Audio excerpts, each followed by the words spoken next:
And it turned out that there were, I don't know, 5, 6, 8 games that I got to call. Yeah. And that really kind of fostered our relationship. I don't, did you know I was sober like during all the ECU stuff? And like, Yeah. it never came up. Like, I don't No. lead with it, but No, I knew. yeah. So it kind of was a weird thing when, life has a way of circling back on itself. And Right. it's just like another layer of us getting to know each other as men and as people where you appreciate. And there's something that happens in recovery when you sit down with a room full of strangers that are drug addicts and alcoholics. Like, you have this common experience. It's the same play. The setting's different, the era's different, the actors and the extras may look different, but it's the same story. And I think there's this baseline understanding of like incomprehensible demoralization, of the shame, of the guilt, of the sadness, of the being petrified about being found out, about the creativity, about the scheming and the conniving, and being able to succeed and just find ways to navigate through and be resourceful.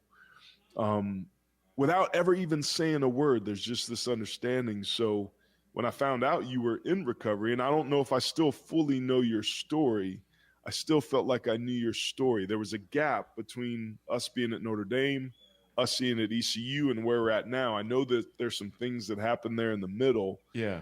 and I don't know the particulars of them, but I certainly understand them and I certainly respect them. And I'm grateful that it took what it took for you to get where you are. No different than me and my journey and the rest of us that got what we needed when we That's needed right. it as well. Absolutely. Aaron, this is, I don't want to end it like this because I know we're running out of time, but you are a college football analyst now. Your opinion, you sit at a big table up there, have a great platform. If you were the commissioner of college football and could implement some things to make it better, what would that be? And then I guess my second part would be, what advice would you give to East Carolina to get to a better place in space? Well, those things take time. They also take money, and that seems to be the tail that's wagging the dog. I think COVID really exposed some things within intercollegiate athletics. And if the three of us ran our households like college sports, particularly football, has run theirs, we'd all be sleeping in our cars. Like, the fiscal irresponsibility is unbelievable. And Trev Albert said it best. He said, we don't have a revenue problem. We got a spending problem. So Exactly. reining in the spending, I think, would be step one. Having a commissioner that oversees the entirety and looks out for the holistic health of the sport would be another. To have a professionalized model that can allow for education to still be important and relevant. To have some things and annuities set up so that players that come in and play and maybe don't graduate have access to be able to come back, because I didn't know what I didn't know either. And Right. I'm glad I got my degree when I did, but by the time we realize we've pissed away the greatest opportunity we've ever had, it's too late to do anything about it. So trying to create some mechanisms that can allow that, and with the amount of money that we have, having some sort of pool of money and resources to build hard and soft life skills to allow for us, almost like the NFL Players Association has with the trust. And there's this basket of support services that are earned benefits based on you playing a certain amount of downs in the NFL years, if you will. Having some sort of proportional model that follows that, I think, is the next smart step for us as a sport. Because where we're at now with NIL, where we're at now with it being free agency without rules, we're losing what makes our game great. We're seeing it. There's this struggle right now between culture and cash flow. And people are trying to throw money at things. They're trying to build these super teams. And when the adversity sets, everybody really quickly starts to become, hired guns. And they're these rogue agents where it's, I got my guy. Yeah. And the teams that are going to do the best moving forward are the ones that are going to draft and develop and bring in key free agents with individual players that fit their culture, because we're going to start to see so much fun and parity already. But as we get into November, You're going to start to see depth get challenged. You're going to start to see adversity start to hit. And it's going to be the teams that can navigate those tough times that are going to come out victorious on the other side, not the ones that necessarily had the biggest budget. Exactly. Well, this was awesome. Yeah. How about you guys? This was fantastic, Aaron. Can't thank you enough. And we do want to extend it. I want to have you on again. We've probably got a whole much more we could talk about. It's cheaper to keep her. I know. We'll figure out a way. You got to talk to my agent, Greg. You one shot, bro. First one's free. I know who to call, Mrs. Taylor. I will call her, no problem. Let everybody want to fight dirty. Yeah, you mentioned earlier you launched a podcast and stuff. Where can people find that and find more about Aaron Taylor? Yeah, it's called Mind Flex with Aaron Taylor, about stretching ourselves beyond our comfort zone so we can get a little bit more of what we want with a greater sense of ease. That's our thought. And really we listened for 5 years to what student athletes complained about, what their pain points were, what their challenges were. So they spoke, we listened, and now we're delivering what it is they asked for in 3 to 5 minute episodes that are solutions oriented. Do this many times to feel better. Most of what we do is evidence-based and can work in as little as 5 minutes, but most of us don't know what we don't know. So we wanted to change that and just create an audio-based resource so they can put their earbuds in. Nobody has to know what they're doing, but give them tangible things.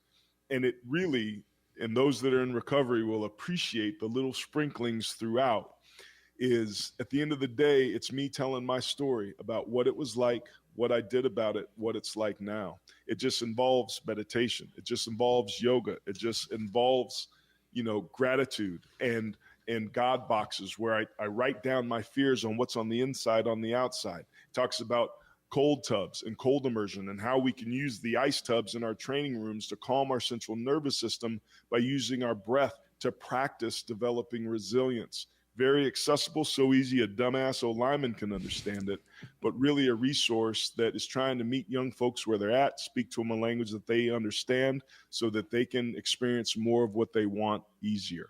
That doesn't mean it doesn't require work, but that's the intent of Mind Flex, is to give them the tools necessary to create the lives they want.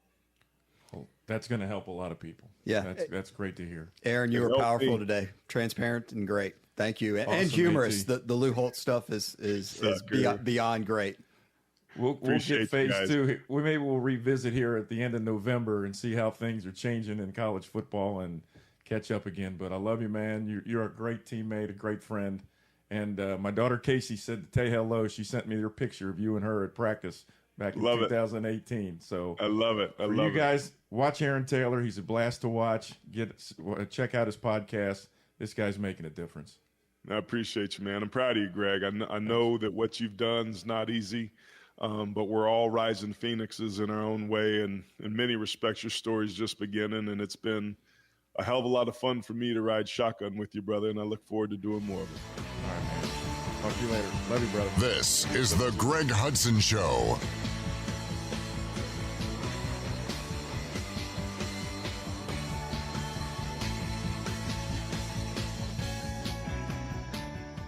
If you missed Pirate Radio Live, you missed. Alex says glad to see Brett is in fact a real person.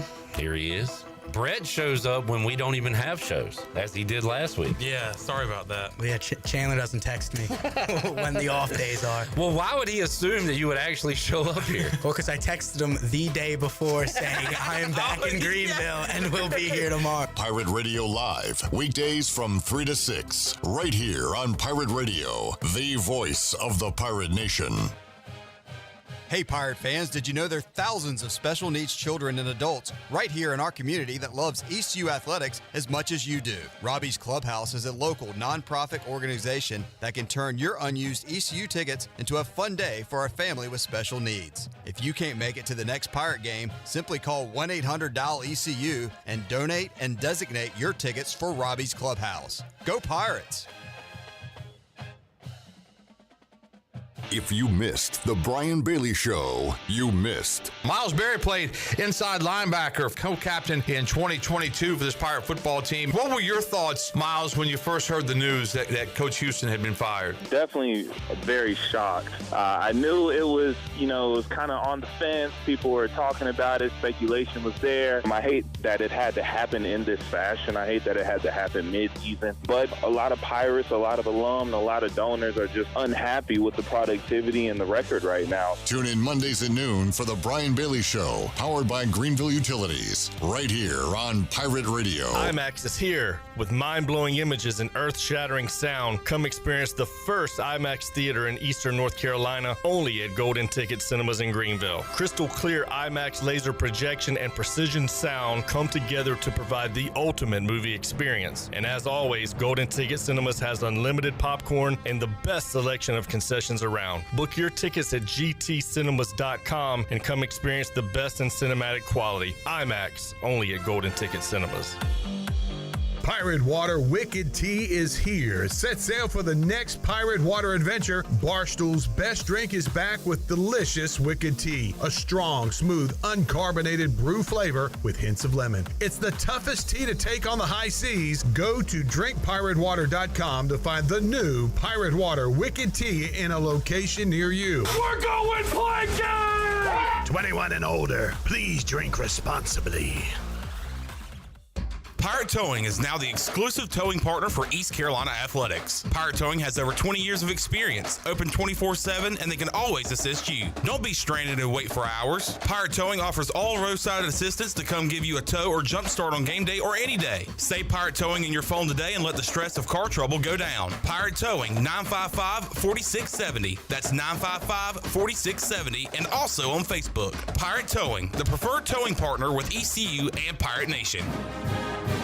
Pirate fans, East Carolina tips off the 2024-25 basketball season soon, so now's the time to purchase your season tickets. High-flying senior R.J. Felton leads the charge on the men's side, while Farmville native Mama Joyner looks to lead the women back to the NCAA tournament. Men's season tickets start as low as $125, while the women are just $45. Go to ECUPirates.com or call 800-DIAL-ECU to purchase your tickets today. This is Pirate Radio, WGHB Farmville, 1250 at 92.7 FM Greenville, WDLX Washington, 930 and 104.1 FM Washington. The following is an exclusive presentation of Pirate Radio, the voice of the Pirate Nation. Today's a new day. This year is a new team, so we got to go out there and prove it. Since January, we've been crafting this thing for you guys. We know you're going to like it. It's going to be special. I hope you guys are excited as we are, and just be ready, man. We coming for real. We're not going to shy away from any competition. So be it. Let's go toe-to-toe. Brace yourself. The Pirate Nation, there's nobody better. The Pirate Nation comes out and they bleed that purple for us. They instill that pirate pride in this whole eastern part of this state. And they're making the purple and gold the most feared colors on the East Coast. I hope you guys are excited as we are, and just be ready, man. We coming for real. We appreciate y'all's support. We coming for everything. One last dance. We're going to put on a show for Pirate Nation. Pirate Nation, we appreciate y'all. Can't wait to see Dowdy packed out, and just know this year is not going to be like last year. Can't wait to show y'all. Go Pirates.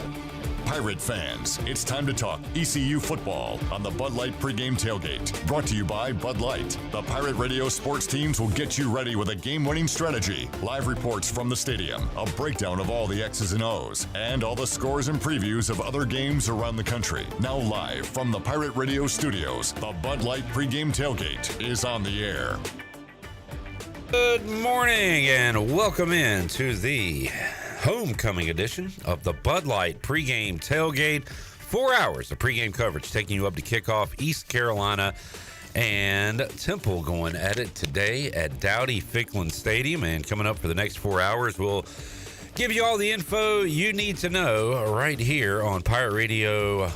We're on 1250, 930, 92.7, 104.1. And, of course, on Facebook Live and YouTube. Come hang out with us. Give us your thoughts on this football game and all the other action going on this college football Saturday. We've got a couple of great guests in studio. Brian Bailey, always kicks us off. What's up, BB? Just trying to get through another weekend of Pirate football here after high school from last night. Yeah, a busy weekend. We also got Coach Hud, Greg Hudson, joining us to kick things off. I heard Brian was here, so I had to come in. Exactly. I'm his biggest fan. Good to hear. Good to hear. We'll have a fun hour number He's a Heisman one. voter. Also, towards the end of hour number one, we'll check in with Jeff Nadeau, get his thoughts on the action today. Also, coming up, you'll hear from new interim coach of the Pirates, Blake Harrell, also offensive coordinator John David Baker. You'll hear my chat with Kevin Monroe as he broke down everything going on with ECU football right now. Holt Nailers will join us on the program. Also, Ryan Wallen gives us our advanced moving opponent preview. We get to learn a little bit about those Temple Owls. Zach Kaplan will join us on the program. We'll get his pregame thoughts. We'll have a live check-in with the Chan Man Chandler. Brian North will join us. We got our Papa John's Pirate preview with Brian Bailey and so much more. Shirley Rhodes is here. Jared Watkins is here. Hud, BB, Clip Brock, and you. We're ready to roll. We'll pop the top on the Week 8 edition of the Bud Light Pregame Tailgate next.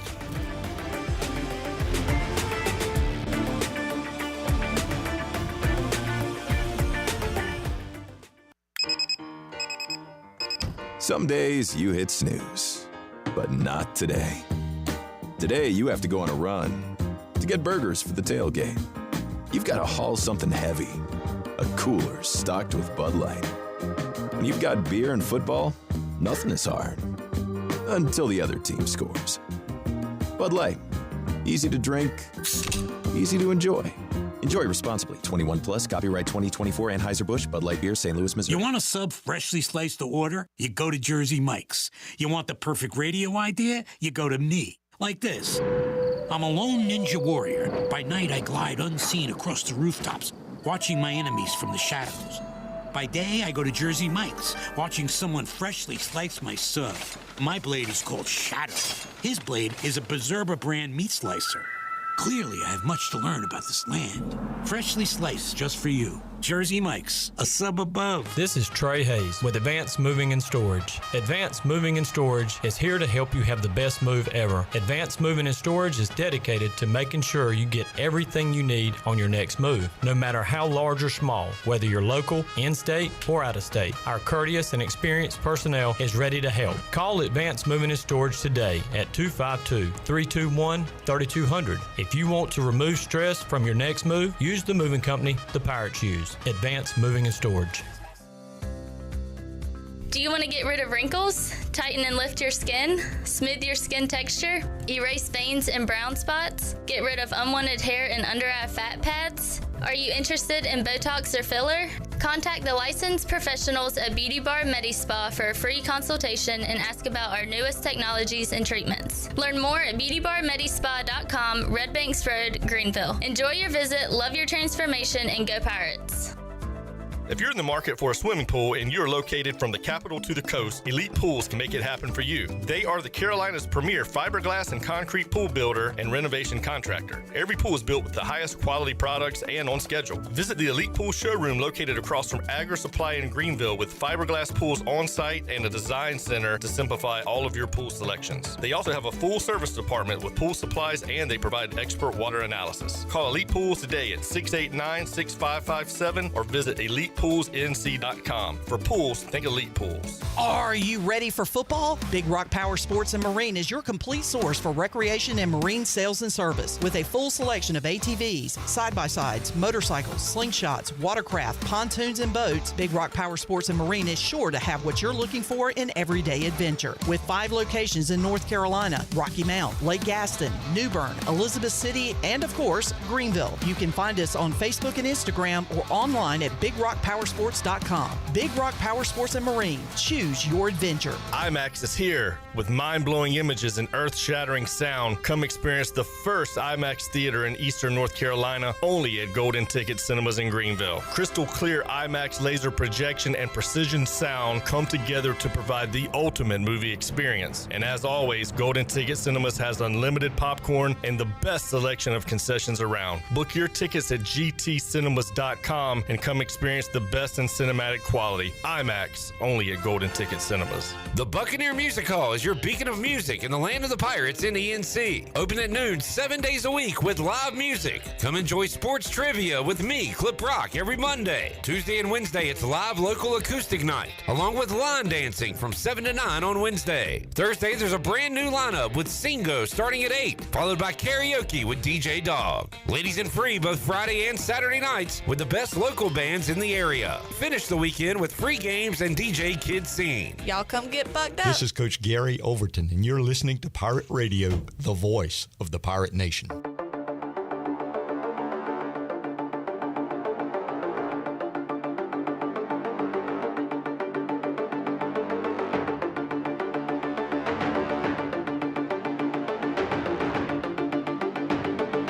You're listening to the Bud Light Pregame Tailgate on Pirate Radio. Now, back to the show.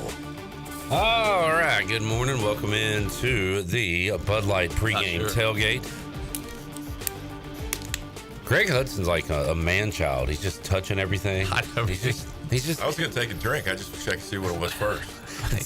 He's not sure what's in that thing. It's game day, and Yeah, he might set me off. he's antsy. You don't I win know with that's turds. full of vodka. My Man, God. if I hand the bed, that's a Bloody Mary with a straw. Wait, what did Computer HUD say there, Shirley? You don't win with turds. That's true. You don't win with turds. Sounded like you to me. Man, that's in the punch bowl all the way. Yeah. Right? Check. Is that a punch bowl? Man, when did I say that? Oh, man. Shirley, we do need a honky check. I count 5 right now. Throw the fade. Throw the fade, baby. Honky check. Spurrier. Steve. Up. Look at it. 27-10. Honky check. Throw the fade. Bailey, how you doing? I'm doing great. Better than last weekend? So far, so I don't good? even want to talk about last weekend. We'll move along. Appreciate that. You go to the tanning bed? No, I just found some color this week after losing good, it all man. last week. I was a ghost. We are glad to have you here. It's a new Appreciate life, it, man. New week, new Fired head up, coach. man. Bailey's got Fired some up. color. Got some electrolytes in me. I'm ready to go. Week like we haven't seen with Pirate football Wow. around here. Bailey, do you know the last time a coach was fired this early in a season? Not in my career. The only time I can remember was when Coach Mo was fired with one game left. But no, that's it. I was, that's odd. And in your case, if Skip had been fired, you would have probably been the interim. How would you have handled that, Coach Hud? If Skip was getting fired, Mai was definitely getting fired. Too, trust me. You would have been gone before. Because if he wasn't winning, something was wrong. There was going to be a house cleaning. They'd have fired everybody, first, second, third floor. And obviously he wasn't close. Obviously he took the job down in South Florida and left us. But you think about what's happening with Coach Houston and finding out on Sunday morning, and then his whole world turned upside down. Obviously he's being paid very well for the next 2 years for that. Blake Harrell has kind of taken the ball and said, hey, we're going to take the ball and run with it and see what happens and do the very best we can. And he's got, he said he wasn't going to change everything, obviously. He changed a couple little things around. I think there's some new enthusiasm in the program. I think today's a big day because I think today, if they come out and play Pirate football and put the pedal to the metal and do that kind of thing and win big, then they get some momentum going forward, and who knows what's going to happen with this season. But this is a big day. Hud, on Thursday, you were describing the qualities you'd like to see in an interim coach, and I kind of interrupted you and said, it sounds like Blake Harrell. What do you remember? What were those? What kind of guy do you want in an interim coach here to kind of rally the team? Well, first, he got selected because he's good enough to be the interim head coach. So right away, he's got a great mindset of football. He understands the game. And he has to have some of the intangibles that you want in a head coach with leadership and creativity, a guy that the rest of the staff respects. He's proven defensively that the defense has done well on that side of the ball since he's been here. He's a hard worker. He leads by example. And he's somebody that the kids believe in. If you've seen practice, or if you really study him, you watch the way the defense plays and the attitude that they have, that's the DNA that you're looking for. And if there's somebody they can rally around that's already had success with his side of the ball, this is a great example of it. Seems like the players really on board with Coach Harrell. I think so, and he's kind of rallying the troops around, and we've seen this throughout the history of college football. When something like this happens, sometimes teams catch lightning in a bottle and they get on a roll, and everything just changes because it's a new blood in the system right now, and I'm anxious to see how Coach Harrell does today. That was funny. Monday, I guess the first time folks talked to Blake Harrell, or Tuesday maybe, whatever day it was. Yeah, they all run together now. You're right. But he was asked about the starting quarterback situation. I was going to bring that up too. And he kind of paused, right? He was like, I've never been asked about a quarterback before, except the opposing team's quarterback. Yeah. So he's got a lot of that first 4th and 2 that comes up. Right. That's his call now, right? So that's it. Exactly. But the quarterback thing's funny because he kind of looked around like, oh yeah, I've never answered that before. And then he kind of backtracked and he's like, all right, I'm gonna go to coach speak and say we're gonna compete for every job out there. Yeah. I was like, there you go, pull one of those coach speak right out of the can. Right out of the can. But on the quarterback you're gonna say, he's now the guy, and the athletic director John did a good job. I went over to the radio show. And he made it absolutely clear that Blake is 100% in charge of every aspect of the football program. And that's exactly what needed to be said, because sometimes you're wondering, is everybody going to listen to him? So for the athletic director to come out and say that publicly the first day, that Monday, is very strong. And then from there, Blake executes from having that support. And if you're going to pick the quarterback, my response is, I don't know. I hope you're picking the one quarterback coach that's the best one and he does well. That's what I'm expecting from you as the head coach. Jamie's got a question. Should we expect any new wrinkles on the offense with the new head coach, same offensive coordinator? Do you think ECU as a team, one way or the other, will look different today, Bailey? I don't know if they'll look different. I do think that Blake's going to slow the offense down a little bit. He's going to say, I don't want my defense going back out there after 20 seconds on a 3 and out. If you go 3 and out, it's one thing if you run a couple of plays and then you 2 or 3 minutes off the clock. But when you go 12 seconds and you're back out there, those defensive players, I think that's been one of the big issues with the Pirate defense this year, is that they're just exhausted out there. And I think that they've got to establish offensively. I think I said this earlier in the week. They've got to find a third down play that works. That slant across the middle and somebody drops the ball, that hasn't been working on third down. So you got some really good tight ends in this offense that have been underutilized, don't you think? Yeah, you sound like I don't know about utilization because I haven't paid attention to the perimeter, which I really don't that much. But the aspect of a play that works. Yeah, something that works. If it's not broke, don't fix it. But if it's broke, gotta go fixing it. And break out the wrenches and fix it. To keep everything in simplistic terms. And when I worked for Mace at Minnesota, he was the most common sense guy. He'd ask me, he said, "You can blitz all you want, Hud. They just got to work." And I was like, "Okay, I got it." So. Well, same type philosophy. They got to figure out a way to keep drives going, and because it's just been frustrating, and it kind of like in the Army game, you knew Army was going to be effective offensively. They're just brutal. The big linemen and the way they block you, and the way that quarterback is just so good. But that first series last week, the 3 and out drop pass, and you can just feel the air out of the balloon on the sideline. Morale. Yeah. How about today's opponent, Bailey Temple? So I've said consistently pretty much all year that Temple is a bad football team, and they have a couple of wins.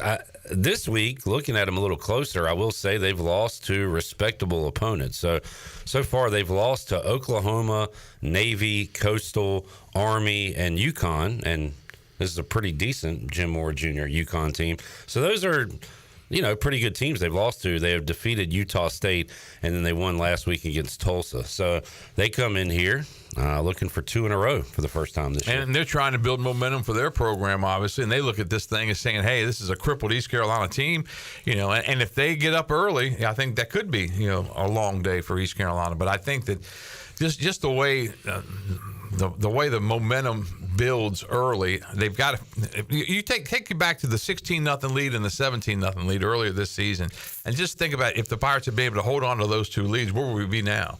I mean, the season would have been about where we thought it was going to be, and everything. Everybody be fired up for homecoming with Coach Houston still at the helm. But coulda, shoulda, woulda, obviously. But they've got to figure out that offense. To find that lightning, to get that thing going, and sustain drives. And offensively, we got to be much, much better.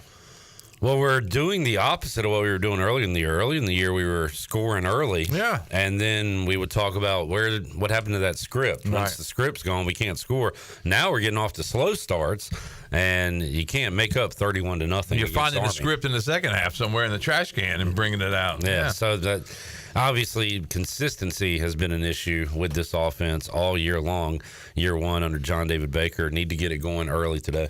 Yeah, they have to, and they've got to, again, sustain drives, keep the defense off the field, and I think that defense really will feed off the crowd, and I'm not sure how much of a crowd we're going to have because of everything that's been going on, but it's homecoming. We should have a lot of people in town, so I think that if they can get the defense fired up and get that crowd into it, they'll have a good day.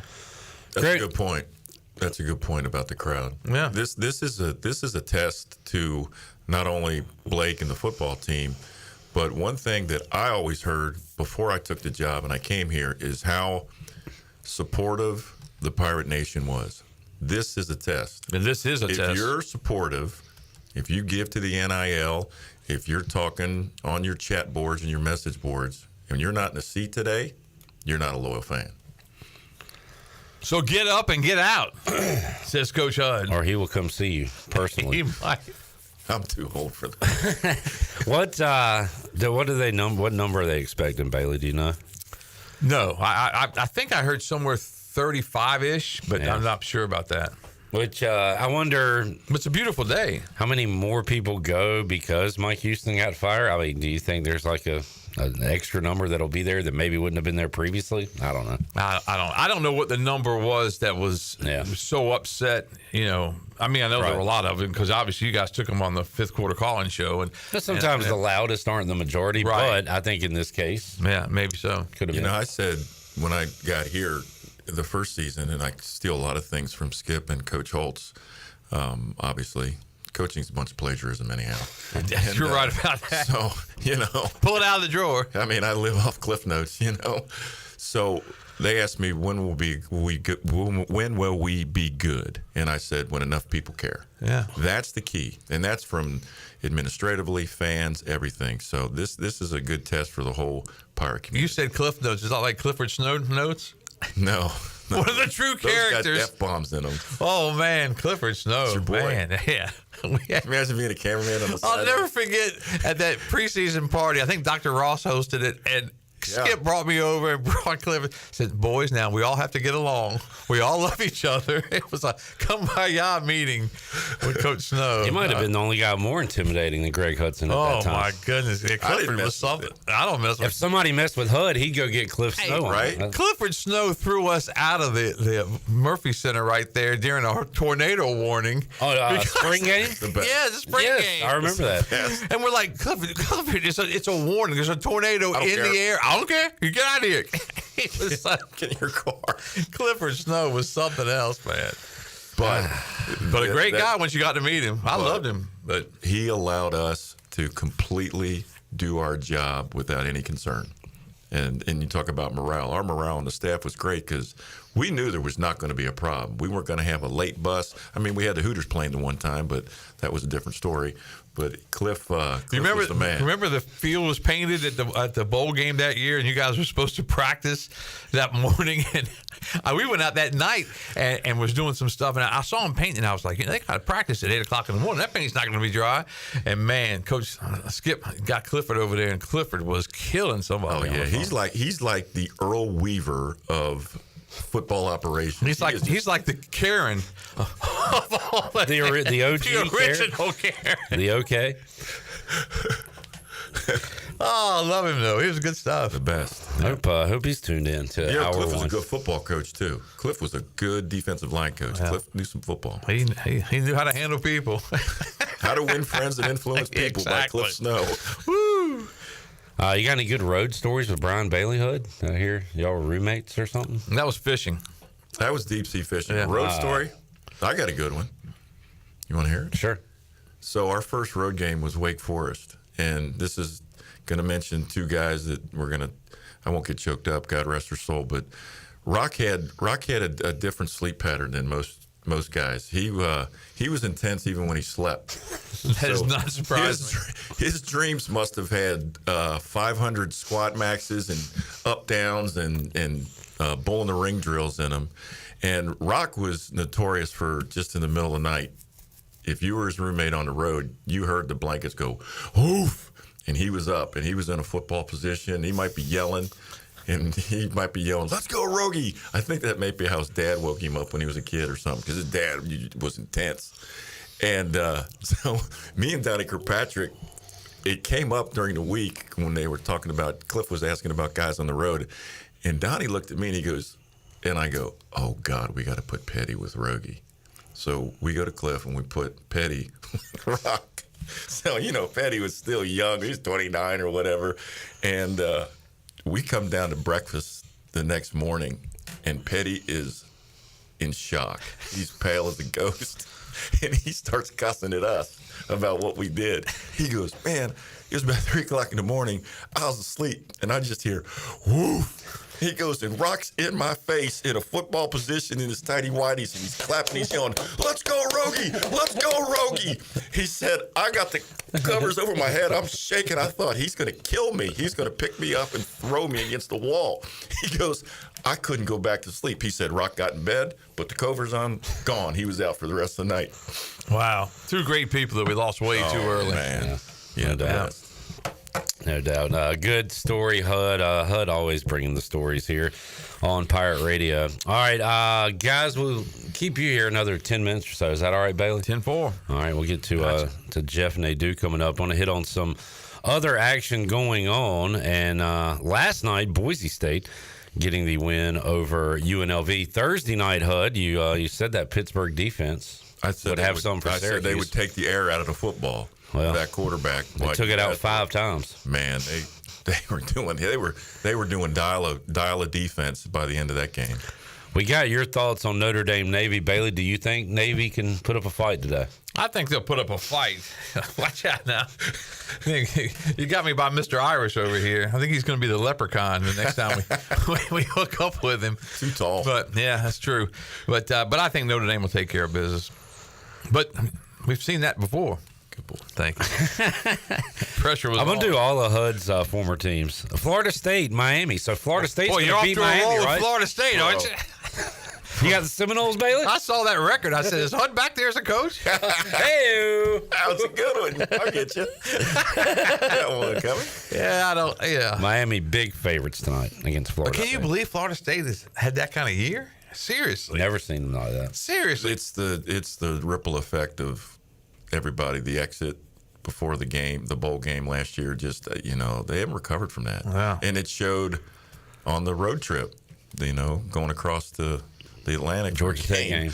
And, but, boy, I said it on Thursday, style points are back in on how you got to win football games. You got to win like Nebraska back in the day when they'd win 70-6 because you have to impress the voters. Well, Miami has not had many style points lately. They've been getting by the skin of their teeth. That's right. They but they're scoring what? They are scoring points. 50. Yeah. Yeah. So if they can score 50, 60, they're giving up 70, 48 is the problem. Well, they're gonna do it.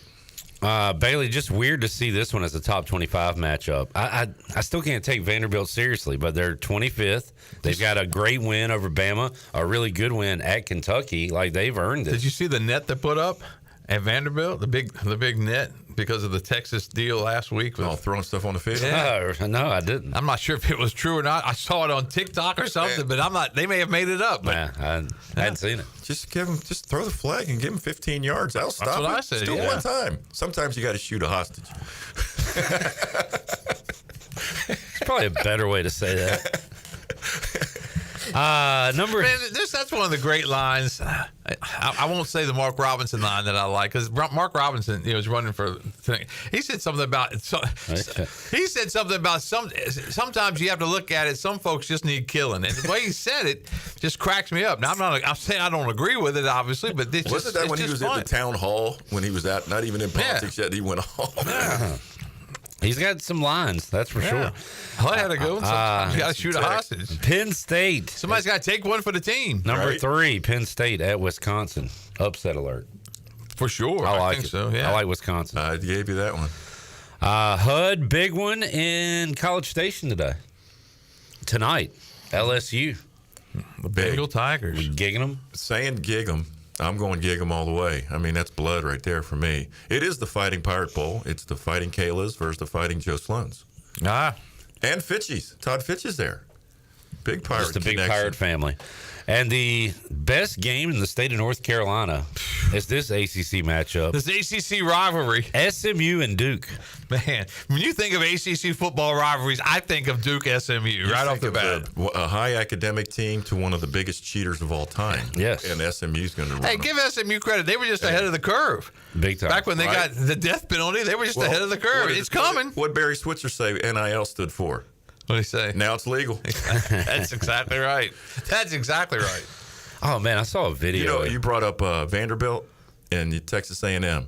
Texas A&M's defense is salty. They've got players, but they are really good, really well coached. That's the exact. Coach Lee worked with Elko for years and was his linebacker coach at Notre Dame. Then he became the DC. They run the same system, same attitude, so they're winning with some good. Even though that quarterback's a machine, their defense is salty. Looking forward to that one coming up tonight.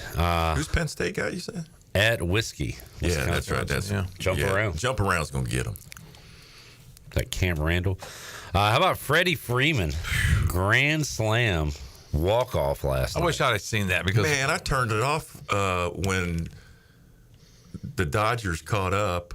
Yeah. Did they go ahead 3-2? I think it was 2-2. Then the Yankees went ahead in the 10th. Yeah, 3-2.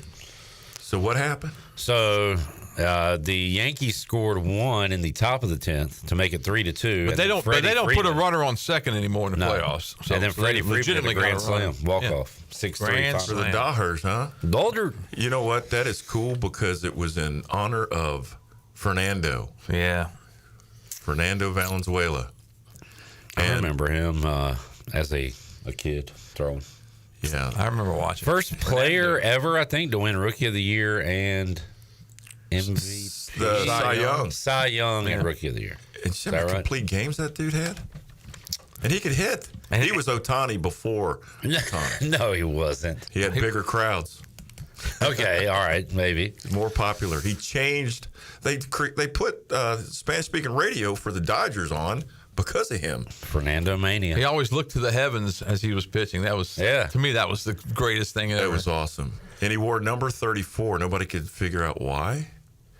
It was the channel for the Spanish-speaking network, Channel 34. Who knew that? HUD says some stuff that I don't fact check any of it. I got news for you. He made that up. Yeah, that sounds fake. Check it. How would you check? That's Jared, before Google. say, why did Fernando wear 34? Here, I'll make something up. Clip was a great quarterback in high school. A.G. Cox. Honky check. What's the play we used to run, Shirley? Red, honky, honky. That was great. Do you remember the context of that? I was telling you, I saw a stat that it was the first time ever in the NFL they were starting 2 white cornerbacks in a week. And HUD said that Steve Spurrier, oh, man, if he saw it'd been a Fade City, baby. If he saw one of them on the field, he'd call a honky check. What? Honky check. What? Bus ticket. Run a bus ticket. That's a takeoff. Red, honky, honky. Just throw it in the ball. Just throw it down the field. Speaking of style points, shout out Steve Spurrier. He used to run it up back in the day. Yeah, he would be unbelievable now. The old ball coach. All right, Bailey, how many points is it going to take to win today? What kind of game are you expecting? I think it takes 30. 30 points. Sounds good. HUD, what kind of game are you How expecting? good's their defense? I haven't even paid attention to Temple's defense. Temple's defense is not as good as it was when Matt Rule and Jeff Collins and that run of great coaches were there. Remember 2 years ago in Philadelphia? Yeah, remember. 49-46. Al crazy. Golden flipped that thing. Oh, yeah. Yeah, we got it started. Temple on the year, I'll just go points. They allowed 51 to Oklahoma. Ouch. 38 to Navy, 28 to Coastal Carolina, 29 to Utah State, 42 to Army, and then 29 to UConn. So wow. So they should Pirates should get around some 30. numbers. Yeah. I do know Stan Drayton, the head coach, for a long time, and he's an urban background guy. So I know the mindset he's trying to create, but still being himself. His offensive line coach is really good. Good offensive line coach. I mean, they're going to be physical and they'll be tough and well coached. It'll come down to execution, obviously, which gotta hate saying that word. Jared, do you have a reason why Fernando wore 34? Nope. Okay. I'll find it. All right. He made that up. He's going to build a website real quick. Why is Fernando 34? A Wikipedia. He's going to build a Wikipedia page. He's over there Wikipediaing right now. There's a story that was out probably yesterday or the day before that had that in there. I believe you, Hud. Yeah, I believe you too, Hud. You've never lied to me before. Don't check the story. Check the Spanish networks back in when he was pitching. Bailey, yeah, that should be easy. I got to get on that one. Bailey, do we have a coaches show this weekend? Yes, we do. Yes, we do. Blake Harrell. Yeah, it's Inside Pirate Athletics with interim coach Blake Harrell. We'll have that Sunday at 11:30. All right. Good deal. Well, we'll let you get out to the field. All right, we're heading there right now. Thanks for joining us. Anytime. Hud, appreciate you joining us. You're welcome to stick around. We're gonna. I got 15 more minutes. We got some other guests coming on, but we can talk about Bailey when he leaves. That always hurts. Well, Hud's a talk to your face guy. Oh yeah. So he's a gentle teddy bear. We'll take a break.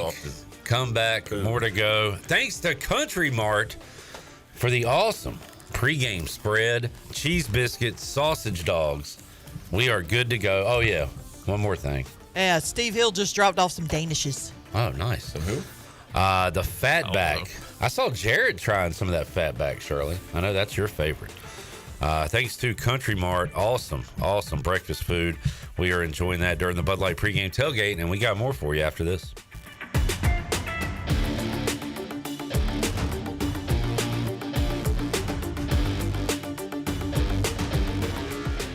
At Tiebreakers, we pride ourselves on serving big, juicy wings. I'm talking big and juicy. Our chickens are the same ones that kick sand in the other chickens' faces. If our chickens played football, they'd be linebackers. The competition's chickens, they'd be skinny little kickers. Trade those kickers in for linebackers. Join us today for big, juicy wings. All season long at Tiebreakers. Tiebreakers, with 2 locations in Greenville and on Railroad Street in Winterville. At United Bank, banking means more than financial solutions. It means rallying around the causes that are important to our customers, employees, and communities. While we have grown in size and presence, we have never forgotten our roots. By giving back to our local communities and funding business development, we help fuel economic growth. Our success is your success, because to us, this is home. Go Pirates! Bankwithunited.com, member FDIC, equal housing lender. Michaels & Gateway Cosmetic and Family Dentistry has been Greenville's premier dental practice for over 40 years. I am Dr. Chris Gateway, and our mission at Michaels & Gateway is to provide exceptional dental care with compassion, integrity, and innovation, ensuring every patient leaves with a healthy, confident smile. Doctors Michaels & Gateway are committed to providing an outstanding patient experience with every visit. Not only do we offer all your dental needs under one roof, in most cases, we can take care of those needs on the same day. Bring your smile to us at Michaels & Gateway Cosmetic and Family Dentistry. This is Aaron Williams with New Blue Service Group. Our technicians stand ready to face any challenge that time or the elements may throw at your home. Your home deserves the best, and New Blue is here to help with all of your plumbing, electrical, and HVAC needs. Facing electrical issues due to the elements? We're on it. Plumbing concerns or emergencies? We're ready to fix it. HVAC struggling to keep up? We'll bring the climate back under control. So go to callnublue.com today. Go Pirates. What's up, Pirate Nation? Kyle Gaines here from Washington Chrysler Dodge Jeep Ram. Let me tell you what's going on this month, October, at Washington Chrysler Dodge Jeep Ram. We have up to $10,000 off our Ram 2500s. Yes, that's right, up to $10,000 off our Ram 2500s. Also with that, we also have 3.9% financing for 72 months on our Jeep Wagoneers and have an amazing selection. So come check us out at Washington Chrysler Dodge Jeep Ram.com. Drive a little, save a lot. Go Pirates. Did you know that GUC's utility rates are not only low in the region, but also the state? That's right. When you combine the average electric, water, wastewater, and natural gas into one bill, only people in 2 of the 15 largest cities pay less than GUC customers. Only 2. Low rates and high reliability. Working in the best interest of the community rather than shareholders. That's the value of public utilities. That's the value of GUC. Slow ruins everything, so why not pay less for fast? U.S. Cellular's home internet gives you the speed you need for just $39.99 per month when bundled with a wireless plan with a 3-year price lock guarantee. Get fast 5G home internet made simple. U.S. Cellular, built for us. Terms apply. See uscellular.com for details. This is Brandon Tate, owner and operator of Atlantic Wireless, an authorized agent for U.S. Cellular since 1997. Visit atlanticwireless.com to find the store near you. We go beyond the call. Country Mart has been locally owned and operated for over 40 years and is your premier country store serving the best cheese biscuits and country food around. Country Mart is open every day and has 2 locations in Bethel on Highway 11 and in Stokes on Highway 903. Both Country Mart locations are top-of-the-line fuel stations serving Shell gas, including 93 ethanol-free high-octane gas, which is the best for all you boat owners. Country Mart, fueling you up with great food in your engines with great gasoline. Go Pirates! I love it. Pirate Radio. I'm glued all day. Pirate Radio. Listen to me rocks, baby. Pirate Radio. The voice of the Pirate Nation.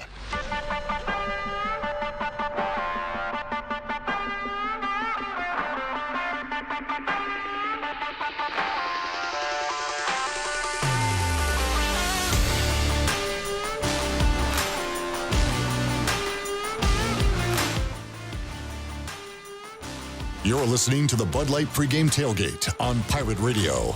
Now, back to the show. Welcome back. For the latest breaking news, interesting stories, and awesome contests that can make you a winner, be sure you follow Pirate Radio on our social media. Follow us on Facebook, X, and Instagram at PR927FM. And join the over 84,000 followers today. Now let's head back in to the Bud Light Pregame Tailgate. Here is your host, Clip Brock. Back with you, hour 1, Bud Light Pregame Tailgate. Surely during the breaks, every now and then somebody will walk up and talk to me. Just met Michael Parker. He is the gentleman that joins us from Abu Dhabi from time to time. And he is in town. And I got to meet him, but always cool when his name pops up and we got somebody listening way over there. So nice to meet him, and nice to talk to all of you in the Pirate Nation today. Greg Hudson's still hanging out. Yeah. Talking football with us. And Jeff Nadeau is on the Big Rock Power Sports Live line here on a football Saturday. Nadeau, how you doing, man? Good. How are you, Cliff? Doing good. We missed you Thursday due to our technical internet difficulty. So we were going to talk then about the coaching change here at East Carolina. Mike Houston out, coaching search on. Blake Harrell, the interim. So Nadeau, we always kind of hear we're in the ECU bubble around here. Let's hear a thought from an outsider. What did you think of the move? I mean, I thought it was a little premature. I mean, to be honest, I don't know if it's quite the Ruffin McNeil firing, but I don't know. I mean, look, I guess when I look at ECU, obviously it's way different than the one that you look at. I think that ECU just kind of is what they are. I think they're a middling AAC program, and I think making a bowl game and having success at a bowl game is kind of where you want to be. He was doing that. And look, I get last year wasn't a great year, but I mean, you look at this season, 3-4. I mean, you're not 1-6. You know, I don't know. I felt maybe it was a little too much. That said, there are a lot of really good young coaches out there. Maybe there was some disconnect with certain players, that sort of thing. That I wouldn't know. But yeah, I could see why they would do it too. That said, I mean, it seems like they're going to play for Blake Harrell, and that's important.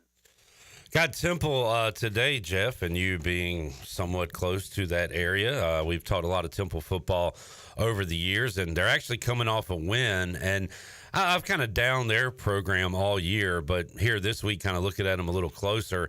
The teams they've lost to are at least halfway decent teams. They hadn't really lost to a patsy so far this season. So I'll give Coach Drayton a little bit of credit for that. But what's your take on Temple football going into this one?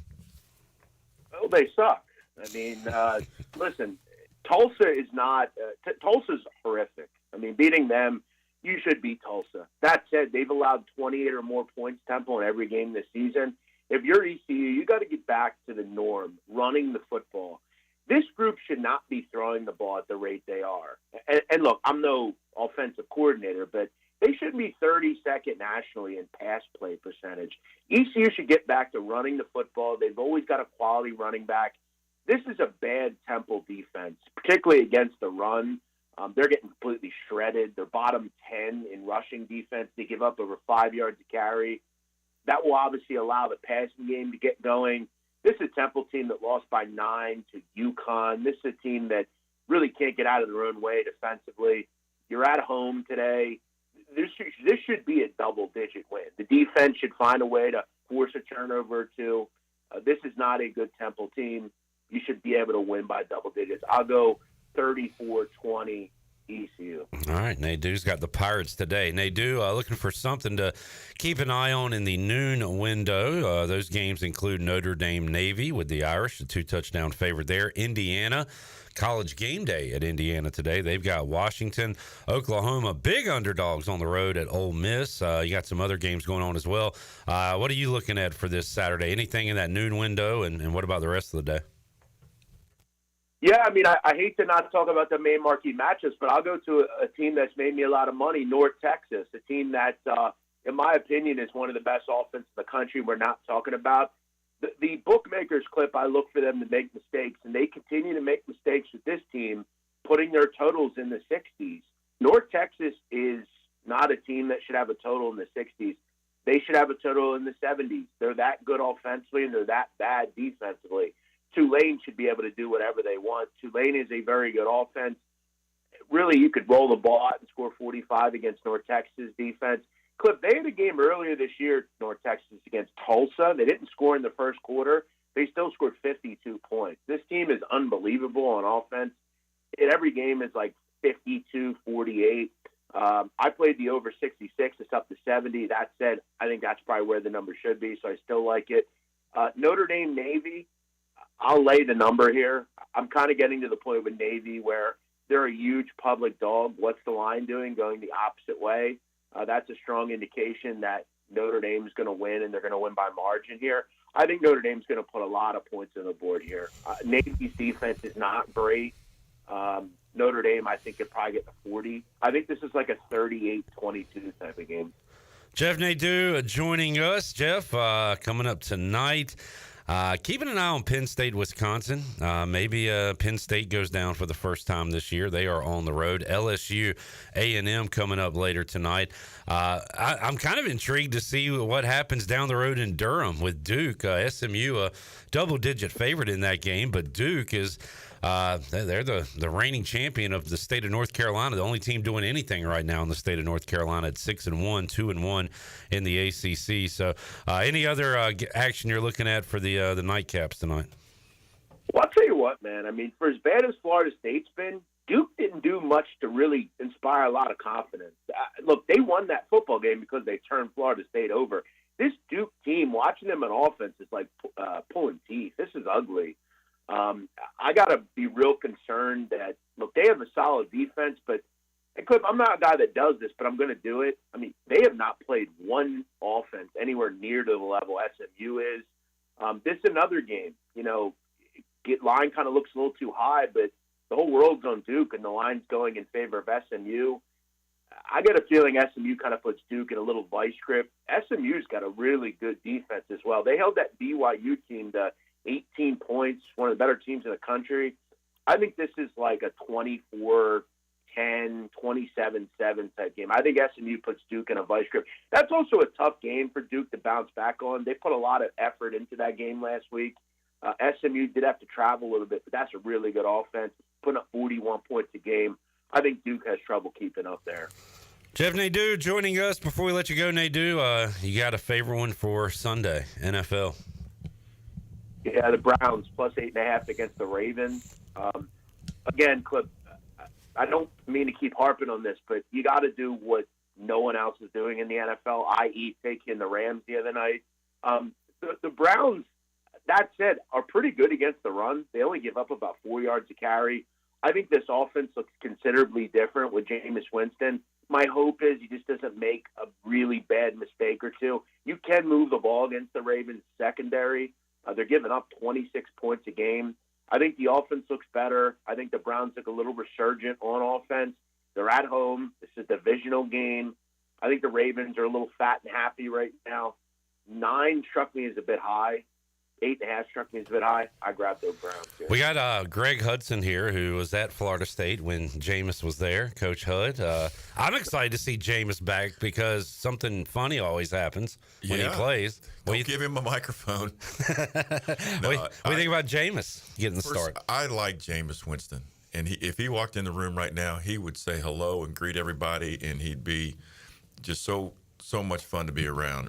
Jameis is dangerous when he plays like he did in the backyard, and you got no pressure in the backyard. So I see him having a chance to really just go out there and sling it, and just don't give him a microphone. Everything will be fine. Well, here's the great thing, too. I mean, it can't be much worse. Deshaun Watson was horrific. Yeah. I think at any rate, you get something new out there. You make things easy. And look, they got to get back to running the football. Well, they got Nick Chubb back, so. Yeah. You got to get back to running the ball. He struggled against the Pirates. Who's that? Nick Chubb. Didn't he play against us? No, I don't know who you're thinking of. Not Nick Chubb. He was at Georgia. Oh, that one. Yeah, that one. Nadeau, good stuff, man. Thanks for joining us. Enjoy your football weekend, and we'll catch up with you again next week, man. Sounds great. Go Pirates. All right, there is Nadeau. He likes the Pirates today to get the win. I didn't even, he brought up the point about their defense. That's why I asked you, and I was trying to do the math, but that doesn't work like it used to. They're really struggling, so that's encouraging. And one thing that you'll see today, I'm calling for the Manny Diaz full book of blitzes, and he's got 1 million of them. He's got more blitzes than Rex Ryan maybe, and he'll be bringing all the heat they can. Because there's no pressure on them either at the record they're at. So you think Duke can keep it close? Yeah. Okay. Is it at Duke? Yeah. Oh, yeah. Yeah. At Wallace Wade Stadium. Yeah. We've talked about the most intimidating places to play. What are the least intimidating places to play, Coach Hud? There's a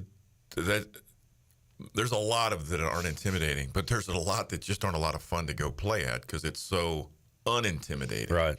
You don't want to the most at UAB. Right. That's what I was. Yeah. You were there for the nostalgia to say you played at the Iron Bowl. That was about it. You were just trying. I mean, even the Ghosts were louder cheering than their fans back when we were playing there. I hated when ECU would go there and also to Tulane in the Superdome. Again, they got there completely as a tourist to check out the building. They could hear your calls like coming through. We didn't need coaches in the press box except to see. We could, I could just call the defenses from right there. Yeah. No, we didn't need headsets because we could just call the defenses out and the kids could hear us. Greg Hudson joining us. Hud, did you say Brett Hickman? Oh, man, he reminded me of it. You got another story? Yeah. This is the best Rogie story of all time. And Cliff did a great job of setting up things for our recruiting stuff. And we had this shrimp we were eating one day. This was early on when we first got here at a big recruiting function. And, Rock had a megaphone in his larynx, so you could hear him in Little Washington when he talked. And he's getting a bowl of shrimp, and he's just chomping away at him, and we're all standing around. He goes, I don't know how you guys eat these things. They're so crunchy. And Cliff looks at him and goes, you got to peel the effing things, Rock. And that's the funniest thing. But God love him. He ate but it wasn't the first one that he said it after. It was after he gnawed on about 10 of them that he said that. And it was beautiful. Man. I wonder how that do the acids break that down, or does it in his stomach come Heck out? Yeah, I don't know. Oh man, you gotta peel them there, Coach Rock. Gotta peel them. All right, Greg Hudson joining us, getting ready for a fun day of college football. What are you doing today, Hud? You going to the game? I'm going over to the game. I have some. Rarely do I have guests in town, but I have some friends. I have a friend, Colin Coburn, that I went to high school with. I haven't seen since graduation. His in-laws are here. They're Pirates. They graduated from here. They went by the fraternity and sororities that they were in, saw where they lived when they first got married here. It was just really neat to see them and how much she was Miss Greenville in like 1965 or 66. Really nice people. They love East Carolina. It's really neat to see their generation come back and sort of embrace the college atmosphere again. And it was neat watching them walk around yesterday. I took them through the facility and stuff. So I'm going to spend some time with them at tailgate and go watch the game. I'm actually going to go in the stadium and watch the game. All right. You're going to break it down when we talk to you next Thursday. I'll text you. All right. Let me know. Call in the fifth quarter. Be an angry caller. Or a happy caller. Happy. I'll call me a happy caller. All right. That'll work too. Honky check. Yeah. This honky's checking out. All right, Hud. Well, you going by the Pirate Radio tailgate zone? Yeah. We'll check all that out. Fired up about it. Good deal. Thank you for joining us. Anytime. I love it. On this Saturday. We'll talk to you Thursday. There is Greg Hudson joining us on the Bud Light pregame tailgate, brought to you by Bud Light.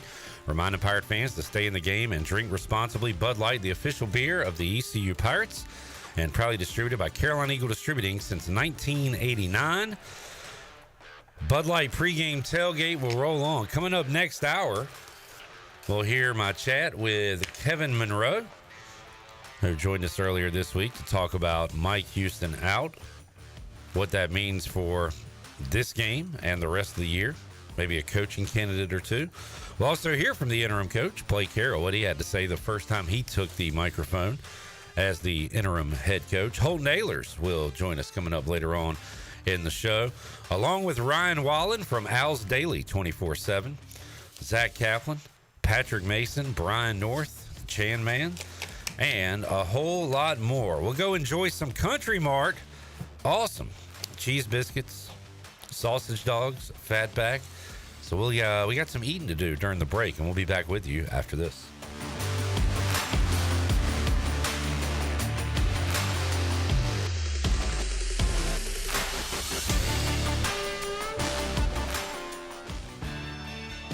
Washington's favorite place to eat and where all the locals go is Down on Main Street. Down on Main Street's new fall weekly lunch specials are here and only for $8.99. Stop by Monday through Friday and enjoy chicken and pastry, spaghetti, meatloaf, hamburger, steak, and everyone's favorite fried shrimp plate. After work, Down on Main Street is the perfect spot for dinner and drinks with friends. Down on Main Street in historic downtown Washington. Go Pirates!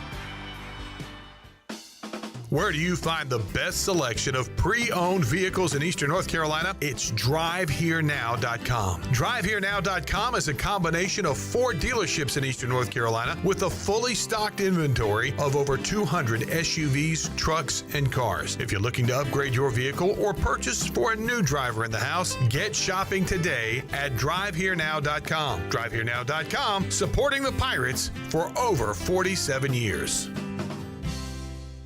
Hi, I'm Walker Allen Volova, and I'm with CopyPro. CopyPro has been locally owned and operated here in Eastern North Carolina for over 50 years. CopyPro is the leader in office technology. Does your business struggle with keeping printing costs low or producing professional documents? Here at CopyPro, total satisfaction is our #1 priority. We have a variety of solutions to help reduce your printing expenses and make your business more productive. Call us today at 1-800-682-6558 or online at copypro.net. CopyPro, we are the professional office systems people. This is proud ECU alumni David Price of David Price Construction. As a leading general contracting firm, we specialize in commercial construction and renovation. Whether it's updating your office space, renovating your restaurant, or building a new retail store, our team at David Price Construction is ready to assist. We are committed to delivering quality, value, and customer satisfaction across all of our projects. So give us a call at 919-820-3612 or find us online at davidpriceconstruction.com. Construction.com. Go Pirates. I'm Caleb Stroud, the founder of Stroud's Marine. I grew up on the water and I've loved boating my entire life. In 2012, I decided to give back to the marine community by creating a way for boaters to order pre-owned salvage marine parts online. Stroud's Marine was born to offer incredible prices and unparalleled customer service. We stand behind every part we sell, and our mission is to save you money and get you back on the water as quickly as possible. Visit StroudsMarine.com today for more information. Stroud's Marine, your best source for salvage outboard parts.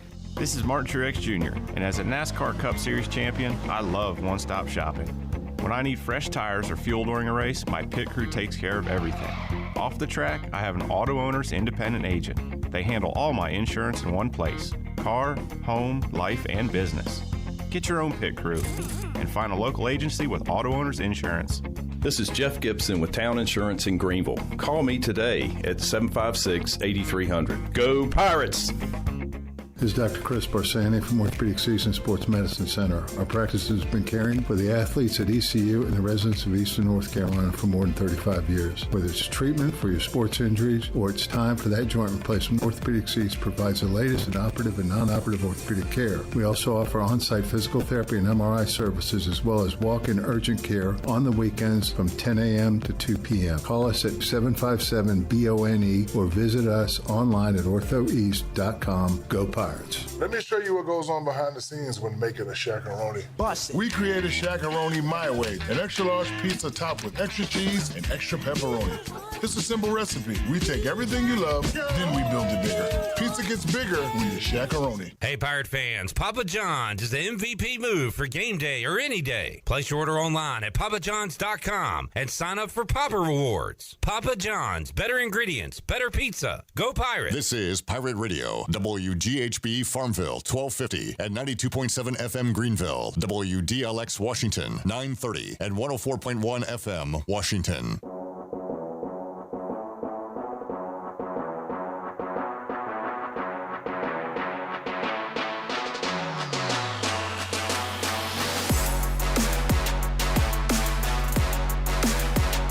You're listening to the Bud Light Pregame Tailgate on Pirate Radio. Now back to the show. Now, with the Pirate Radio scoreboard, here's Shirley Rhodes. All right, let's run down some of the high school football scores from around the area from last night. Our D.H. Conley game of the week featured Conley traveling down to New Bern, and the Vikings lose it 28-15. Green Central kicks a field goal at the waning minutes of the game and manages to get a win over Farmville Central 25-22. Jacksonville beat South Central 54-28. It was Washington over Southwest Edgecombe 34-22, and West Craven gets by North Pitt by a final of 26-20. And that is a look at your Buccaneer Music Hall scoreboard, brought to you by The Buck. It is your beacon of music in the land of pirates, and they're open from noon until 2 a.m. with live music every night and free entry for ladies all weekend long. You can follow The Buck on Instagram for an updated schedule, and we'll see you at The Buck. Now let's head back into the Bud Light Pregame Tailgate. Here's your host, Clip Brock. All right. Thanks, Shirley Rhodes. Jared Watkins here in studio. And we are back with you, hour number 2 of the Bud Light Pregame Tailgate. Earlier this week, caught up with Kevin Monroe, who will be on the call today with Jim Sokey. Got his thoughts on everything that transpired within the ECU football program this week, and also talked ECU Temple and looked ahead. Here is that chat with K-Mo. It has been a crazy week as we've been a part, Kevin, of ECU coaches being let go over the years, but don't recall one happening this early in a season. So this one feels a little different than the ones in the past. What was your take on the news that came out on Sunday? Yeah, I mean, I was surprised in the fact that it happened mid-season. I can't say that I was surprised that Houston got let go. I think it was just so much chatter going on after both the Charlotte game and the Army game. I can remember my father telling me that he listened to your fifth quarter call-in show after the Charlotte game, and he said, Kev, I don't know if you heard the show, but 100% of the callers were calling for Houston's head, and 50% were calling for John Gilbert's head. So he said, based on that, I can't imagine this going much longer. And so, you factor in the NIL situation and folks giving money to that. Also factor in the building fund and the money that people have committed to the indoor facility that, I've heard rumors that people were saying they weren't going to hold up their end of their commitment based on if Houston was going to be here or not. And so all of that, and knowing you have to have a coach in place for both the transfer portal and NIL and recruits sooner than later, it seemed to make sense that it was going to come to that. But I just, being a former player myself, I've been a part of bad losses. I mean, I went to the Carrier Dome and faced Donovan McNabb and lost 56-0 in my first college start in 1997. So I've been a part of ECU getting embarrassed, but never against an opponent that we are comparable with, maybe even better than in certain situations. And so for back-to-back weeks to be embarrassed by teams that we should be competing with, the writing was on the wall. Yeah, and Kevin, I understand that the volume of the fifth quarter is not 100% accurate with what the Pirate Nation feels. Sometimes the loudest are the most ignorant, but it is a decent sample size. The anger after the Charlotte game turned into apathy, I guess, after the Army game. The silence was deafening. For the first time, we were about 45 minutes, maybe an hour, 15 minutes into the show, and we had open lines, and that hasn't happened all year. That hardly ever happens, but I think people maybe gave up on that one early Saturday, found other things to do, didn't bother calling in. So that's when it kind of gets scary, right? When the yelling becomes silence, so to speak. That's exactly right. When someone just could care less about what happens with ECU football, that's when there's a problem. And I think most people are getting to that point. As a former player, it's hard to watch them struggle. So sometimes I'll turn away for a few minutes and then turn back, hoping that things have changed. But just to watch it all the way through when it seems like nothing is changing, the defense can't stop the run and the offense is going 3-and-out every play, every series, it gets frustrating. And so you want to see, when you see other coaches make all the adjustments, you want to know that our coaches are doing the same thing. And I know they're trying hard, they're coaching hard. We've had some injuries and things like that, but so is everyone else. And so you just want, the team that shows up on the field to play better than what they were playing. Kevin, we'll get back to the coaching thing in a moment, but on that game, I said Saturday that, that game's over at halftime, probably over midway through the second quarter. So what happened in the second half, it didn't really matter much to me. What did matter was Caden Hauser hitting some targets, getting some confidence, probably getting in a rhythm that we talked to John David Baker about it yesterday, that hopefully that can carry over maybe into practice this week into the Temple game. So, let's talk some positives here. How about the second half with the passing game that we saw? That's a great point. I remember texting Andrew Bays during the game. Obviously, he was doing the game at Army, and I was at home. And I texted him during the game. I was like, listen, this is first half. I was like, listen, if Caden Hauser can't hit open receivers, then I'd much rather just have Garcia go out there and throw interceptions sometimes, but make the right throws most of the time. And so I was getting really frustrated with the overthrows and just not hitting guys. But I agree with you. In the second half, he was much, much better. So maybe we'll strike it up to nerves in his first start at East Carolina. It just seemed like the ball was sailing on him a lot, and he was missing guys. And with the second half, he looked really, really good, hitting a lot more of his receivers, making the right reads, making the right throws, and driving the ball downfield. So I do have some excitement about Caden coming into this weekend. That was definitely a benefit of watching the back half of that football game, is to possibly see, your future quarterback. He's only a sophomore, so your future quarterback kind of coming into his own. Defensively, Kevin, a rough couple of weeks for Blake Harrell. It's funny because I talked to folks, a couple of weeks ago, before the Charlotte game, we'd have been kind of excited that, hey, if you get rid of Mike Houston, we got Blake Harrell here. This guy's killing it on his side of the ball. Now the last 2 weeks, we're like, oh, man, we can't do anything right. But it sounds like the guys love Blake Harrell, 100% approval rating with the team. Kevin, you've seen it in sports where you kind of get this interim coach boost. They rally around the guy and come out with a good performance. So how about him being named interim? And do you think we kind of see a rally around Coach Harrell type of game coming up on Saturday? So I thought the Army game was tough because after having the players only meeting, everybody's like, do your part. We got this, blah, blah, blah. But you can only take that rah-rah stuff so far until you have to go out and play assignment football against the triple option, And so that was a tough one to come off of a bad performance defensively, giving up 400 yards rushing or whatever they gave up against Charlotte.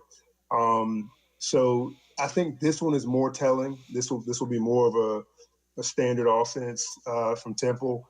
And so I expect this defense to play better just in the fact that they can just cut it loose, pin their ears back, plug holes, get after the quarterback, get after the running backs and not have to worry about so much trickery and fakes and things like that.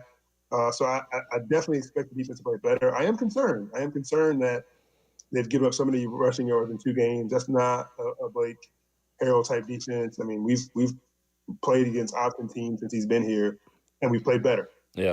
So it seems like there's a lot of correlation between Savone Revel going down and this defense starting to play bad. I don't know why. Obviously he's just one player out there at the corner, but it allowed them to do a lot more things defensively, and they haven't fixed it yet. And so I am definitely excited about Blake Harrell. I like him. I think he's a good coach, but he is trending downward defensively.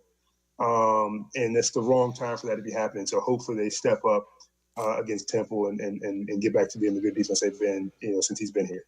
Kevin Monroe joining us. Kevin, usually when there's a coach firing, a team is 0-6 or 1-5, whatever. Season's about over. This one's different. I know going into the year, if we told fans, hey, the Pirates are going to be 6-6, that would not have fired up a lot of people. But you end this season with 3 or 4 wins, you get to 6 or 7 wins. People will be happy with the way it turned out. And as Blake Harrell and John David Baker said, that they are really pushing this narrative that at this point it's all about the players. We want to get Elijah Morris, Deontay Johnson. We want to get these seniors to a bowl game and kind of go out on a high note with their ECU career. Just kind of unique that in one regard, all right, it's over. The Mike Houston era is over, but there's still something to play for this season, and you don't always get that with the coach firing. Yeah, there's no doubt. I mean, coming into this season, a lot of people talked about the schedule and how they were so disappointed and how bad the schedule was. And I wasn't one of those guys. I was like, this is a schedule where we can win 8-9 games, and get back to where East Carolina football should be to propel us into the next year. Maybe that convinces a couple transfer guys to come in at some key positions, and then we can just take off from there. And so to be 3-4, is very disappointing because this is not a schedule that you should be 3-4 on. And so, I look at this as a situation where I understand why he's fired because the schedule is so weak and we've played poorly against teams that aren't very good. And Army's good. I don't want to knock Army. They're good. They're just the Pirates should be comparable with them. They should be able to go out on the field and play them in a tough game. If they lose a close one, fine. First ever loss to Army, Kevin. They were 8-0 before that game. And so, that something had to be done in that scenario. So I get it. We weren't 0-6. We weren't one, had one win, but we were definitely underperforming.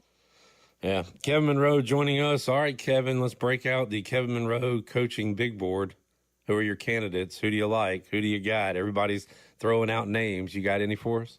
Well, you've heard the names that I'm going to say, but I'm definitely biased towards the 2 guys that I was teammates of, and that's Dwayne Lefford and Terrell Williams, both now coaching in the NFL. Both been doing it for a long time. Terrell kind of went to the NFL pretty early, so doesn't have a whole lot of college experience. But of course, Lefford has been at NC State and App State and different places in Louisville, I think.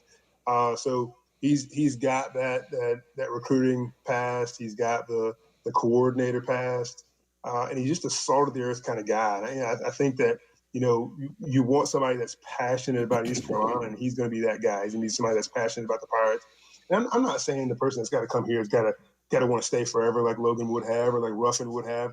I understand people being ambitious and want to go to the next job, but I want somebody that's going to come here and not just make themselves look better, but make the program, rebuild it. Make the program be in great shape, have a great foundation before they leave. And you got to care about a place to be willing to do that. And so those would be the names that I would throw out. I've heard the other names, and I'm not partial necessarily to anybody outside of those two. I will say, for all the people that are pushing Joe Sloan and Garrett Riley, they're probably great candidates. Just remember, being a great coordinator doesn't make you a great head coach. I mean, look what happened with Scotty Montgomery. He was a great coordinator, great offensive mind. It didn't translate into being a good head coach. And I still think he's a good coach. He just was a head coach too soon. Maybe he'll be a good head coach down the line. So, who knows what those guys will be as head coaches one day. But just because they're at big name schools doesn't mean they come here and be good head coaches. Yeah, and the world changes, Kevin, and listening to John Gilbert, I'm sure he wants a great X's and O's guy and a rah-rah guy, but he brought up understanding the NIL and how to use that in today's college football world. He brought that up several times in his press conference on Sunday. So it's almost like, hey, add a new prerequisite, so to speak, to this coaching search. We're going to need you to understand NIL and how we can, what do we have here at East Carolina? How can you best use it? How can we get more money? It almost sounds like he wants a fundraiser along with a football coach. You know what, though? Does anybody really understand it? I mean, we're only a few years into it. Yeah. Based on that argument, he wouldn't hire Dabo Swinney, right? Because he doesn't understand it. He doesn't deal with it. He's underpaying players left and right, and he won't take transfers. So, who does understand it? Kevin Monroe joining us here on the Bud Light pregame tailgate as we get you ready for ECU and Temple. We have multiple Tylers in the YouTube chat. Tyler H says, "Clip, I just finished Trap. I thought it was all right." And the other Tyler said, "Oh, yeah. How was movie night?" So, first of all, Lily was indeed ready to go. She was excited to watch Trap. So, part one, check. She was ready. We watched it. She said after the movie that she liked it, which was good. I think it sucked. Bingo. There we go. I think it was terrible. It was. I have heard, even Jared, when you said you didn't like it, you said there's always something happening. I've heard other people say that too, like it keeps you locked in. I disagree. I think it was boring. It was a lot of things to keep you locked in, but a whole bunch of nothing. There was a lot of nothing, which is, I mean, what to be expected, I guess, with M. Night Shyamalan in 2024. But yeah, that movie sucked. What's up, Glenn? I was just going to concur your point that it was not very good. I think what happened is a director, maybe M. Night himself, took his daughter to a Taylor Swift concert and said, how do I do this? Like, this seems really big and exciting and people are into this. How do I make this into a movie and make money off of it? I like the premise. I think it could have been a good movie. The problem is, I think the problem for me was that it was inside, and if it had been like, I think it'd be more realistic to be like in a big football stadium or something. Something about it being like in a smaller venue didn't sit with me. The problem for me is if you watch the trailer, you've watched the movie. Yeah. Also, he's there's guy. No twist. Yeah, sure. That's his whole twist. I guess that's the twist, is that there's no twist. But my thing, it could have ended like 8 different times. You're like, all right, it's going to end here, and then it just keeps going. Yeah. I'm going to put one on the table for you guys that I watched last night that was fantastic. The Substance, A24's latest flick. Isn't Dennis Quaid in that? Yes, he's fantastic. I'll check it out. Demi Moore's great in it. It's I like Demi not a normal Demi Moore performance by any stretch. Like striptease. The rising Margaret Qualley is in it, and she's fantastic. It's kind of it's a weird movie in the sense that there's almost very few people in it. Wow. Like, it kind of pulls off the isolationism of fame in an interesting way. Yeah. And what people will do to maintain that level.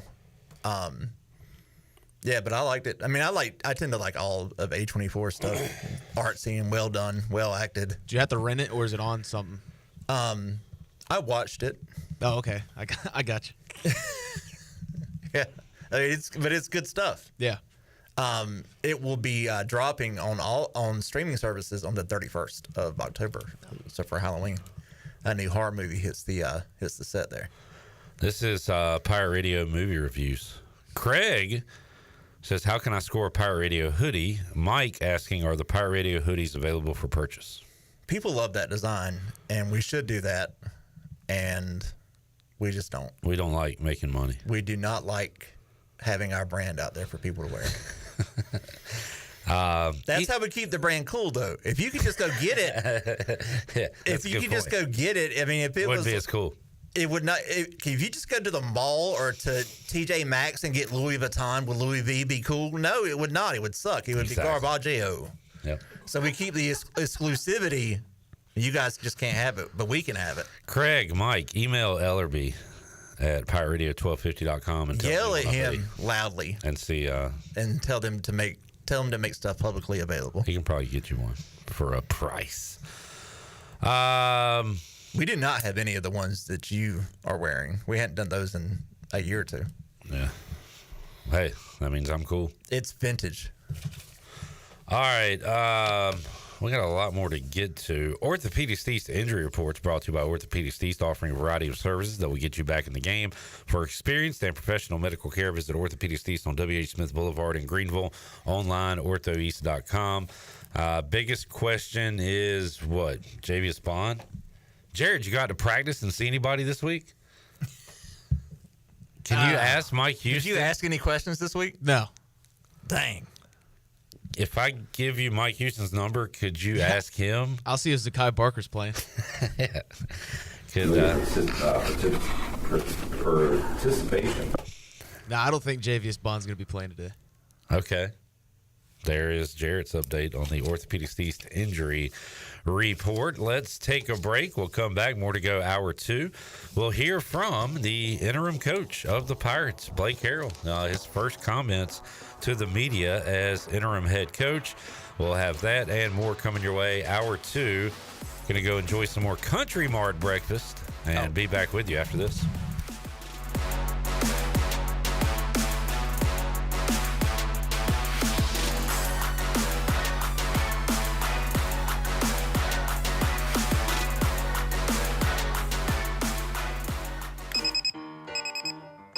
Some days you hit snooze, but not today.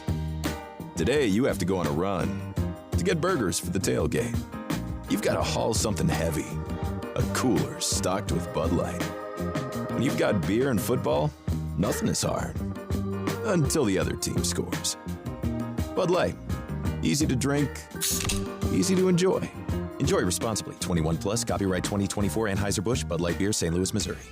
There is road work outside, but plenty of food and fun inside at Fish Street Hardware in downtown Greenville. Park right across the street and make your way in for a great lunch today or drinks with friends. There are over 40 beers on tap and plenty of new specialty cocktails to choose from. Don't forget about Singo on Tuesdays, trivia with DJ Captain Morgan on Wednesdays, local artist live music on Thursdays, and the best Sunday brunch starting at 10:30 a.m. Be sure to follow Fish Street Hardware on Facebook and Instagram for all the 411. Go Pirates!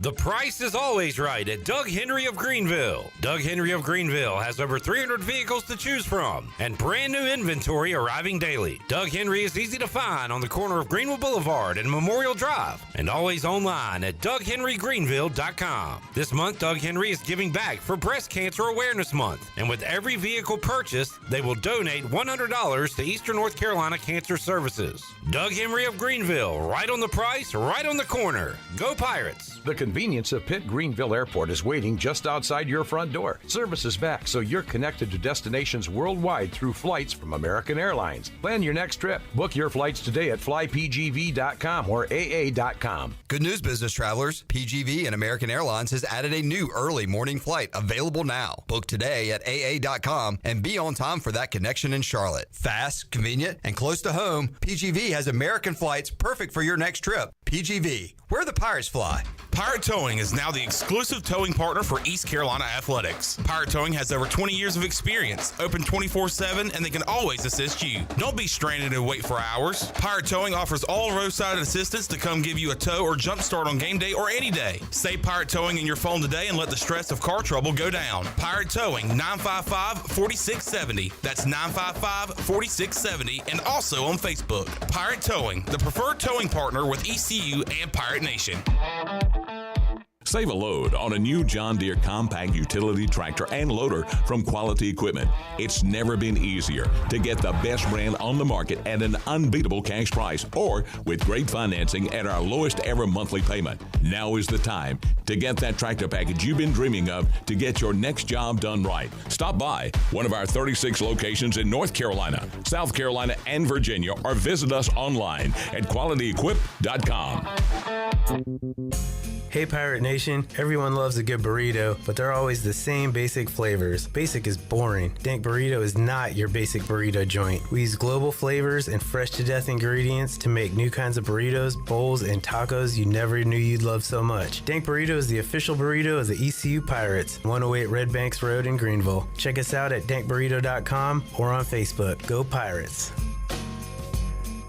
This is Parker Bird from ECU Baseball, and you're listening to Pirate Radio, the voice of the Pirate Nation.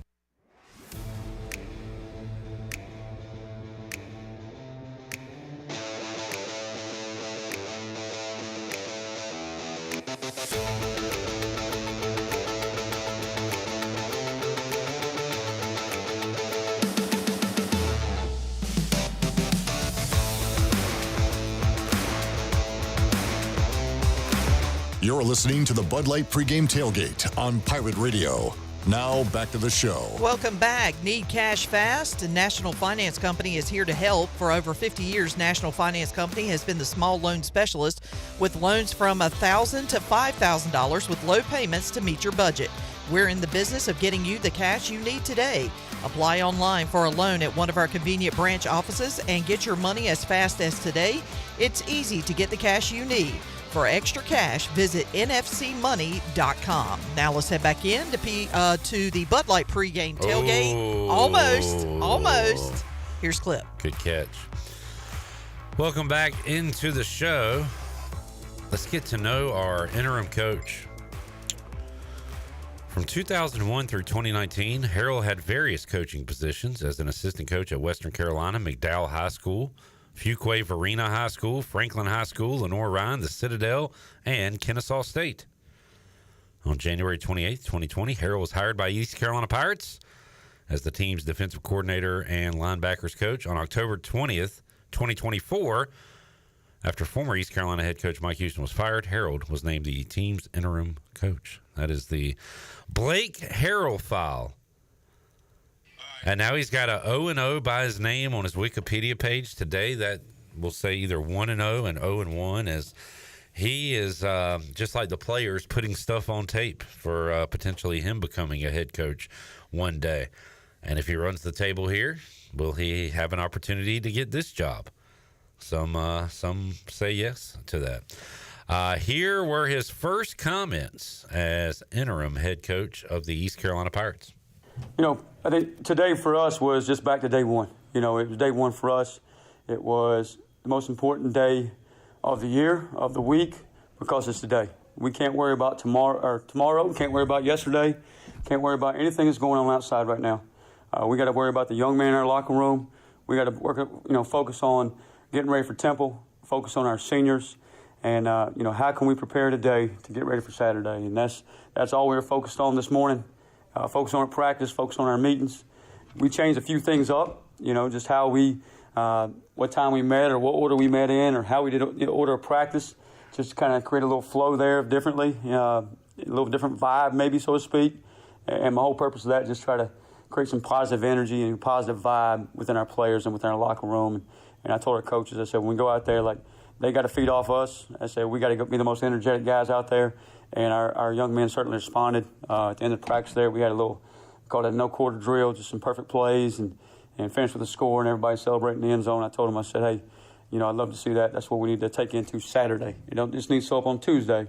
You got to take it to Saturday. And if you'll take that effort and that energy into Saturday, I think we'll have an opportunity to play the way we want to play.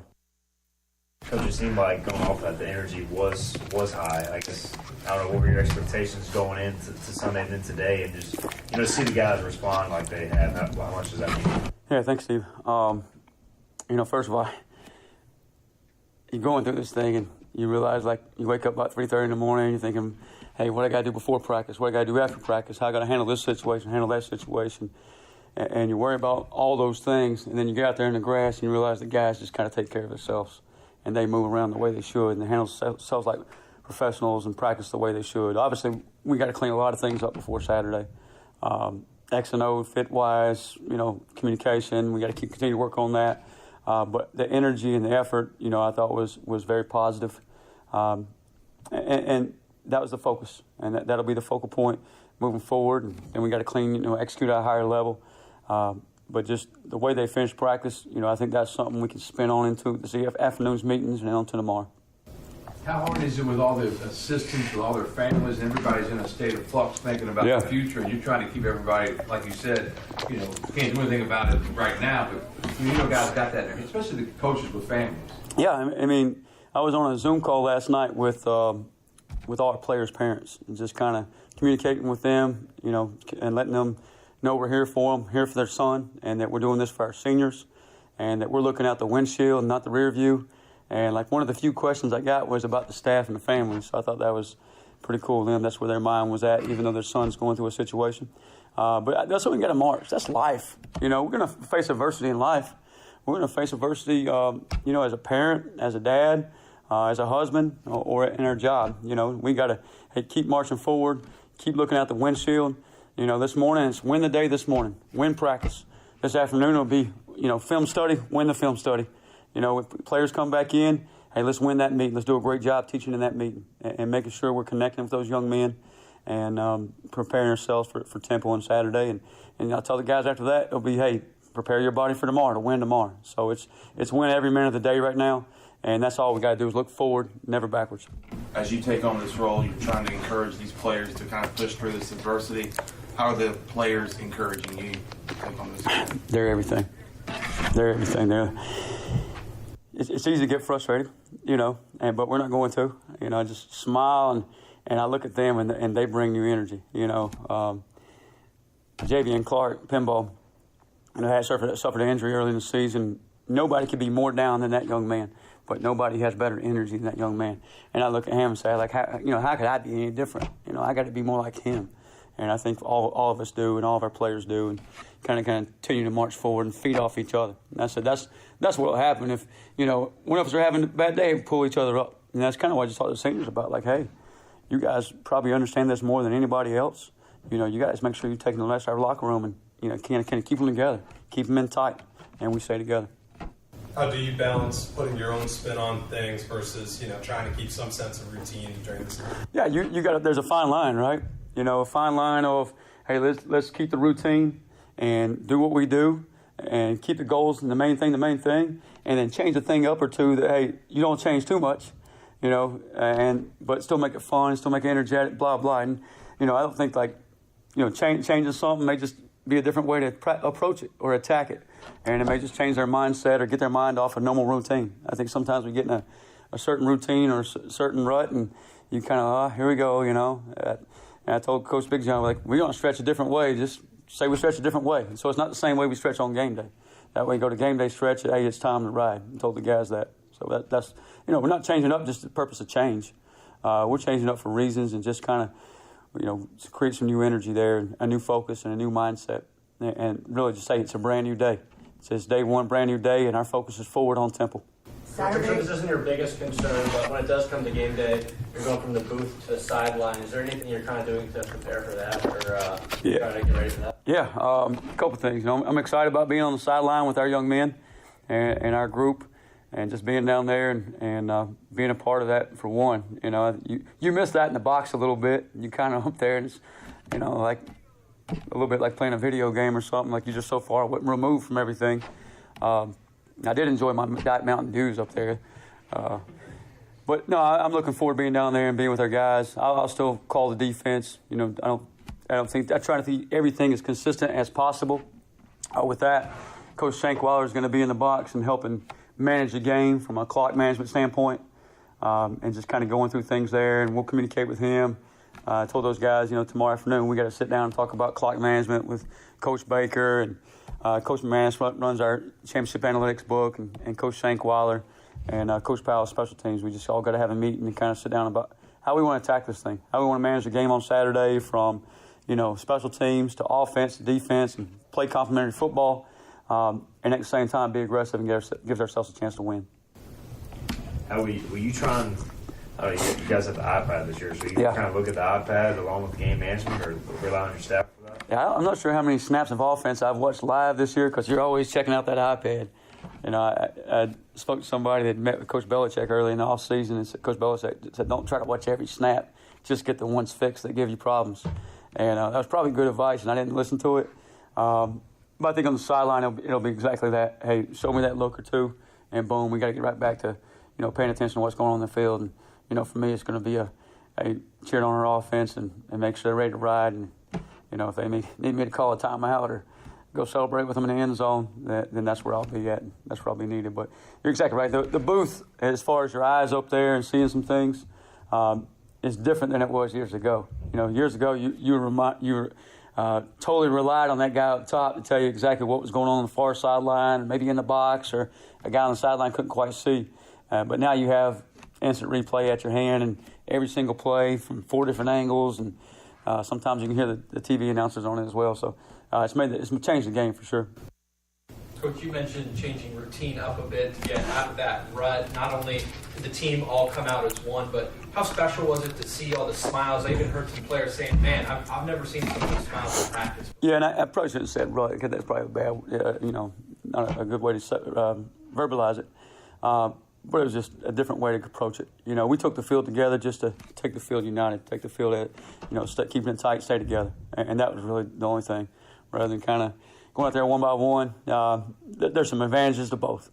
You know, I always say this, there's a lot of different ways to skin a cat. Let's just make sure we're holding the tail when we skin it. And that's it. So just having a different approach, it doesn't mean it's the right way or wrong way, you know. And I don't know, like, I told our coaches this, if I was starting my program from scratch somewhere else, I may not change a thing. You know, I may do it exactly the same way we've been doing it, because I've done it that way for so long. But I think we just need to tweak a few things right now just to have a different approach to it. When you do tweak a few things, do you feel like players were more engaged and less just going through the motion? I know at this point in the year, especially like things like stretching, like I know I was bad about it, you just kind of do it. The players were probably fine. It was mostly me that was kind of like, oh man, I hope this is going okay. I hope we're getting what we need out of this. I hope we're getting the reps we need out of this. We're attention to detail. We're playing the game the right way. Because at the end of the day, it doesn't matter what you do, and we tell our players this all the time. It doesn't matter what you do, but how you do it. You know, are you going to play with great effort? Are you going to play with physicality? Are you going to have energy for your teammates? And you're going to be disciplined and execute all those things to help you win football games. At the end of the day, that's what matters. You know, and so we got to. You know, I was always worried about the kids. Did a great job of handling it in practice. That was just kind of my anxiety there kicking in a little bit. You know, this senior class, that group, they put so much into this. So what would it mean to close this thing the right way? Obviously, starting with Saturday and getting them a shot at the game.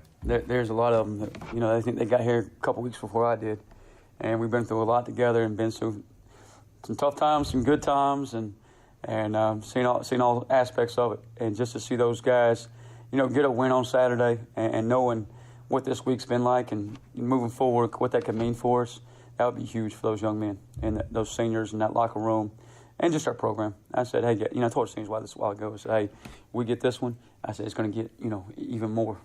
The train will get it going even more, and we all need that right now. There's obviously been some buyback in from fans who may have distanced themselves. And what do you kind of expect Saturday when you guys run out of the tunnel for homecoming? I expect homecoming in Dowdy-Ficklin Stadium. You know, I think we have some diehard, awesome fans.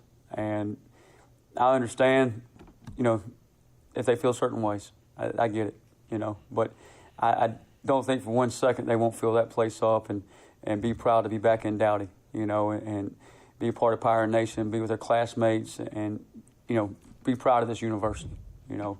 I understand that they have some frustrations. We all do, and we all want to get those fixed, and we all got a lot of football left to play. We got 5 games left to play. I mean, that's a lot of football. You're sitting here 3-4 with 5 games left to play. You only focus on one game at a time. You only focus on Temple. But there's a lot of different outcomes can come up in 5 games. And, so that's what we talked to our players about. And we got to just go enjoy Saturday. And, I think I appreciate being at this place because you have passionate fans. They have opinions, and everybody's entitled to it. And I appreciate their passion. I'd rather be at a place that has passion and cares than a place that has no passion, doesn't care, and never shows up one way or the other. So I glad to be a part of that, and I appreciate that. Coach, when it does come to Saturday, will these games starting again at QB? Every day is like, and I would say this, I've never been asked a quarterback question in my life.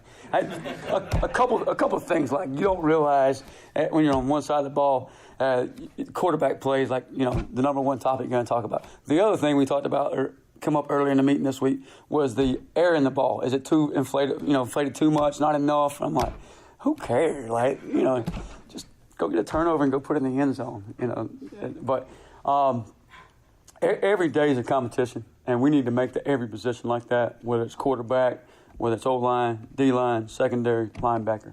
I did think Caden played extremely well his last time out, And, I think Jake's done some good things this season too. I got to sit down with both of them, and not to talk about football, just to get to know them better as young men. Like, the defense side of the ball, I can spend a lot of time with those guys and have for the last several years. And I always bump fists with those guys in the hallway and, pound them up and all that kind of stuff. But, for sit down and have a conversation with them, how many times have I done that with an offensive guy? So I just need to do that and just, give them the vision and give them the goals and tell them how proud I am of them. And hey, we got nothing to lose. Let's let this thing ride. Let's go play freely.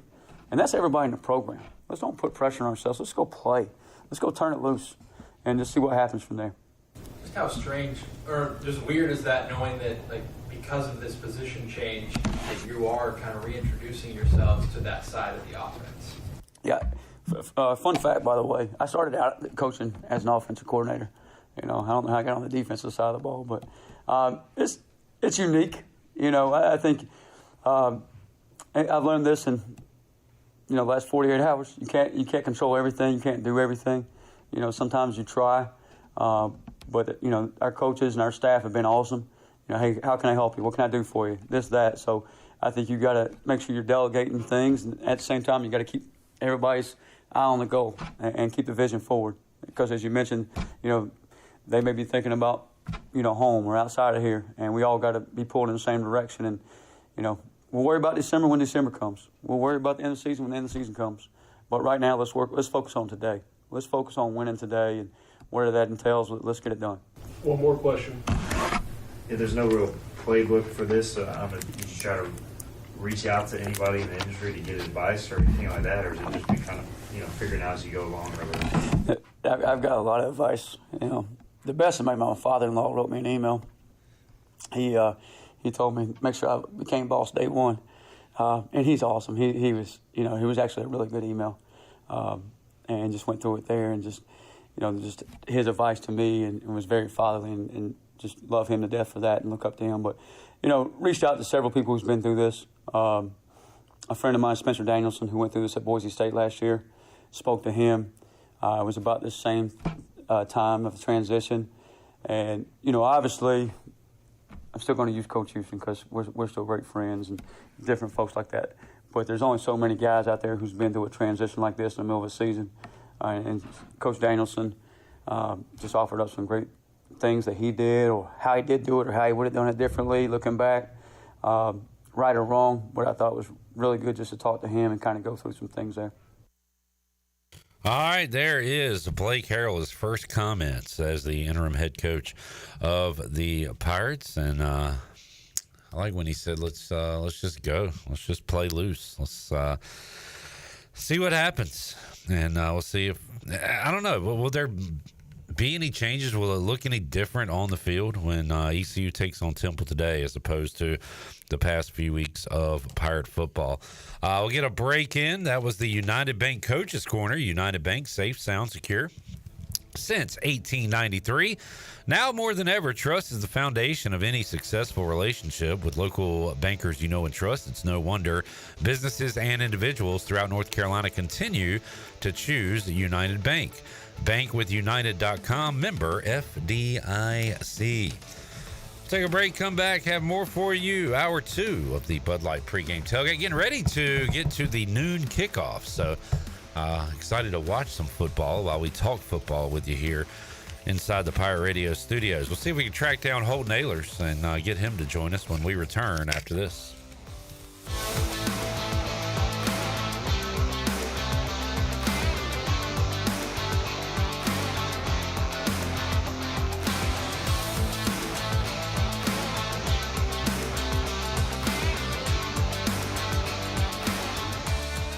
Great food, great atmosphere, and great service is Ottavola Market Cafe. Ottavola is simply a restaurant that focuses on that, being a great restaurant. There's something for everyone at Ottavola. The menu offers a variety of great choices like pastas, pizzas, sandwiches, soups, salads, and seasonal rotating selections. Lunch or dinner, Ottavola is always the right call. Call ahead and get Ottavola to go, or stop by the bar for a drink with friends. It's simple. Come and eat at Ottavola Market Cafe, Red Banks Road next to Food Lion, and OttavolaMarket.com. Ottavola, Pirates supporting Pirates. Hey there, Eastern North Carolina. Jeff Stein at Brown and Wood. We have the 2024 Encore GX at 0.9 for 36 months. You heard it right, 0.9. We also have the Envision and the Enclave at 0.9. For GMC, we have the 2024 Sierra at 1.9%, the Terrain at 0.9%, and the all-new Hummer EV 849 lease for 24 months. Brown and Wood, 89 years in business in Greenville. 4 brands, 3 generations, 2 rooftops,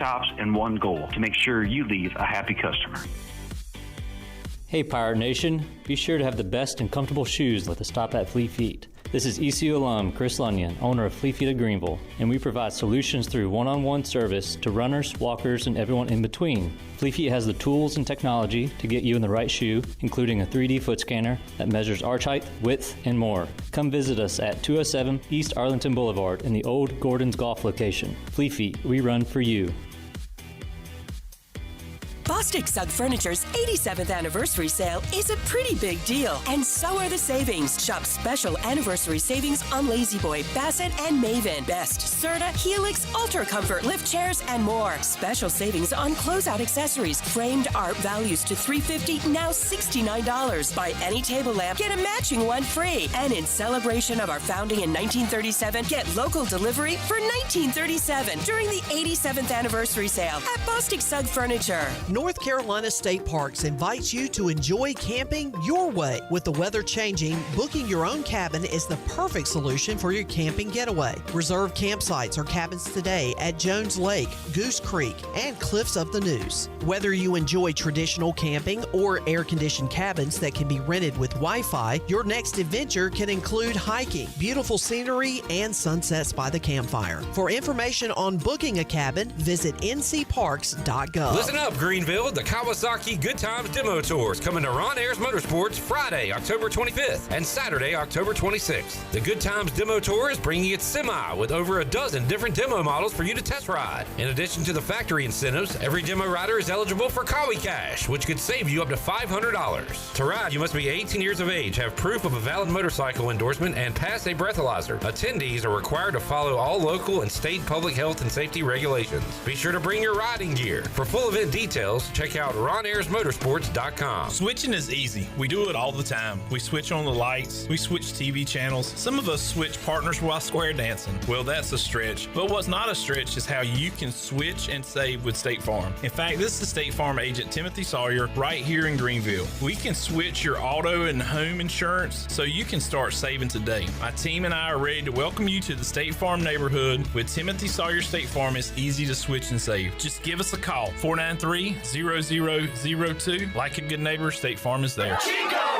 Arriba, arriba! Chico's Mexican Restaurant is where the fiesta never ends. Grab your amigos and head to Chico's every Wednesday for shrimp tacos for only $9.99. Plus Wednesdays means all Mexican imports for just $2.99. Thursdays, enjoy your favorite beef, chicken, or vegetable fajitas for only $9.99. For Mexican food and fun, it's got to be Chico's Mexican Restaurant in downtown Greenville and online at chicosrestaurant.com. Chico's, where the fiesta never ends. Pirate Radio. You know, if you're going to put your name on something, it better be your best work. The voice of the Pirate Nation.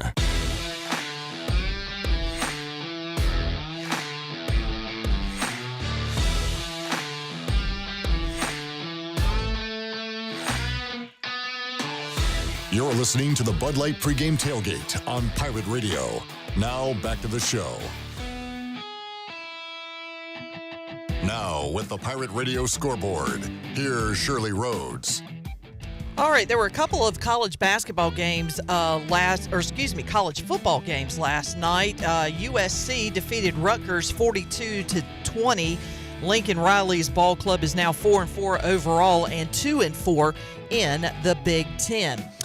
Louisville defeated Boston College 31-27. It was Boise State over UNLV 29-24. It was game one of the World Series between the Dodgers and the Yankees, and in the 10th inning, it was a Freddie Freeman grand slam.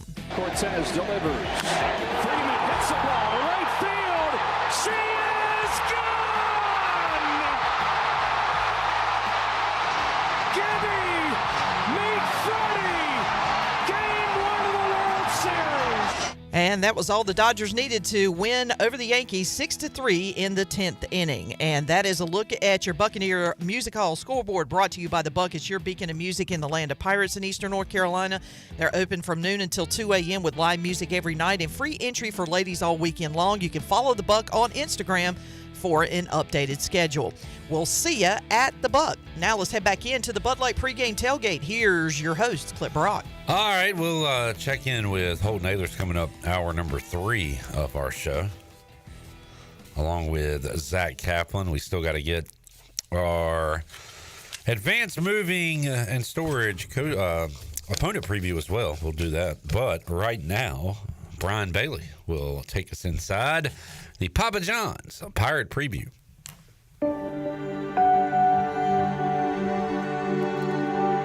As was announced earlier today, I informed Mike Houston that we would have a leadership change in our football program. And with that, Pirate football was in a state of transition. Mike Houston was relieved of his duties with a record of 27-38 as the Pirate coach. Defensive coordinator Blake Harrell takes over as the head coach on an interim basis. Basically, it's a 5-game job interview, and it could be 6 if the Pirates earn a bowl bid. Either way, Harrell says there is still lots of football to be played. And just to see those guys, get a win on Saturday and knowing what this week's been like and moving forward, what that could mean for us, that would be huge for those young men and those seniors in that locker room and just our program. I said, hey, I told the seniors a while ago, I said, hey, we get this one. I said, it's going to get, even more. The train will get it going even more, and we all need that right now. And he's intercepted. Temple with the takeaway on the interception by Jamel. The Temple Owls come to town this week at just 2-5 on the season. The Owls come in after a win, though, after beating Tulsa 20-10 last week in Philadelphia. Coach Blake Harrell says the Owls are better than their record indicates. They're a good football team. I mean, they I know they got 2 wins, but they came off a bye, won last week. And you look at their sideline, the way they play the game, they're doing some good things, and they got the momentum going right now. The quarterback had, 300 passing yards last week. The defense is very solid. They play a 4-man front, run around, and they kind of play that Temple mantra is Temple tough. And you see all those single-digit numbers who have earned those single digits standing out. So that's what you see on film that flashes. Cadets remain on their feet. 4th down and goal. The keeper straight ahead, and Hauser crosses the goal line. The East Carolina touchdown, Caden Hauser. Caden Hauser got his first start as a Pirate quarterback against Army in that 45-28 loss last week. Hauser and the offense looked much better in the second half in that game, but Pirate offensive coordinator John David Baker says some of those plays were there in the first half. and could have made a difference last week. The plays that we made there in the second half, they were the same plays that were there to be made in the first half. We're a couple drop balls, putting the ball in a better spot on a third down from converting there in those first 2 drives. Missing a deep ball to Anthony there on the second drive. But those are the same plays that, we made in the second half versus not making them in the first half. And so we've got to find a way and be intentional and making sure that we're getting the ball in specific people's hands early that we know are going to keep us in rhythm and keep us on schedule. The Pirates are a 7-point favorite in today's homecoming matchup with Temple. If you're a Pirate alum in town for homecoming, welcome back. Your Pirates need you. It's the Pirates and the Temple Owls today for a 2 p.m. kickoff at Dowdy-Ficklin Stadium. With the Papa John's Pirate Preview, I'm Brian Bailey. Pirate fans, Papa John's is the MVP move for game day or any day. Place your order online at papajohns.com. Sign up for Papa Rewards. Papa John's, better ingredients, better pizza. Go Pirates. I'd like to challenge Little Italy, Chandler's favorite pizza place of all time, and Papa John's. Do a blind taste test and see if Chandler can tell the difference. No, it sounds like you're questioning me, and I'm telling you right now, it's the best pizza I've ever had. The man is passionate about a good pizza pie. Mike, honky check. Confirmed honky. Mike Stramalaggio says, I'm good with a fathead decal of Steve Logan and his signature crouch position on our sideline. Bring the good times back. So the coach of the Pirates is a fathead of Steve Logan. He also says the Pirates win big today, 34-14.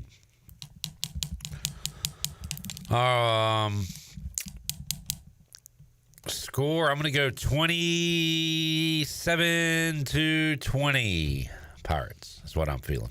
So, let's see, a line check. I think it's 7.5. So you think Temple covers? Yeah, 7.5.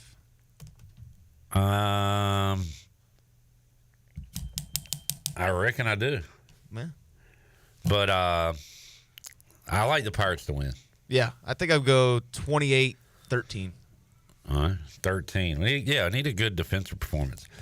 I tell you what, you got a few minutes left, and a couple of Pirate legends strolling through the Pirate Radio studios. Chris Johnson, Andre Allison. Whoops, sorry.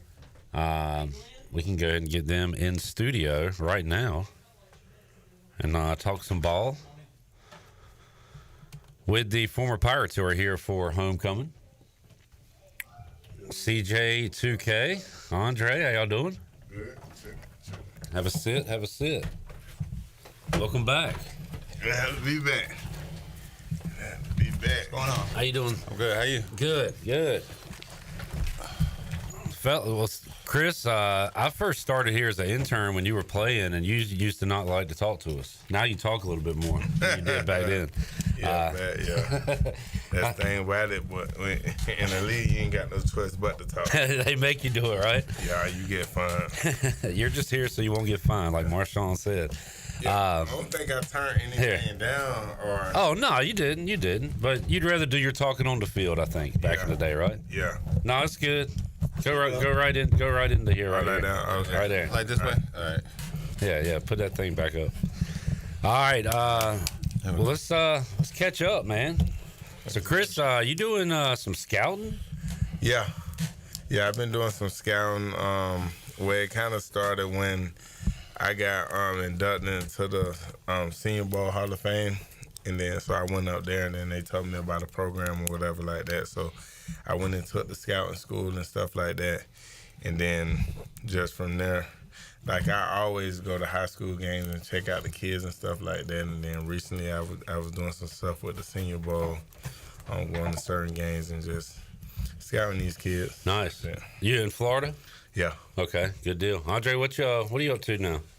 My wife and I own a wellness and recovery studio in Cornelius, Northern Charlotte area. So we just focus on preventative healthcare measures, infrared saunas, cold plunges, all the therapies and things that we did as athletes to return your body to its normal state. We own that, and now we just became a franchise, so we're going to be selling those across the country. Congratulations. Is that for athletes or for anybody? For anybody, yeah. A majority of our clients are just, normal, everyday people who, balance out work, life, kids, and things of that nature. I know Michael Hickman does some stuff in. He does something similar, yeah. Yeah, right up the road here, former Pirate. Guys, what are y'all up to today? You gonna head out to the tailgates, check out a game? Yeah, we're gonna check out a game, tailgate, and things like that. It's been a long time coming. Haven't been in a couple of years. Just excited to get back to Pirate Nation, and just want the team to get back to how it was when me and Dre was here. No doubt. And kind of a different feel going into today because you've got an interim coach, Mike Houston, getting fired. So how much are y'all paying attention to ECU football today, and what did you think of the move that was made? We pay attention a lot to it. Honestly, even though we're not actually here, we still pay attention a lot to it. And we just know when we came in, like the standards that we set and the things how we wanted it to go. And it's crazy because my first year when I got here, we was like 1-10, right? Yeah, John Thompson. Yeah, John Thompson. We was like 1-10, and then it was crazy because Drake came in and like he was kind of like that guy that kickstarted and kind of. When he got drafted that year, came in and did what he was doing, and then he got drafted that year. Then after that, it was just like a domino effect. 50-yard touchdown against Duke right out of the gate, right? Yeah. I was really just privileged and lucky to be Skip Holt's first recruit that came in, and just wanted to make the most out of my opportunities. So, like CJ said, we talk a lot. We just try to always build on ways that we can contribute to bringing the program back to that normal, player going to the league each year, and top draft picks, and having winning seasons, getting into those bowl games. Andre, two things I want to ask you about. First of all, did you get in trouble when you did what'd you do, a flip in the spring game or something? Yeah. What happened with that?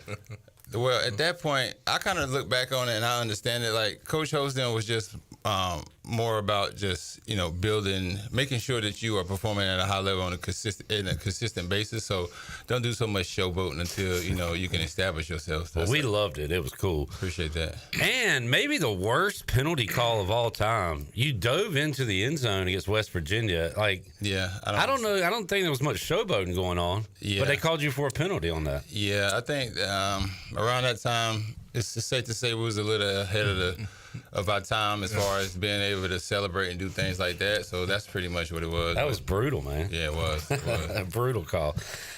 Chris, a lot of memories we have of you, but I don't know. I guess Hawaii Bowl. I'm gonna go there. The game against North Carolina here that went up and down. Akeem Nicks and all those great players. But I don't know what stands out to you, Chris. If you got a memory or two from your time here.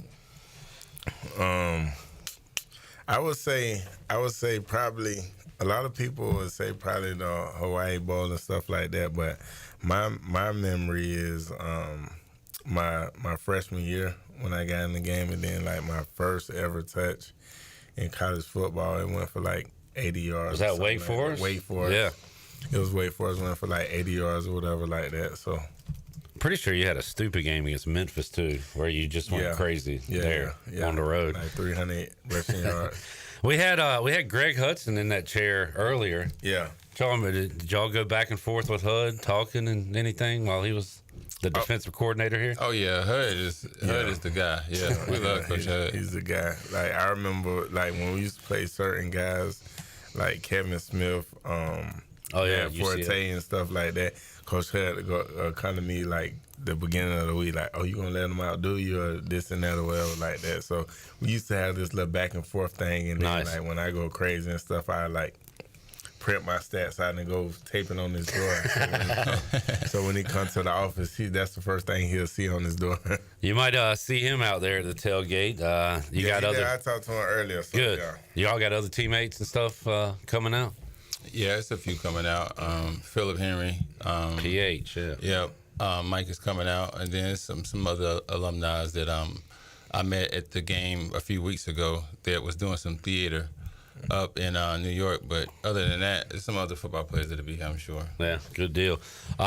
We appreciate y'all hanging out, man. Chris, while we got you here, you've been spitting out a few candidates for the coaching job. Right. Who are you backing right now? Who do you like? Yeah, it's a few guys. You got one of my former teammates, Joe Sloan, who's over at LSU right now, who, you know, offense coordinator and things. I think he'll be a good guy. You got Freddie Kitchens, a guy, he was my running back coach at Arizona. Where is he now? What's he doing? He's in Carolina. Okay. North Carolina, UNC. Gotcha.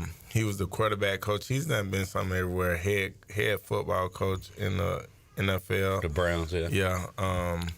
Dow Loggins, he's a guy that he's in South Carolina right now, SEC or whatever like that. I think he'll be a good guy too. I just feel like whatever guy we bring in got to be a guy that's ready to change the culture and know exactly the right things to do, and that's come with knowing how to raise money for this NIL and actually get some of those players, some of those right players in, because it's different when you going in and like you got $50,000 for a quarterback, or you got $200,000 for a quarterback. You get a whole different type of player. So, hopefully we get the right guy in here, and I'm pushing to get one of those three guys that I named in here, and I think that's the start. Man, y'all missed out by a little over a decade on the NIL. They owe us some back pay. No doubt. They owe us some back pay. Because y'all were two guys that could have taken advantage of that. Oh man, our jerseys in the store, in the bookstore, billboards on the way here on the main highway there. Right. Being on the front of the magazines, being in that kind of magazine, because I was ranked number 3 receiver my senior year, coming into the year behind Jeff Samardzija and Calvin Johnson. So you got to think, I'm going to push to see who can help us legislature-wise to get some of that back pay. Back pay. At least leave it to the kids, you know. Yes, sir. Yes, sir. Well, fellas, appreciate y'all coming out. We'll let y'all get out to the stadium, but thanks for joining us today. Great to catch up with you. Absolutely. Yes, Chris Johnson, Andre Allison joining us here in the Pirate Radio studios. We'll take a break, come back, have more for you on the Bud Light Pregame Tailgate back after this. I love it.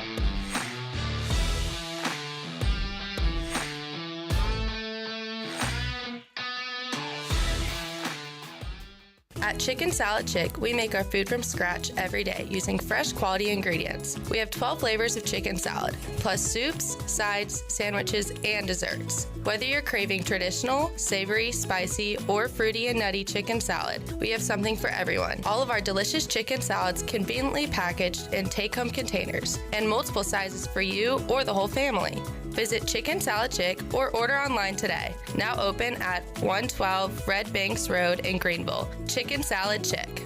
There's a special deal at US Cellular where you can get 4 lines for just $90. It's perfect for you, Barbershop Quartet. That's us. There's no trade-in needed, and it comes with 4 free phones of your choice. 4 free phones. US Cellular, built for us. Terms apply. Visit uscellular.com for details. In this new world of having everything delivered to your home or office, why wouldn't you start using Cellular Warehouse for all of your cellular deliveries? Toby Williams and his team are in the business of delivering phones and tablets every day to customers, which enables you to take the hassle out of visiting a store. The best thing about this great service is that it's free. Call Toby Williams today at 252-799-7051. That's 252-799-7051, and let his team make your wireless experience fast and easy. Cellular Warehouse, your local U.S. Cellular authorized agent.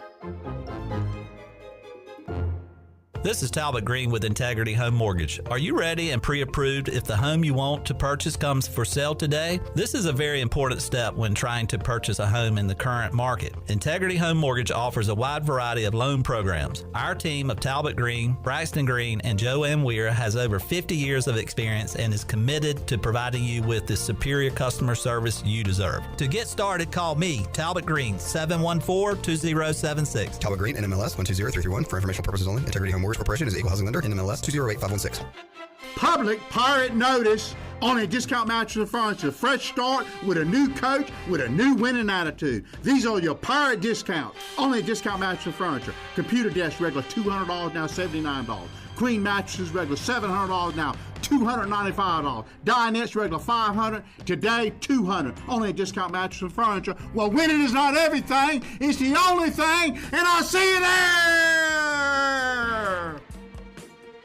Big game season is here, and I'm not just talking about Pirate football. Lindsey Gray here with Carolina Caliber. We're ready to blast the cannons in the stands and the fields. You know what I mean. Get ready with us. Take your pick from the largest selection in Eastern NC. Grab a rifle on a scope, and we'll mount and bore sight it for you. Don't forget Springfield's Gear Up promo. Buy a 2020 Waypoint, get a 2020 Rimfire Target rifle for free. Stay tuned in weekly as we shoot through fall with the best deals around. Shop online or stop by Carolina Caliber on Fire Tower Road in Winterville. It's a time-honored tradition. There's a common misbelief today that to make it further, you need to push yourself, that you need to give up any joy to continue your rigid routine. Or you could try another way. Take some time to enjoy life, like having a Michelob Ultra with friends, because happiness is essential to living an exceptional life. Michelob Ultra, a refreshing and balanced flavor with only 2.6 carbs and 95 calories. It's only worth it if you enjoy it. Enjoy responsibly. Michelob Ultra, proudly distributed by Carolina Eagle Distributing since 1989. I'm here with Jamie Lane with Carolina Hardscapes and Pools. Jamie, what's new? For starters, we're building our new building out at 5019 Highway 43 South. We've also put together a 10-day pool package. A 10-day pool package? What does that mean? Well, people think pools take a long time, but with this package, we break ground and have you swimming in 10 days. Go to CarolinaHardscapesandPools.com or by calling 364-1201. You can stop by our office on Fire Tower Road. We can make your backyard dreams into a reality with landscaping, patios, fireplaces, and outdoor kitchens. Carolina Hardscapes and Pools. Enjoy the outdoors. This is Pirate Radio, WGHB Farmville, 1250 and 92.7 FM Greenville, WDLX Washington, 930 and 104.1 FM Washington.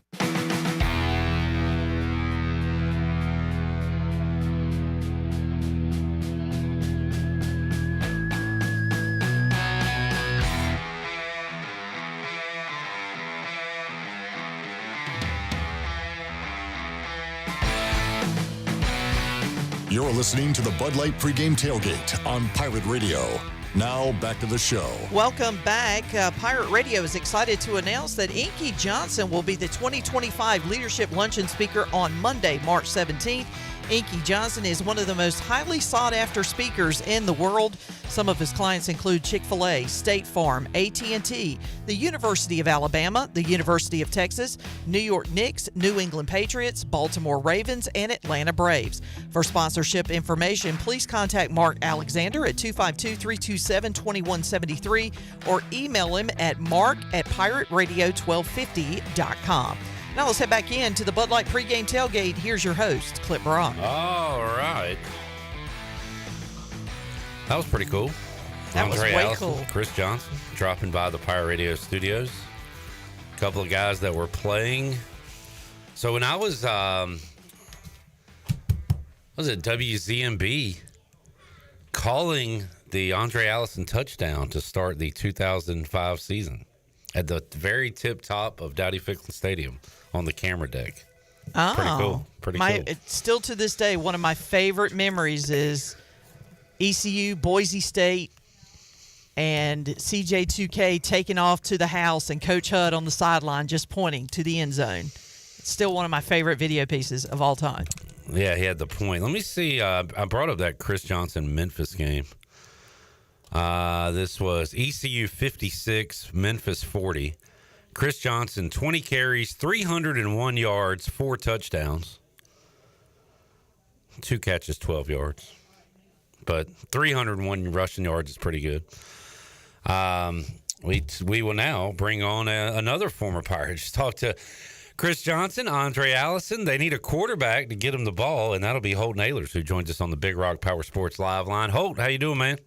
Clipper, doing good, brother. What's up? Hey, man, enjoying homecoming with some old Pirates coming through. Always cool. Hopefully you'll get to see some of your teammates and some Pirates of the past today. Yeah, man, I'm looking forward to it. So I closed on a house 2 days ago. It's a duplex, so I have a couple of them staying over. the night this past weekend, so it's been good to catch up. We made some French toast this morning. Now I have a couple of mimosas, so it's been good so far. All right. Sounds like you're living life big, and congratulations on the place. Holt, what an odd week it's been. East Carolina in some uncharted waters here, firing a coach this early in the season. So now Blake Harrell takes over as the interim. I've been asked a lot, like, what are the players thinking right now? And my best guess is, Holton, after the initial shock wears off, I feel like Blake Harrell probably did a good job of reining them back in and getting them ready to go. I'm sure you've talked to some guys on the team. Am I accurate in that? How is it going for these players right now? Yeah, they're ready to roll. Look, they kind of got a bad taste in their mouth because they feel like, those players in the locker room feel like Houston should still be there from everything I've talked to. So they want to go out there and prove that, he's built a good team and he's built a good culture there that can still withstand it. So they certainly want to do it for him, but also they want to do it for themselves. Look, they don't want to be the team, the class that is kind of known as the one that let the culture slip up underneath them. But if they can go make a bowl game this year, they turn it around, then they certainly won't be, known as that. So they got a lot to play for right now. No doubt. And there is an opponent today. It is Temple coming off a win, but Jeff Nadeau really undersold the Owls when we talked to him earlier. He thinks East Carolina will be able to score some points today and beat Temple by double digits. And if the offense plays the way they did in the fourth quarter last week, I think we can do that, Holt. What do you think about Caden Hauser in the offense heading into his second start? I think they're going to be ready to roll. I think Caden, I know he wasn't playing against the starters, there at the end of the game, but he kind of got his rhythm under his feet. You got to realize, he hasn't started a game in a while and he hasn't played in a while. So, either way, whether he started good or not, it was going to take him a little bit just to get fully comfortable back into it. I think today you're going to see the true test of him of how he's going to be for the future for the Pirates. Look, he has 3 years left. Whatever coach comes in, hopefully he's going to have a good quarterback waiting on him. And defensively, Holt has been an issue these last couple of games. Blake Harrell now taking over all responsibilities, but he is really focusing in on that defense, what they've done wrong. Now, they'll face a lesser opponent today than they did last week, but Jarrett, I think, said East Carolina gives up 13, 14 points today. I got Temple at about 20. I'm expecting a pretty solid defensive effort today. Yeah, I think so too, man. Look, this is the time to be aggressive if you're JDB, if you're Coach Harrell. Look, they're showcasing themselves too because there's no guarantee they have a job next year. And, the chances of both of them coming back are pretty much zero. I think they're going to be aggressive. They're going to go show their defense, show what type of, play calling that they can have too. They're showcasing just as much as these players are now. Holt Naylor's joining us. East Carolina and Temple going at 2 o'clock. We'll be with you after the game on the U.S. Cellular fifth quarter call-in show. A couple other games to look at, Holt. Let's go tonight. Penn State, Wisconsin. Definitely got Penn State on upset alert. They are 6.5-point road favorites in Camp Randall. What do you think about that matchup tonight? Yeah, I don't think Penn State's as good as their ranking says. So I could see that one, swaying and part of the other team there. So, I'm not really sold on Penn State yet until they go out there and prove it. If they get to the Big Ten championship, that's when I'll believe them, but I don't believe them yet. How about LSU A&M? Joe Sloan and those Tigers, number 8 in the country, taking on Texas A&M. We talked about this earlier in the week. These are two teams that lost week 1 that you just kind of forget about and throw them aside, and here they are, both 6-1 at this point in the season. I think this is the sneaky team. Whatever one wins this game, has a good chance of making the playoff. It's like the sneaky team in the SEC playing right now. So, hopefully I like LSU in this one. I really like Joe Sloan, like I said before. If we got him as a head coach, that'd be great. Like I said, the only really worry with that is, he's at LSU. Everything's unlimited. But, look, if we can go get Joe Sloan, you go get Joe Sloan. SMU Duke, do the Devils have a chance tonight, or does that SMU offense keep rolling, Holt?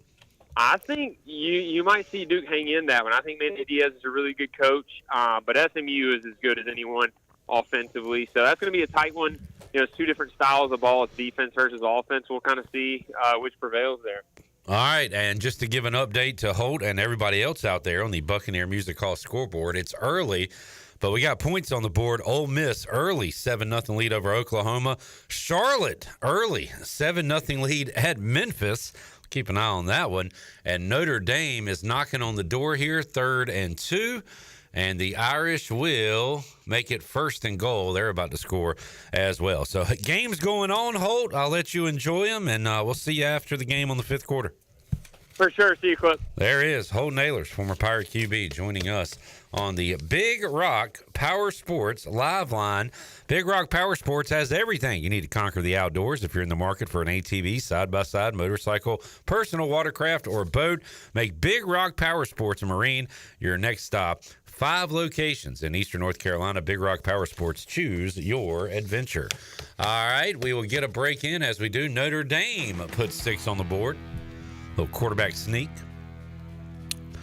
Charlotte up with 9:02 left to go first quarter. 7-0 over Memphis.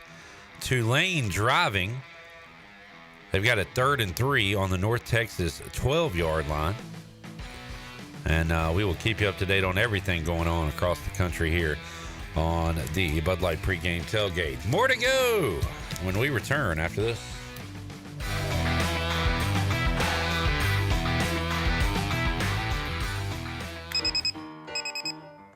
Some days you hit snooze, but not today. Today you have to go on a run to get burgers for the tailgate. You've got to haul something heavy. A cooler stocked with Bud Light. When you've got beer and football, nothing is hard. Until the other team scores. Bud Light. Easy to drink, easy to enjoy. Enjoy responsibly. 21 plus. Copyright 2024 Anheuser-Busch Bud Light Beer, St. Louis, Missouri. The Rick House is Eastern North Carolina's premier restaurant and bourbon authority. Jefferson's, Basil Hayden, Woodford Reserve, and a Midwinter Night's Dram are just a few of the incredible bourbon options. The Rick House features the very best steaks and fresh, made-from-scratch pastas. The Rick House can host your corporate event or special parties in the 3,000-square-foot banquet hall. Join the Rick House for Sunday brunch from 10 a.m. to 2 p.m. and for the wine tastings on the last Friday of every month. The Rick House.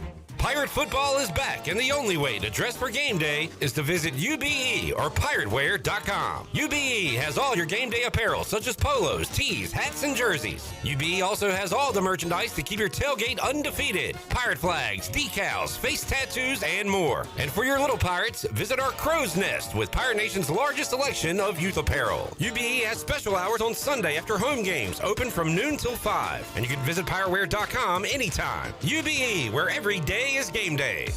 This is Brian Harris with 360 Golf Carts, Pitt County's go-to shop for all things golf carts. We have E-Z-Go, club car, and utility carts to choose from. Whether it's for the beach, riding around the neighborhood, or working in the yard, 360 Golf Carts has the perfect ride for you. If you have issues with your current cart, take it by my shop for an expert's diagnosis. From parts to sales to service, we have you covered. We will even deliver right to you. So come see me, Brian Harris, on Highway 43, just past D.H. Conley High School. 360 Golf Carts, pirates supporting pirates. Do you have any real estate questions about buying or selling residential or commercial properties? Are you curious about this current real estate market? Do you need a property manager for all your rental houses? This is proud ECU alum Scott Harris with Harris Real Estate Group, and I would love to help answer every question you have and show you a real estate experience that will be memorable and enjoyable. Every step of the way, I'm here to make your dreams a stress-free reality. Call me today at 347-1857. That's 347-1857. Go Pirates!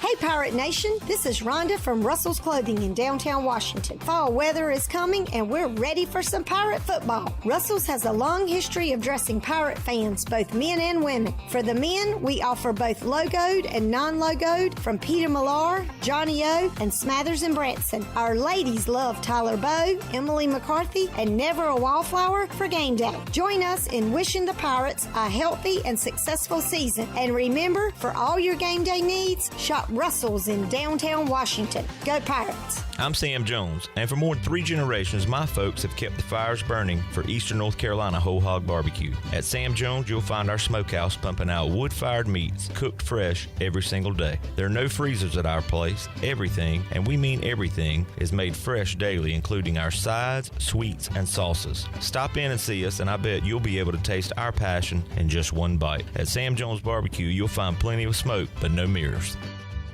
Need cash fast? National Finance Company is here to help. For over 50 years, National Finance Company has been the small loan specialist with loans from $1,000 to $5,000 with low payments to meet your budget. We're in the business of getting you the cash you need today. Apply online for a loan at one of our convenient branch offices and get your money as fast as today. It's easy.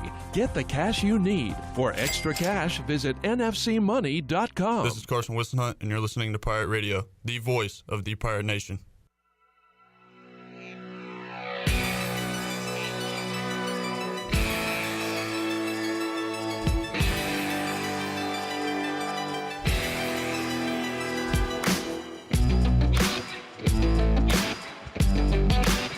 You're listening to the Bud Light Pregame Tailgate on Pirate Radio. Now, back to the show. Now, with the Pirate Radio scoreboard, here's Shirley Rhodes. All right, Charlotte has an early 7-0 lead over Memphis. Notre Dame has jumped out to a 7-0 lead over Navy. Ole Miss currently leads Oklahoma 7-0. However, the Sooners are in the red zone. Tulane has a 7-0 lead over North Texas in the first quarter. It is Indiana 7, Washington 0. Georgia Tech has kicked a field goal, so they now lead Virginia Tech 3-0, and North Carolina and Virginia underway, no score as of yet. And that is a look at your Buccaneer Music Hall scoreboard, brought to you by The Buck. It is your beacon of music in the land of pirates in eastern North Carolina. They are open from noon until 2 a.m. with live music every night and free entry for ladies all weekend long. You can follow The Buck on Instagram for an updated schedule, and we'll see you at The Buck. Now let's head back in to the Bud Light pregame tailgate. Here's Clip Brock. All right. They're showing your boy on TV, Jarrett, Drew Cronick. Not my guy. The Chronic. Not that guy, pal. Trust me. All right. Need some points in Tulane, North Texas, and some points in Charlotte, Memphis. Charlotte forces a punt. They are up 7-0 with the ball in Memphis. Upset alert. Keep an eye on it. All right. Shirley, I did not tell Patrick Mason we'd be calling him now, but see if you can get up with him. See if you can get up with P. Mace. We will talk to him, planning to check in with Zach Kaplan, planning to go out to Chon at the tailgate zone, see if who he's rubbing elbows with. Still got to talk to Ryan Wallen for our advanced moving opponent preview, and Brian North as we roll on this Saturday, college football Saturday. Got Navy Notre Dame on this television, and Navy running that option for 3 yards, as they do just about every play. Notre Dame up early in that one, 7-0 on the Buccaneer Music Hall scoreboard. I've talked and heard a lot about North Texas. I don't think I've seen them play this year. But from what I gather, they score a lot of points and give up a lot of points. And they are on ECU schedule here in 2024. We'll check out their game against the Tulane Green Wave. And as we do that, we will also head out to the Big Rock Power Sports Live line and talk to P-Mace, Patrick Mason, who joins us here on a game day Saturday. Hello, Patrick. What's up? How's it going? Going great. And beautiful weather day, Patrick. You can't be a fair weather fan and miss this game because it is lovely outside. Yeah, it's perfect, right? This is like an awesome fall day. It feels like football. Like leaves are changing. Yeah, let's go. And then you get ECU Temple. Yep. Not the most attractive matchup, but right now, if you're East Carolina, you just want to win. And as Blake Harrell said, you want to do it for the seniors, these players, and for the Pirate fans. What do you think of Blake and his press conference this week, and him taking over this program after the ousting of Mike Houston? Yeah, I mean, it's got to be a little weird, right? They're just saying, hey, buddy, you got a lot more responsibility this week. You got to kind of talk to the whole team, figure everything out. So, yeah, I'm sure this has been a crazy week for him. But, yeah, I mean, I'm really excited just to see how this team responds. I mean, obviously we've heard of the response in practice and the whatever, rallying behind the new, I don't know, what is it, new regime. But really, I'm just kind of looking forward to seeing what this actually looks like on a football field coming off. They lost 4 out of 5 games. I mean, motivation enough, right, just to get out and put a good game together. So this is a good opportunity against a down-tempo team, and we'll see how it goes. Yeah, and we'll see how the offense works. It did not work for a lot of the game last week on Saturday, and then a bit of an explosion there at the end when the game was already over. But as we said, Caden Hauser got to see the ball go through the net, hit a free throw, make a layup, see the ball go in the receiver's hands, and hopefully that gives him confidence that they can carry over into practice and into the game today. What did you think of Hauser's overall game on Saturday? Yeah, I think he really did settle in a little bit there in the second half. But, I mean, part of it, too, is, his guys were making plays for him in the second half. I think it definitely goes both ways. I mean, 2 third-down drops in the first couple drives of the game. I mean, that kind of stuff probably just goes a long way. If they convert those, maybe he starts earlier. So, this week, I think, if he's kind of on time with some of those throws again and they make plays, I think he's, proven he can make those plays. 3 touchdown passes. So I'm kind of looking forward to him kind of having a full week being a starter and, just kind of go after him. How many points you expect the winner to have today, Patrick? A high-scoring game or a defensive game today? I mean, the last time they played, they almost each scored 50. I know it's maybe a little bit different. E.J. Warner's not out there, but I don't know. I think you're going to have to score a lot. I mean, ECU's defense, we thought they were going to be pretty awesome, and the past couple of weeks have not impressed at all. So I don't know. I think you probably got to get into the 30s. Does that sound right? I mean, I don't know. And Temple's been giving up that many in their games this year, and unfortunately East Carolina has of late. So we will see what offense can move it, and I guess more importantly, what defense can get some stops, because that has been an issue for both of these teams this year. P. Mace joining us on the Big Rock Power Sports Live line. Patrick, how much in your job right now are you looking at what's happening currently and then what will happen? Like, how much are you looking at game to game, week to week versus a new head coaching candidate? Yeah, I think you almost have to take the long view first. I think there's kind of the big picture mode. I mean, I think that the week to week, obviously, there's still an active storyline of, is this team going to be playing in the postseason? So I think that's kind of going on as well. But I mean, I think 1A over here is really kind of taking the long term view and kind of seeing what's this program going to look like next year. Because I mean, in this college football era, you can win. You can win fast, I guess, and you could get some players. So I think you really got to take that long view. P. Mace joining us. You at the stadium yet, Patrick? You on the way? Not quite on the way, but almost pulling in. All right. Yeah. Jared, you got any questions? I don't think I have any more questions for Patrick. Who are you more confident in this weekend, Patrick? Iowa or Chicago? Man, I guess Iowa. I don't have any reason to be, but for some reason I feel like they're going to bounce back. Yeah, that was a tough loss last week. Which tells me he is scared of the Washington Commanders. Oh. A little bit. Also, you checked out any Bulls basketball this week? Yeah, I saw a little bit of the opener and didn't like what I saw, but I did see they won the other night, so, Yeah, Lonzo Ball's actually playing, so there's something to look forward to. Yeah? Patrick, you sound kind of down. You okay? I don't know. I don't know. Just there's not there's not a lot of juice today. You need to hear a Blake Harrell speech or something. Yeah, I do. I gotta find the hype video. All right. Well, hopefully you find your mojo, and we'll check out your work on the pages of the Daily Reflector online, reflector.com. Thanks for joining us, man. Enjoy the game, and we'll talk to you again soon. Sounds good, man. Have a good one. There it is. P. Mace, a subdued Patrick Mason, joining us today on the Bud Light pregame tailgate. He sounds like a guy that had some bad soup. North Texas field goal is good. It is 7-3. Tulane over the Mean Green. Georgia Tech has taken a 3-0 lead over Virginia Tech. Notre Dame has scored again. Wow, Notre Dame already up 14-0. And who's your daddy? Indiana, 7-0 over Washington. Virginia has kicked a field goal to take a 3-0 lead over North Carolina in the South's oldest rivalry. At least that's what they tell me. That's what the history books say. All right, let's keep it here and hear from John David Baker. Shirley, let's get the offensive report on the United Bank Coaches Corner. United Bank, safe, sound, secure since 1839. Bankwithunited.com. Here is the East Carolina offensive coordinator.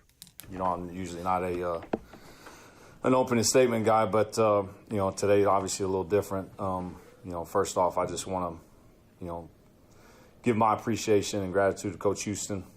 He took a chance on me, you know, first-time play caller, coordinator, and, you know, I owe him a lot. You know, he's a great coach,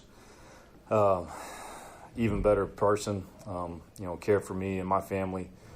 And, you know, I feel a lot of responsibility, as every coach and player does in there, that, you know, kind of felt like we let him down a little bit. And, you know, that's frustrating. It's disappointing, and you feel for it because of just who he is. And if you want to know, you know, who Coach Houston is as a coach, all you got to do is look at and see how our players responded when they found out the other day. And that'll tell you what kind of man he is and how much respect that he has from the people in this building. It's unfortunate. It's a tough situation, but the circumstances have changed. But the mission hasn't. You know, we came here to coach our players and to serve our players, and that does not change. You know, from a staff standpoint, from a coach's standpoint, you know, we do this for a living. You know, we'll be coaching, whether it's here or somewhere else, a year from now. But these players only get one shot to play, and it's our job to make sure. I mean, we got 5 guaranteed left, and I promise you we're going to fight like hell to make sure they get a 6th one. Like I said, it's tough. But like I said, our main focus is these players. They're the most important people in the building right now, and we're going to take care of them. So that'll open up the questions. Yeah, it seems like even given the circumstances, the energy has been good, especially with the offense too. So can you speak to that and how the guys have responded on the field? Yeah, it's funny. You know, you don't really grow until you face adversity, and whatever it is, whether it's life, the game of football, and in this game you're going to face a lot of adversity. And you know, these type of things, they have a way of bringing people together. And they can easily tear people apart. But that just speaks to, you know, we talk about all the time just how great our players are as people and how much they care. And this is just another example. And you know, like I said, it was an unfortunate deal the other day, but ever since then, you know, our guys they've come together, and it's been really cool to see. You mentioned how they took that news when they learned that Coach Houston was no longer going to be the head coach. Can you just tell us a bit more about just their reaction and how that kind of, you know, showed the bond they had with him? You know, it's you just have a million different thoughts go through your head, and you know, you think of that as a coach, and so you can only imagine what you know, 18, 19, 20-year-old kid is thinking. You know, most of them, probably a big reason they came to East Carolina was for Coach Houston. And just the coach that he is, the person that he is. And when you find out that, you know, he's no longer going to be your head coach, that's a weird feeling. And so our guys, for them, it was, you know, you go through a million emotions in about a 24-hour span. You're probably pissed off a little bit. You're confused. You're angry. But like I said, once they kind of got over that initial shock, it was a focus like, okay, we got a lot of football left to play. Let's go see what we can do with this. Especially as a first-year coordinator, obviously you're trying to build your offense, everything kind of halfway through. The timing from your perspective, and then like how much you feel like you guys still have to prove this second half of the year. That's yeah, it's not how I drew it up, obviously. But I've told Sunday afternoon, I told our players this. Without a doubt, I was standing in the right room, and there wasn't one point, hasn't been one point in the last 48, 72 hours where I thought, man, I wish I was somewhere else. This is where I want to be, and this is where I wanted to be, and still feel that way. And so this place is really, really special, and I've enjoyed every minute of it. And like I said, the main focus is these players, because I feel like we've improved. I really do. You know, are we to the standard that I have for where I want us to be? No, we're not. But we've gotten better and better.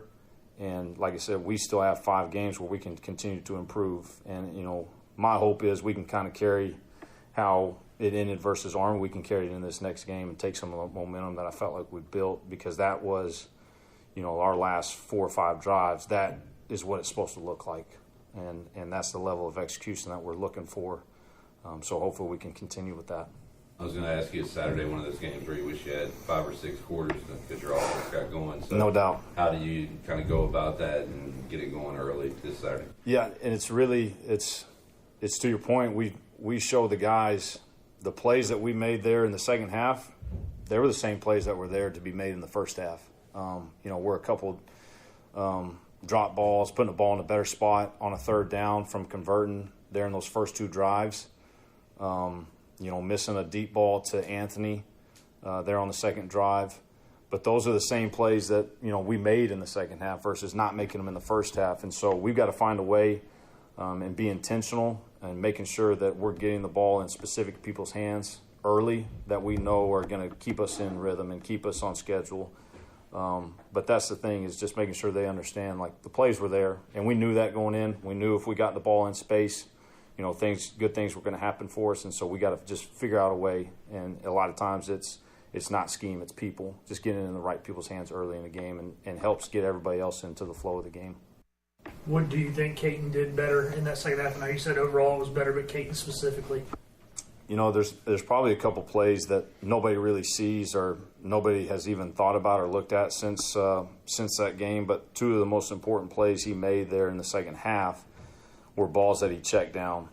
A check down that got us a first down, and then a check down to Rajay on kind of a shot play that ended up, Rajay made a guy miss, ended up being an explosive play.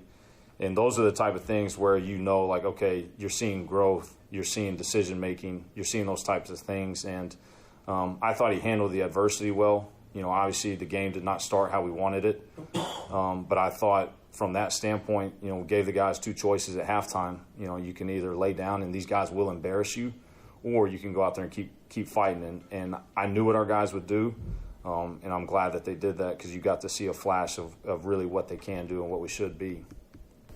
But the interim situation, the pressure, kind of off you guys. Have you talked with Blake just about going and playing free and aggressive, all that sort of stuff? Yeah, you can kind of sense just a sense of relief throughout the building, mostly from our players, because they feel it. They, unfortunately, in today's world, they're on social media. They read everything. They see everything, as much as you try and tell them to block that stuff out.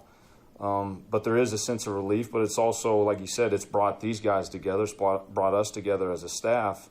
And it's like, it's us. It's about us in this building. And so we're playing with house money. There ain't no reason not to cut it loose. And, we both, Blake and I, kind of the way that, we run each side of the ball is an aggressive style. And, there's no reason that we shouldn't be as aggressive as we normally are, even more aggressive than normal. And obviously just a few days, but how do you think Blake has done just trying to, keep this thing together? He's a stud. Blake Harrell is a stud. And, I've been fortunate in my career to be around a lot of different people and places. And, you never want to correct the head coach. But I was quick on Sunday to correct Blake when he said in a staff meeting that, he wasn't necessarily prepared or ready for this. And that's not true at all. He is ready for this. And, it ain't the circumstance he wants to be doing this. But he is ready for this. And I think he's done a great job of just injecting energy, injecting confidence into our players, into our staff.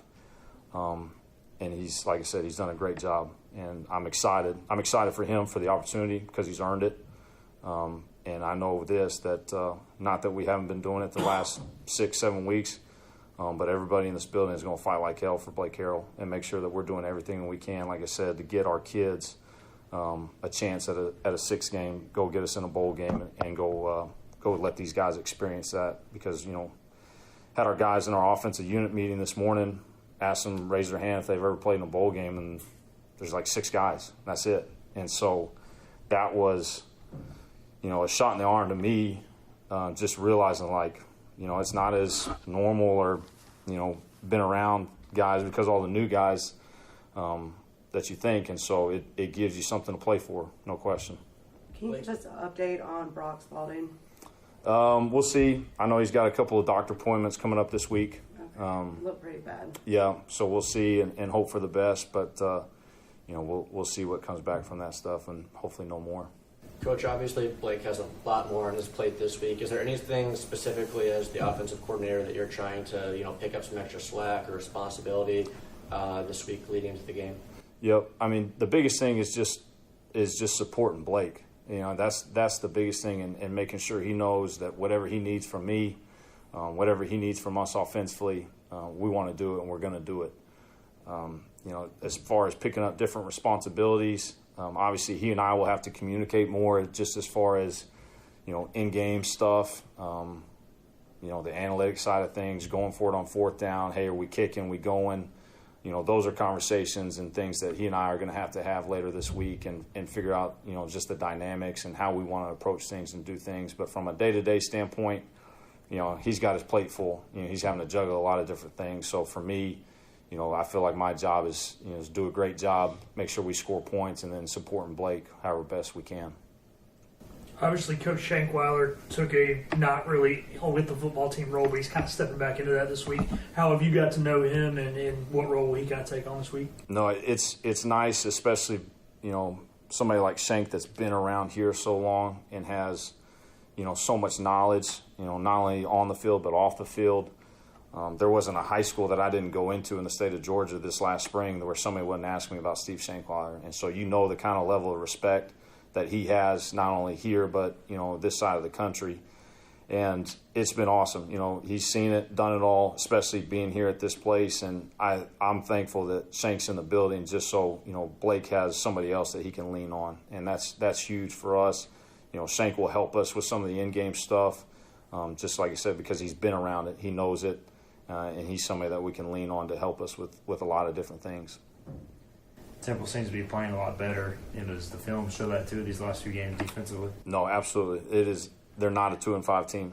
They're not, and they've played some tough opponents, just like we have. But they're sound, extremely sound in what they do. And obviously, when you've got a former head coach that's their defense coordinator, they're going to be extremely detailed. They're going to be well coached. And it shows up on tape. They do a really good job. They play really hard. They're just extremely sound, and they don't beat themselves. And when you play somebody like that, that means you got to be extremely detailed in what you do, and make sure we find ways to go attack it the best we can. But you can just watching them on tape, very, very similar to just Army in the sense of they're very, very well coached. There is John David Baker on our United Bank Coaches Corner. Start number 2 for Caden Hauser coming up today. Points. Tulane up 21-3 in the first quarter on North Texas. Let's keep on scoring some points. And Charlotte and Memphis tied at 7 as they are very early in the second quarter. All right, let's take a break. We'll come back when we return. We'll check in with Zach Kaplan, get his thoughts on this game and his Knits taking on Wisconsin. North Texas trying to answer with the score here. What'd you get, Jared? 69.5? 70. I got 70.5. So, we need some more points, but we're on a good pace right now, I'll say that. All right, more to go on the Bud Light Pregame Tailgate, final segment of Hour 3 when we return after this.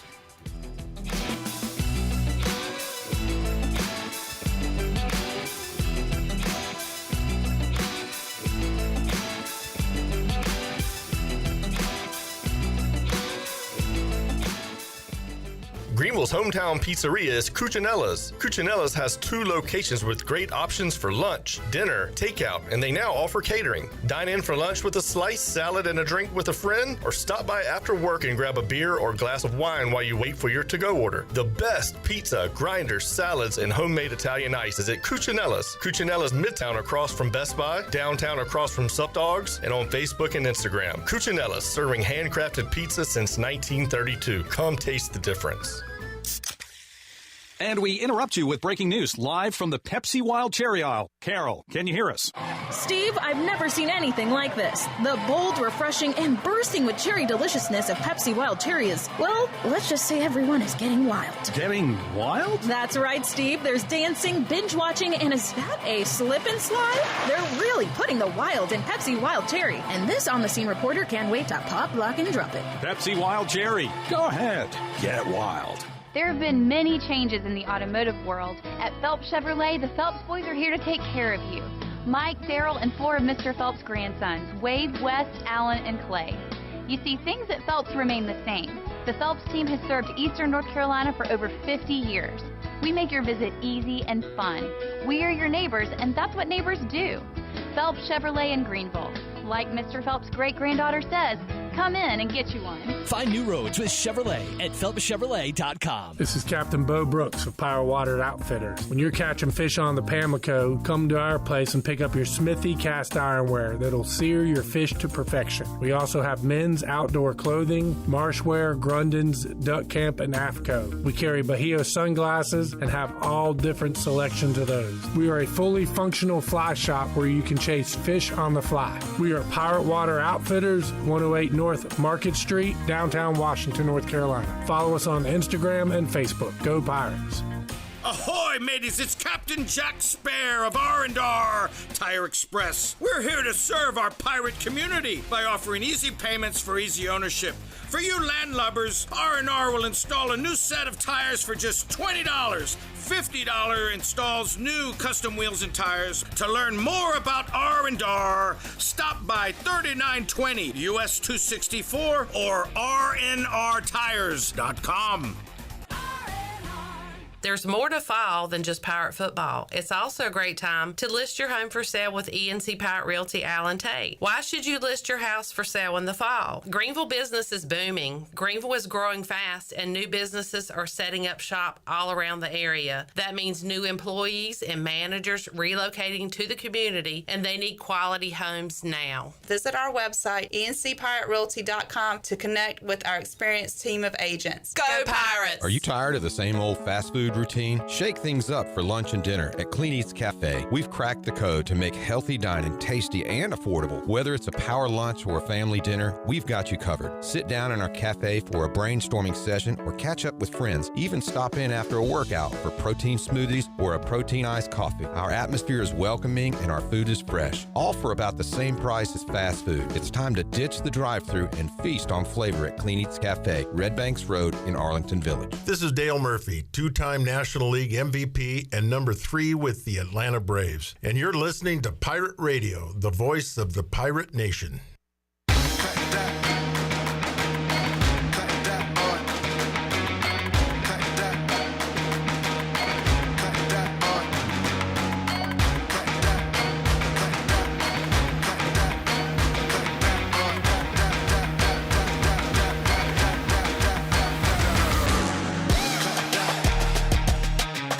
You're listening to the Bud Light Pregame Tailgate on Pirate Radio.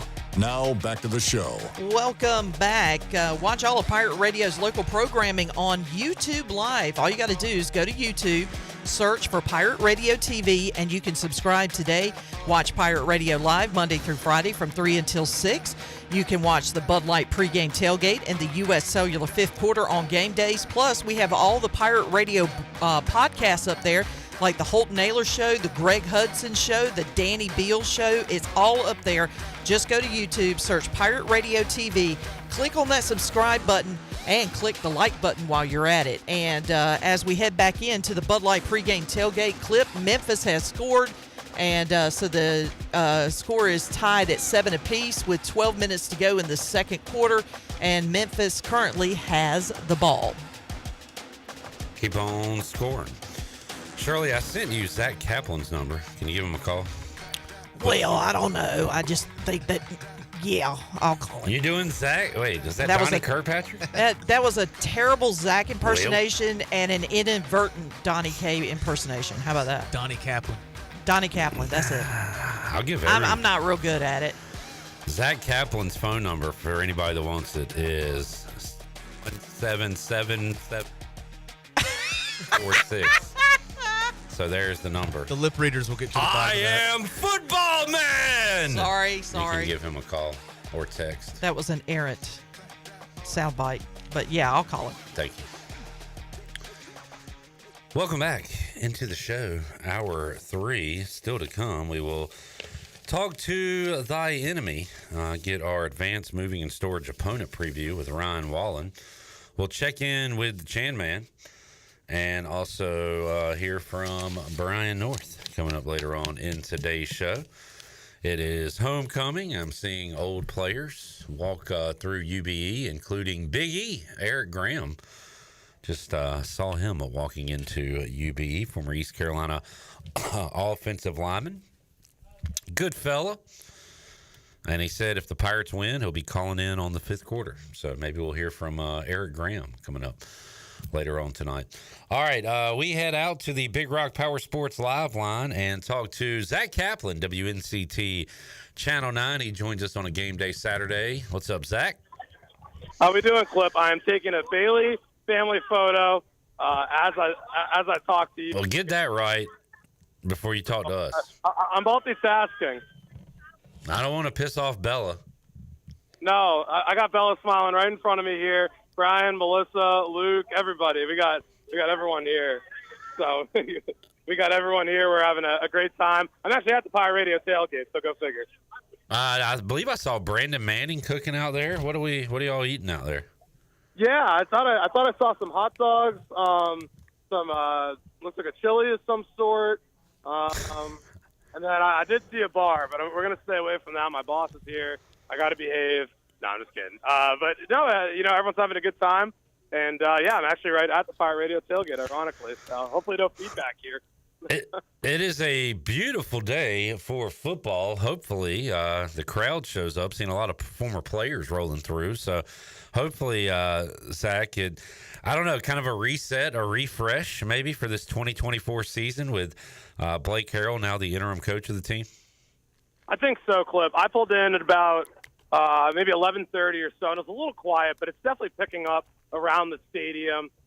Crowd-wise, I don't know what to expect today. Hopefully 30 or so thousand. I guess it depends on how the game goes, too, if they stay or not. But you do feel like this is a reset, and I was at practice Wednesday, kind of felt like it was a bit of a different energy. They obviously changed some little things, nothing, crazy mid-season like this, but definitely kind of a reinvigorated group. And the question is whether that can translate to on-the-field success today. Yeah, and going to need Caden Hauser and this offense to show up. Temple's defense, pretty bad. We've talked about that throughout today's show. So an opportunity for this offense to get clicking, and maybe Caden Hauser to have his first, complete game, full game, good game as a Pirate.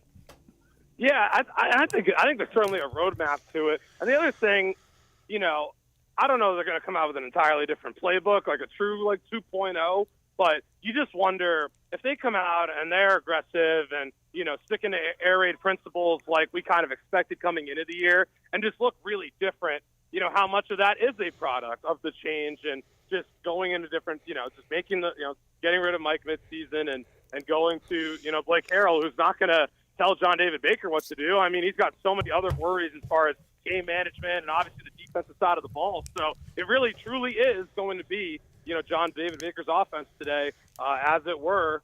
And whether that's, translates to success or not, we'll see. I think it will, personally, today. Zach Kaplan joining us on the Big Rock Power Sports Live line, getting ready for Pirate football and a full day of college football that includes a big one regarding his third-ranked Penn State Nittany Lions. They will be at Wisconsin tonight, 7:30, jump around. I mentioned this earlier in the week. I have not watched 1 minute of Wisconsin football, but they are on a tear. They have scored 52-42 and then beat Northwestern 23-3 last time out. So they have been dominating competition. They have not allowed more than 7 points in a month. So they've played weaker competition. But how do you feel about tonight's matchup? It is a step up in class for the Badgers, but it's really been a bad week in Happy Valley. You had you had news coming out earlier this week about. And it's granted, to James Franklin's credit, there were players that were kicked off the team and haven't been on the team for months, but there are rape allegations, and obviously, James has a history of dealing with it at Vanderbilt with players. Penn State has obviously a very notable history with sexual assault and nearly killed the entire program. And to just see them kind of handle it the way they did was disappointing as an alum. And you just hope that it hasn't been a huge distraction for the team itself as far as their preparations for this game. And it also comes the week before Ohio State, which is a spot where they have never really played well clipped. So I'm concerned about that. I'm concerned about the off-field distractions and just the fact that you have the Buckeyes next week. It's going to be it's the game they've had. Obviously is always circled, and it's just a bad spot. So I would tread with caution if anyone wants to bet Penn State. I'm certainly not touching it. I think there's way better games to bet on the board, but I don't feel good about it. I'd say my vibe's down to 4.5 now. Don't feel great. The Zach Kaplan Penn State vibe. If they win this game, I think they're a playoff team, Zach, because you got that Ohio State game, and then you got Washington, Maryland at home, and then at Purdue, at Minnesota. Let's say Penn State loses to Ohio State, but makes it to the Big Ten championship with that one loss, and then loses again. Could a 2-loss Penn State with a Big Ten championship loss make the playoff? Yeah, I think they do, because I'm trying to think of who they would play in the Big. I guess, So Indiana, Oregon are the other undefeateds right now, and you still got Ohio State. They're going to have one loss. I mean, if two of your losses are to playoff teams, yeah, and you're talking about 2 losses to the top, to teams in the top 5, top 10 if not top 5, I think they're still in, but certainly on the road and one of those, 10 or 11 seeds at best. Zach, good stuff, man. Enjoy the game today. We'll check out your coverage on WNCT Channel 9, and we'll talk to you Thursday on Pirate Radio Live. We'll have you actually on the show for real this time. Yeah, it's that'll be fun. We lost Phil Lesh yesterday, so as the Grateful Dead once sang, it's what a long, strange week it's been. What a long, strange trip it's been with this Pirate group this year and this week. Zach, way to bring down the mood on this show. Jesus Christ. Sexual assault and death talk. I mean, good God. Always gets the folks fired up for football. I had to pay the Phil Lesh tribute. What can I say? What a long, strange week. I didn't mean it that way. It was more just what a long, strange week it's been. Understood. Thank you, Zach. Yeah, you got it. Thanks, Cliff. Later on, there is the bearer of bad news himself, Zach Kaplan, bringing us all down on a game day Saturday. Want to go to break? Yeah. All right. Let's see if J-Bone can take us to break. He's going to hit a few buttons. He's going to do this. He's going to do a little bit of that. Graham says, for what it's worth, I guarantee you Navy doesn't lay the ball on the turf versus ECU. They have already done it twice in the first against Notre Dame. So Navy beating themselves, it looks like, or forced errors perhaps as well. North Texas down 21-3, but moving the football. Got it across midfield. See if we got anything going on. Memphis has it in the Charlotte red zone, trying to take a lead. A lot of action going on. Pig Suey up 7-0 over Mississippi State. North Carolina scores a touchdown. They're up 7-3 on Virginia. Indiana 14, Washington 7. Navy only down 7. It's 14-7 Notre Dame over the Middies. Ohio State 7-0 over Nebraska. All on the Buccaneer Music Hall scoreboard presented by the Buck. I plan on being at the Buck on Sunday to watch a little Commanders Bears. We'll take a break, come back. Final hour of the Bud Light pregame tailgate gets rolling after this.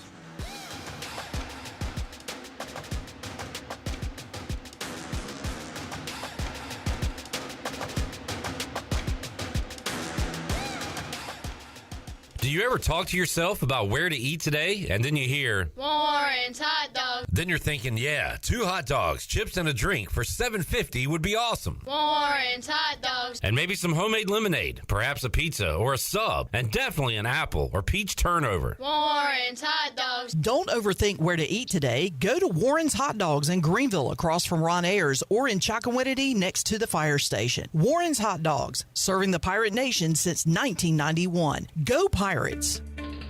I'm Michael Vaughn with East Coast Grading and Utilities. Many of you know my dad, David Vaughn, and his work in putting in subdivisions all over Pirate Nation. But East Coast Grading and Utilities is not just for those type of big jobs. We're here for the homeowners. Whether it's concrete, driveways, hauling rock, or sand, whatever you need, East Coast Grading and Utilities can get the job done. Call us at 252-531-7494 or check us out on Facebook at East Coast Grading and Utilities.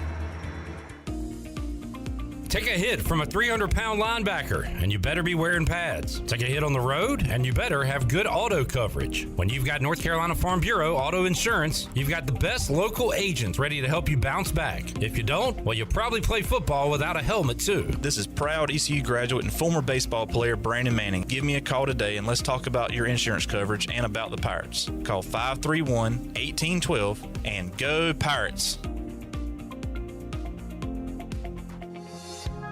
The Holistic Company in downtown Greenville is a family-owned and operated business offering hemp-derived products such as tinctures, topicals, raw flour, skincare products, and more. They even have a drink menu including infused mocktails and frozen lemonade with a variety of flavors to choose from. At the Holistic Company, they pride themselves in offering true education about the hemp plant and its abundant benefits. So stop by 501 Evans Street, just a few doors down from Pirate Radio, to get informed and try the array of products today.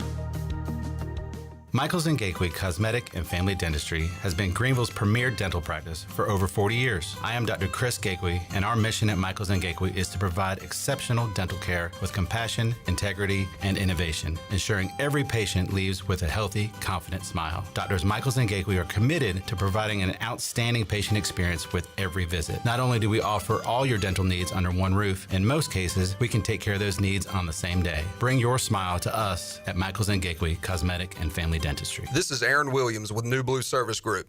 Our technicians stand ready to face any challenge that time or the elements may throw at your home. Your home deserves the best, and New Blue is here to help with all of your plumbing, electrical, and HVAC needs.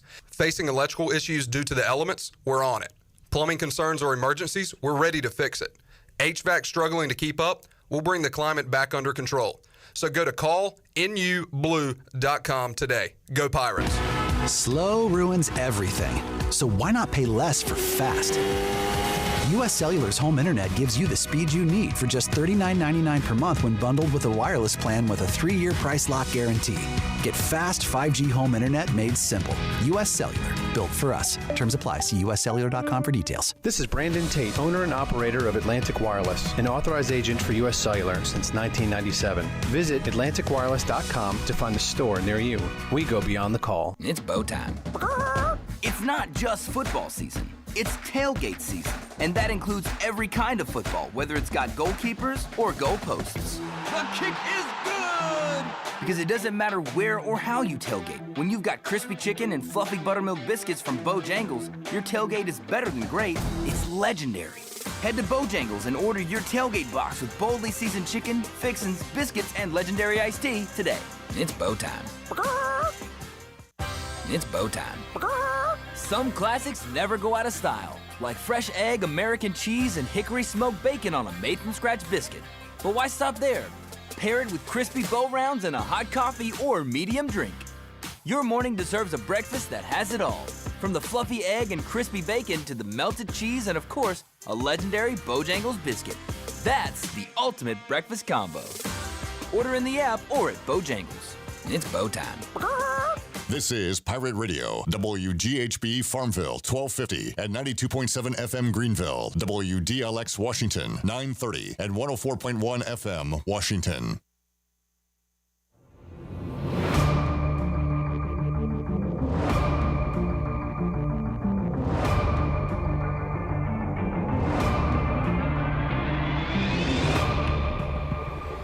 You're listening to the Bud Light Pregame Tailgate on Pirate Radio. Now, back to the show. Now, with the Pirate Radio scoreboard, here's Shirley Rhodes. All right, with just under 7 minutes to go in the first half, Charlotte and Memphis are tied at 7 apiece after a missed 37-yard field goal. Georgia Tech is trailing Virginia Tech 7-6 with about 5 minutes to go in the first half. Notre Dame has scored another touchdown. They now lead Navy 21-7 in the second quarter. Nebraska is trailing Ohio State 7-0 in the second quarter. It's Ole Miss and Oklahoma knotted up at 7 in the first half. It is Tulane 21, North Texas 10. It is North Carolina 7, Virginia 3 in the second quarter. Washington trails Indiana 14-7 in the second quarter. Arkansas and Mississippi State tied at 7 apiece in the first quarter. And a game that's going to be kicking off momentarily is App State and Georgia State. And that is a look at your Buccaneer Music Hall scoreboard, brought to you by The Buck. It is your beacon of music in the land of pirates in eastern North Carolina. They are open from noon until 2 a.m. with live music every night and free entry for ladies all weekend long. You can follow The Buck on Instagram for an updated schedule, and we'll see you at The Buck. Now let's head back into the Bud Light pregame tailgate. Here is your host, Clip Brock. All right, welcome back in. Our foe, the Bud Light pregame tailgate. One of the downsides of doing this job is I've been unable to tailgate for the last 17 years, and also kind of prevents me from going to and enjoying a football game, which means I've never experienced an ECU football game with my daughter. I've been to basketball games, baseball games. But today, Lily will be going to her first football game. She is getting community service hours with a church group, putting wristbands on the students as they come in. And I just told Zach, intern Zach, that he's responsible for every single ECU drunk student being respectful and polite as they get a wristband from my daughter. Yeah, there's not a lot that happens there, so get the wristband, say thank you, and keep on moving. All right. Simple as that, right? Yeah. Also, I'm not missing tailgating. I'm very glad I don't have to do that anymore. Well, first of all, nobody forced you to do it. If I didn't go, my friends would give me hell. It's called peer pressure, man. Yeah, and I will fold like a chair, dude. Well, glad we can keep you away from your hey, look, you're in my world now. Saturday work, Sunday is playtime. Yeah. I used to not drink on Sundays. I was a heavy Sunday drinker. Yeah, well, you've seen me. Yes, you are on the right track, buddy. All right, Shirley, can we get Sean? Can you get Sean? Come on, Sean. I need Sean. Give me some Sean. Tulane moving it in the red zone. It is already 21-10, and Tulane is probably about to put some more points on the board. This one's fun. This one is up and down the field. Charlotte and Memphis, not as much fun. Just 7-7 right now. So we need some points in that one. Ole Miss and Oklahoma tied at 7 in the second quarter. It is Indiana 14-7 over Washington. Notre Dame adds another touchdown, 21-7 over Navy.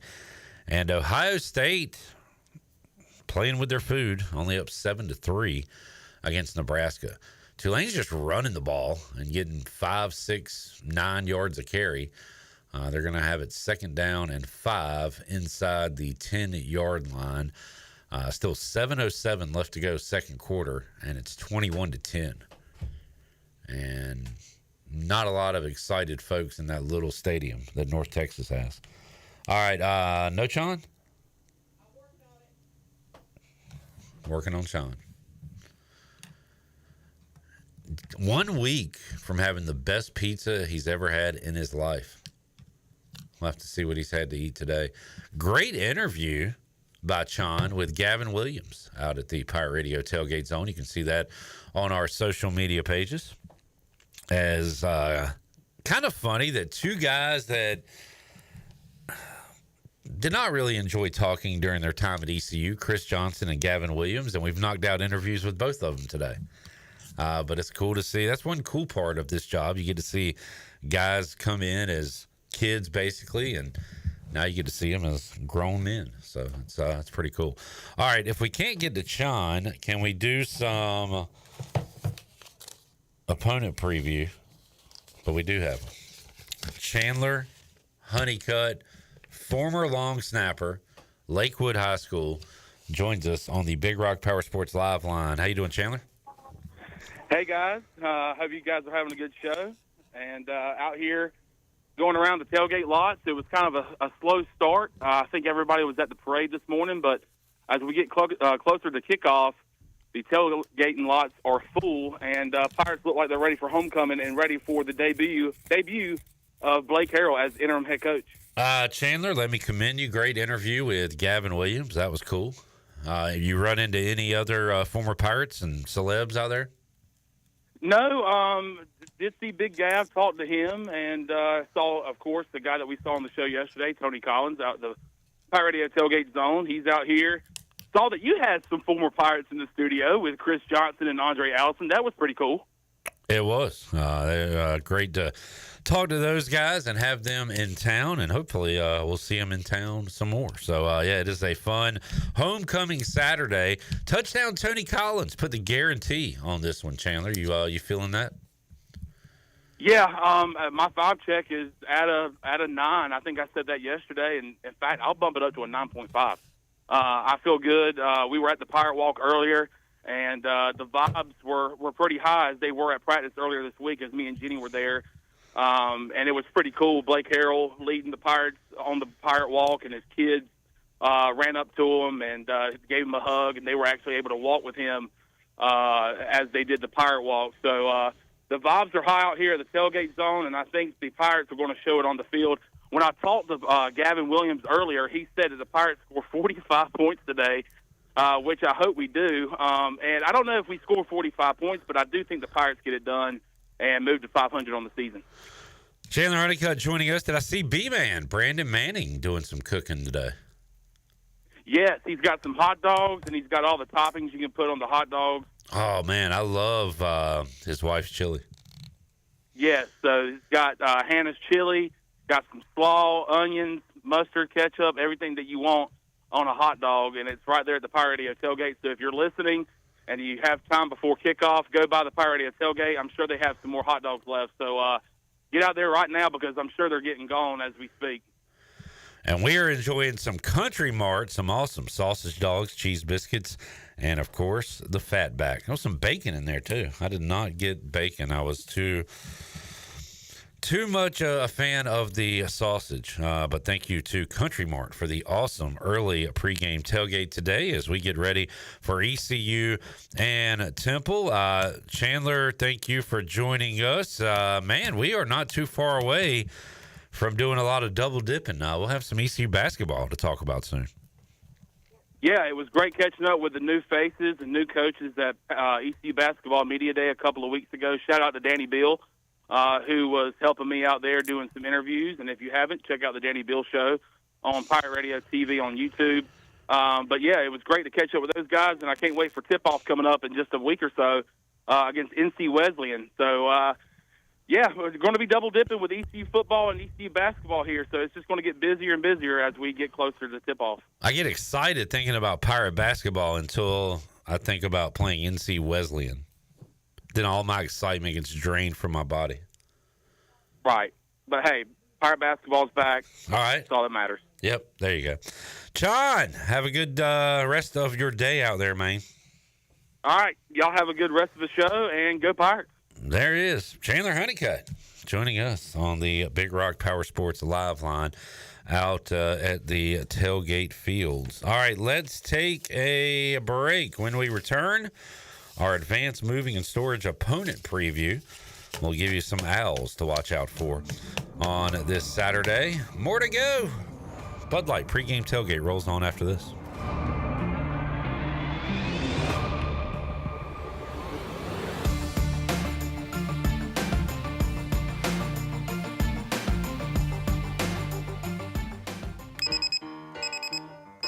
Some days you hit snooze, but not today.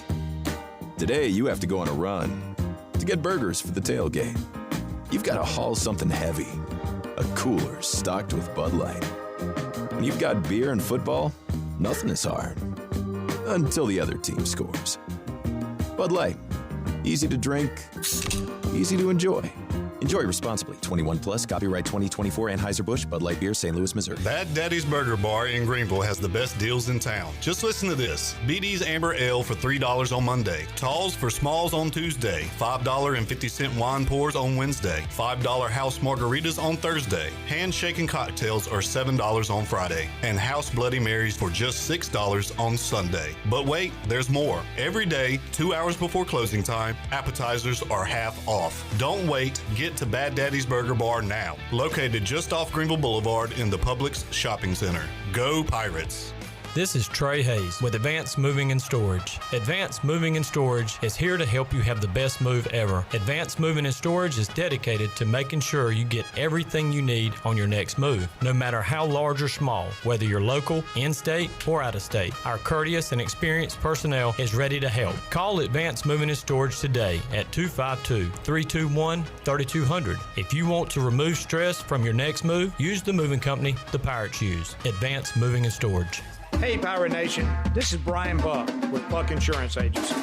This season, when you attend your favorite sporting event, take the Game Day Pledge.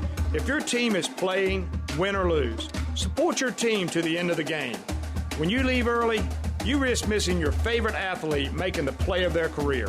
When our family buys a ticket, we always plan to stay to the very end. Take the Game Day Pledge this season with Buck Insurance Agency. Play to the end, stay to the end.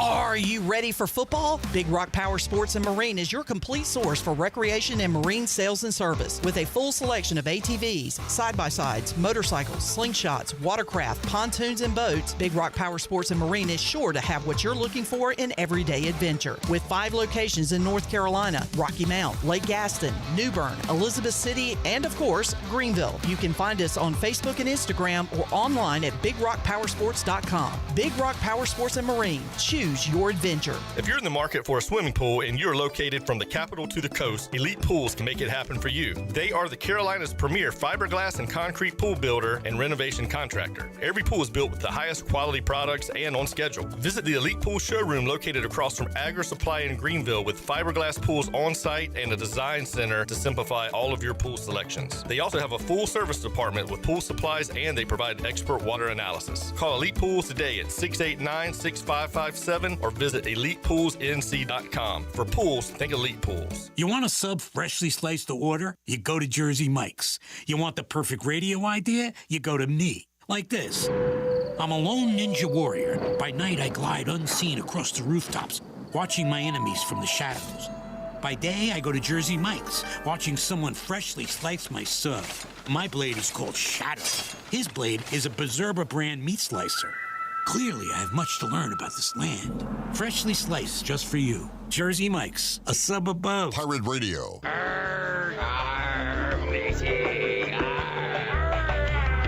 The voice of the Pirate Nation.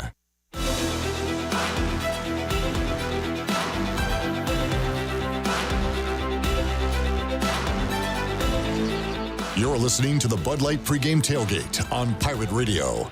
Now, back to the show. Welcome back for the latest breaking news, interesting stories, and awesome contests that can make you a winner. Be sure to follow Pirate Radio on our social media. You can follow us on Facebook, X, and Instagram at PR927FM, and you can join the over 84,000 followers today. Now let's head back into the Bud Light Pregame Tailgate. Here is your host, Clip Rock. All righty. Bud Light Pregame Tailgate brought to you by Bud Light. Reminding Pirate fans to stay in the game. Drink responsibly. Bud Light, the official beer of the ECU Pirates, proudly distributed by the Carolina Eagle Distributing since 1989er. All right, we roll on. Let's get our Advanced Moving and Storage opponent preview. The team at Advanced Moving and Storage is dedicated to making sure you get everything you need on your next move, no matter how large or small. Whether you're in Greenville, New Bern, Kinston, or surrounding areas, their courteous and experienced personnel is ready to help. If you want to remove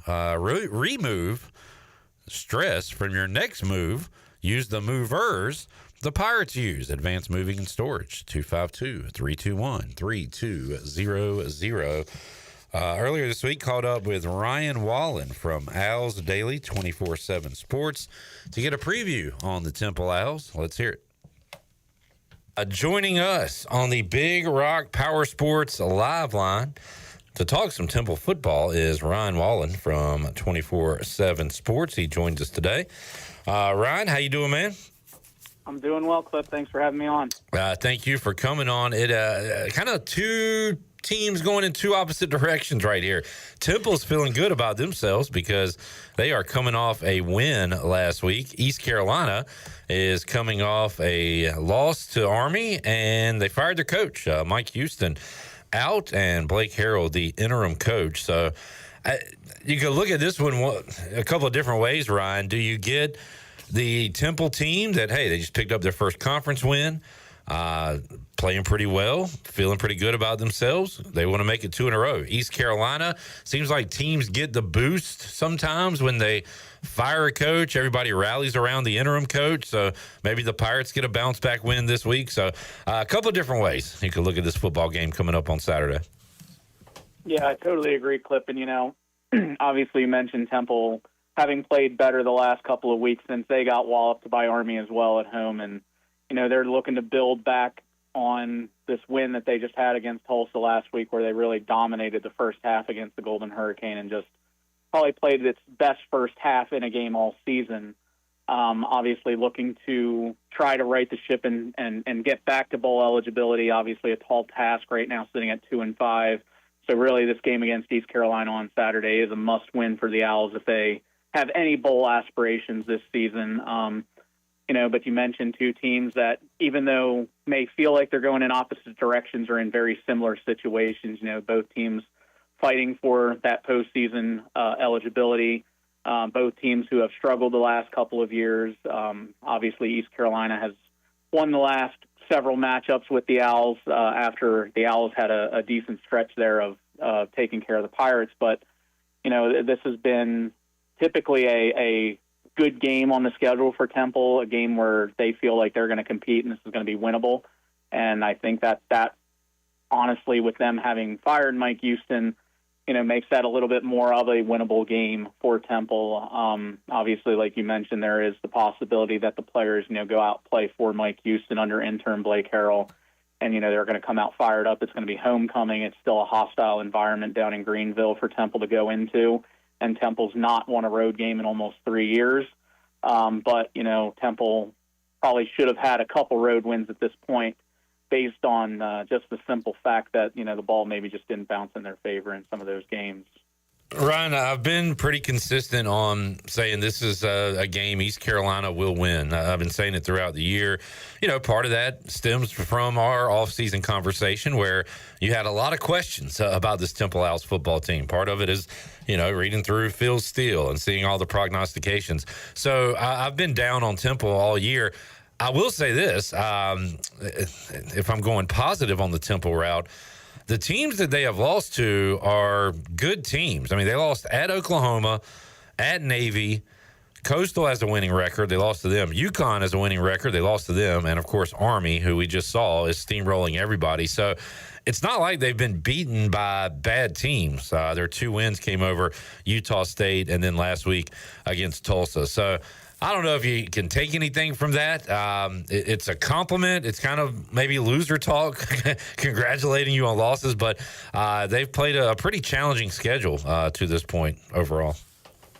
Yeah, no, I agree. And I think, like, you bring up a good point that, Oklahoma to open the season's no easy task for anybody. And even though Oklahoma's not having a best season out there and it looks like they're struggling right now in the SEC, it's still at the end of the day Oklahoma, and they have superior talent to what Temple currently has on its roster.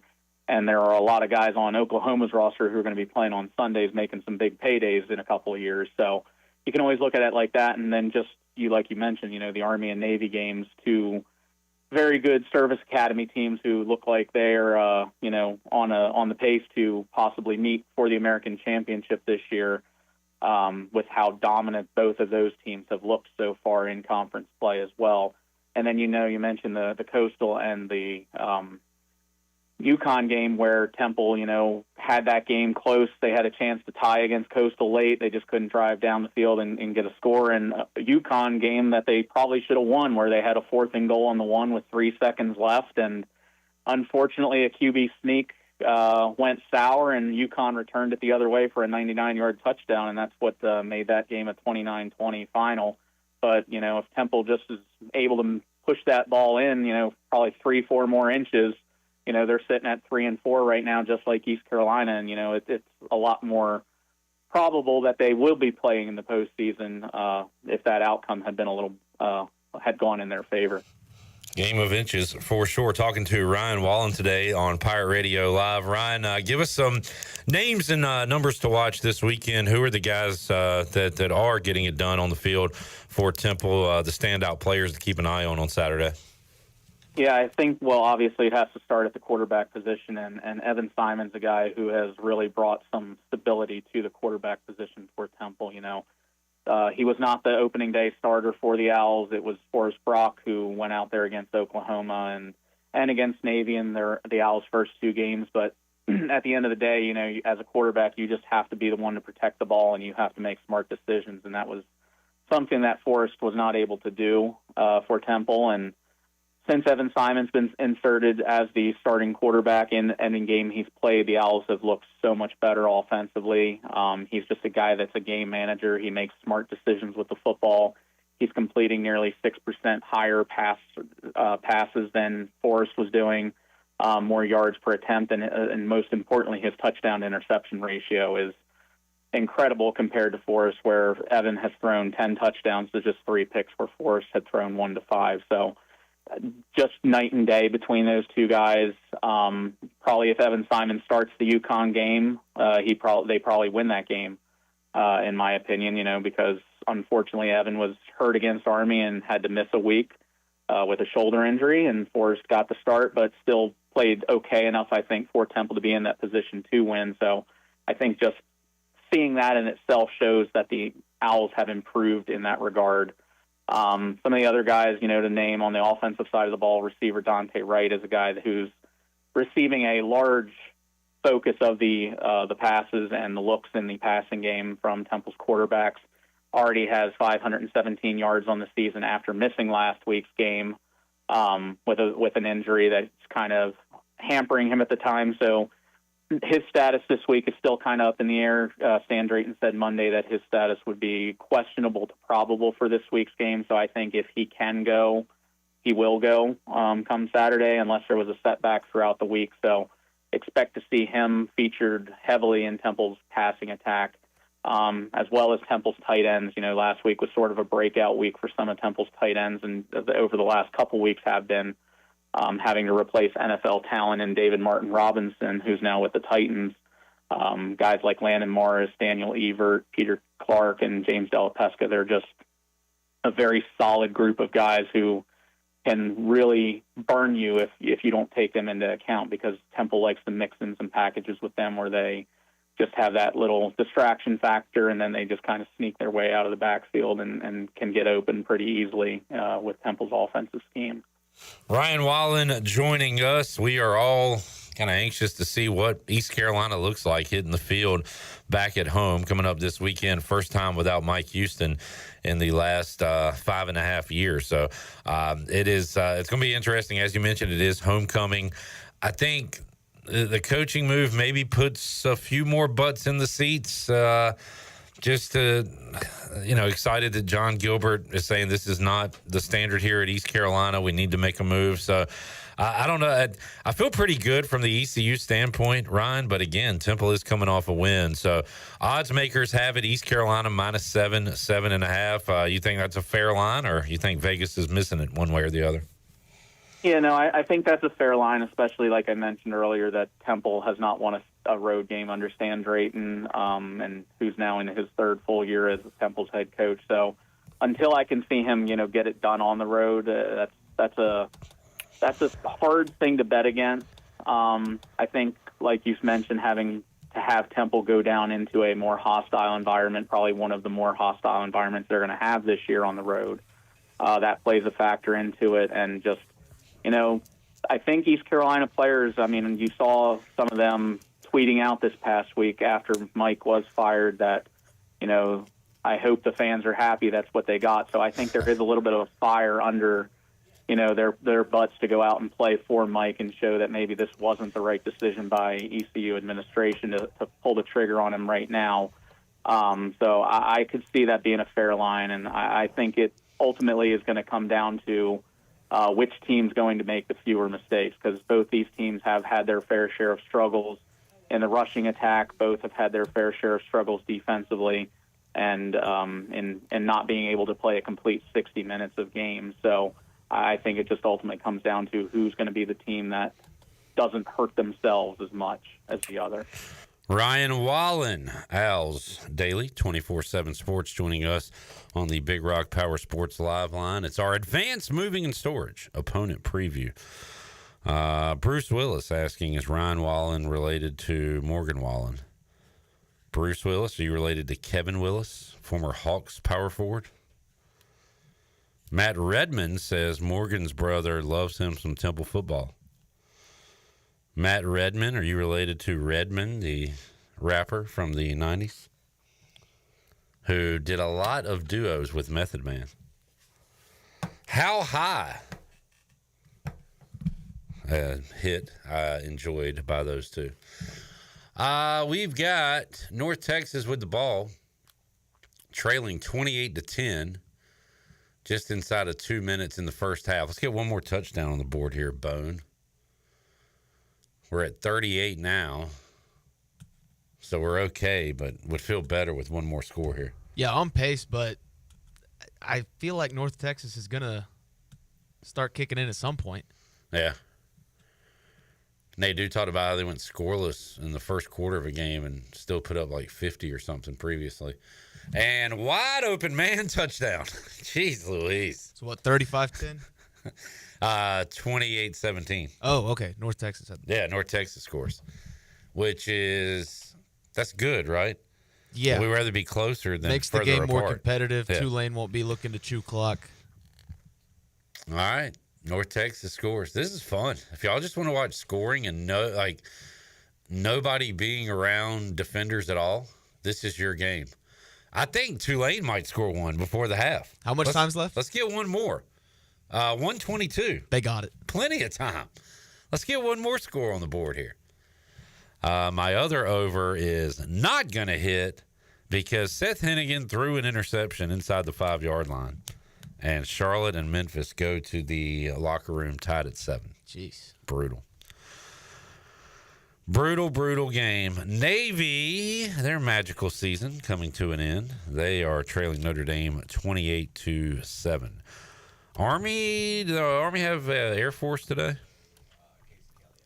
I've got an Orthopedics East injury report for you. Hold on 1 second. Let me finish that thought. I guess it's next week. I guess Army's off this week. Yeah, no game. Army, Air Force next Saturday. All right, Shirley, go. Javius Bond is out. Also, Casey Kelly out. All right. That means Tyler Savage scores a touchdown today for the Pirates. Is that what you're going to go with for your fantasy pick this week? Why not? Why not go a little crazy? Okay. There's a little preview of what's coming up later.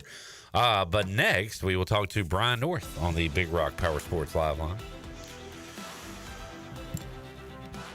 He joins us when we return hour 4 of the Bud Light Pregame Tailgate. Could I really have my 3rd sausage dog of the day during this break? I'm actually counting on it. You know what's really good? You know, it's tough to reheat cheese biscuits.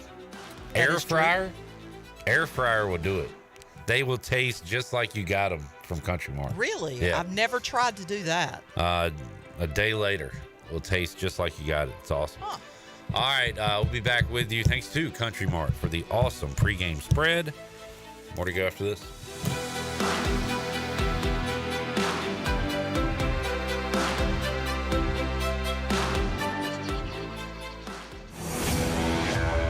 The best burgers around. Everyone loves a thick, juicy, and fresh burger. Tiebreakers does real burgers better than anybody. And don't forget about the cheese sticks, fresh salads, and more. So don't just go to any burger-themed restaurant chain. It's time to break the chain and eat local.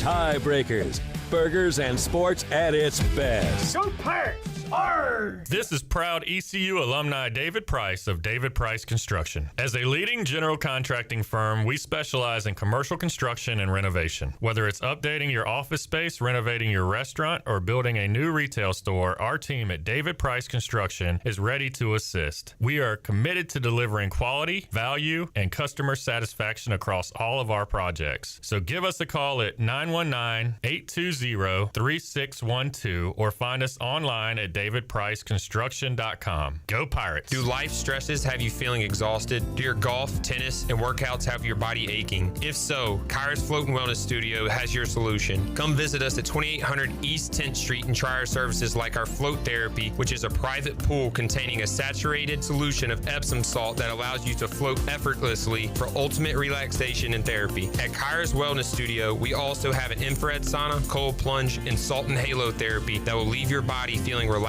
and healed. Contact us today at KairosFloats.com. Kairos Float and Wellness Studio. Restful intentions. You know texting while driving is dangerous. That's not new information. Yet most people admit to doing it anyway. Drivers are 23 times more likely to be involved in a car accident while texting. Know the facts and wait to text. The danger is real and it applies to you. Auto Owners Insurance. The no problem people. Information provided by Virginia Tech Transportation Institute. This is Brian Smith with Town Insurance in Greenville. Call me today at 756-8300. Go Pirates! This is Dr. Hode from Orthopedics East and Sports Medicine Center. Our practice has been caring for the athletes at ECU and the residents of Eastern North Carolina for more than 35 years. Whether it's treatment for your sports injury or it's time for that joint replacement, Orthopedics East provides the latest in operative and non-operative orthopedic care. We also offer on-site physical therapy and MRI services, as well as walk-in urgent care on the weekends from 10 a.m. to 2 p.m. Call us at 757-BONE or visit us online at orthoeast.com. Go Pirates! Hey Pirate Nation, be sure to have the best and comfortable shoes with a stop at Fleet Feet. This is ECU alum Chris Lunyon, owner of Fleet Feet of Greenville, and we provide solutions through one-on-one service to runners, walkers, and everyone in between. Fleet Feet has the tools and technology to get you in the right shoe, including a 3D foot scanner that measures arch height, width, and more. Come visit us at 207 East Arlington Boulevard in the old Gordon's Golf location. Fleet Feet, we run for you. This is Talbot Green with Integrity Home Mortgage. Are you ready and pre-approved if the home you want to purchase comes for sale today? This is a very important step when trying to purchase a home in the current market. Integrity Home Mortgage offers a wide variety of loan programs. Our team of Talbot Green, Braxton Green, and Joe M. Weir has over 50 years of experience and is committed to providing you with the superior customer service you deserve. To get started, call me, Braxton Green, at 526-8260. Braxton Green, NMLS 222-3878. For informational purposes only, Integrity Home Mortgage Corporation is an equal housing lender, NMLS 208516. Washington's favorite place to eat and where all the locals go is down on Main Street. Down on Main Street's new fall weekly lunch specials are here and only for $8.99. Stop by Monday through Friday and enjoy chicken and pastry, spaghetti, meatloaf, hamburger, steak, and everyone's favorite fried shrimp plate. After work, Down on Main Street is the perfect spot for dinner and drinks with friends. Down on Main Street in historic downtown Washington. Go Pirates! Pirate Radio. See that door right there? One marked pirate. You think a pirate lives in there? The voice of the Pirate Nation. I see a door marked private. Is that the door you're talking about?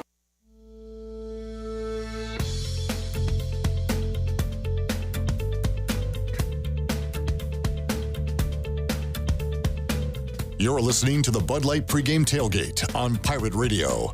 Now back to the show. Now, with the Pirate Radio scoreboard, here's Shirley Rhodes. All right. Charlotte and Memphis have gone into the locker room at halftime tied at 7 apiece. Virginia Tech leads Georgia Tech 14-6 at the half. It's Notre Dame 28, Navy 7 with less than a minute to go in that game. Ohio State leads Nebraska 14-3 at the half. It is Ole Miss 10, Oklahoma 7 with less than 2 minutes to go in the first half. Tulane has a 28-17 lead over North Texas with under a minute to go in the first half. North Carolina leads Virginia 17-6 with less than a minute to go in the first half. Indiana has gone into halftime with a 17-7 lead over Washington. It is Arkansas 17, Mississippi State 7 in the second quarter, and App State leads Georgia State 2-0 in the first quarter.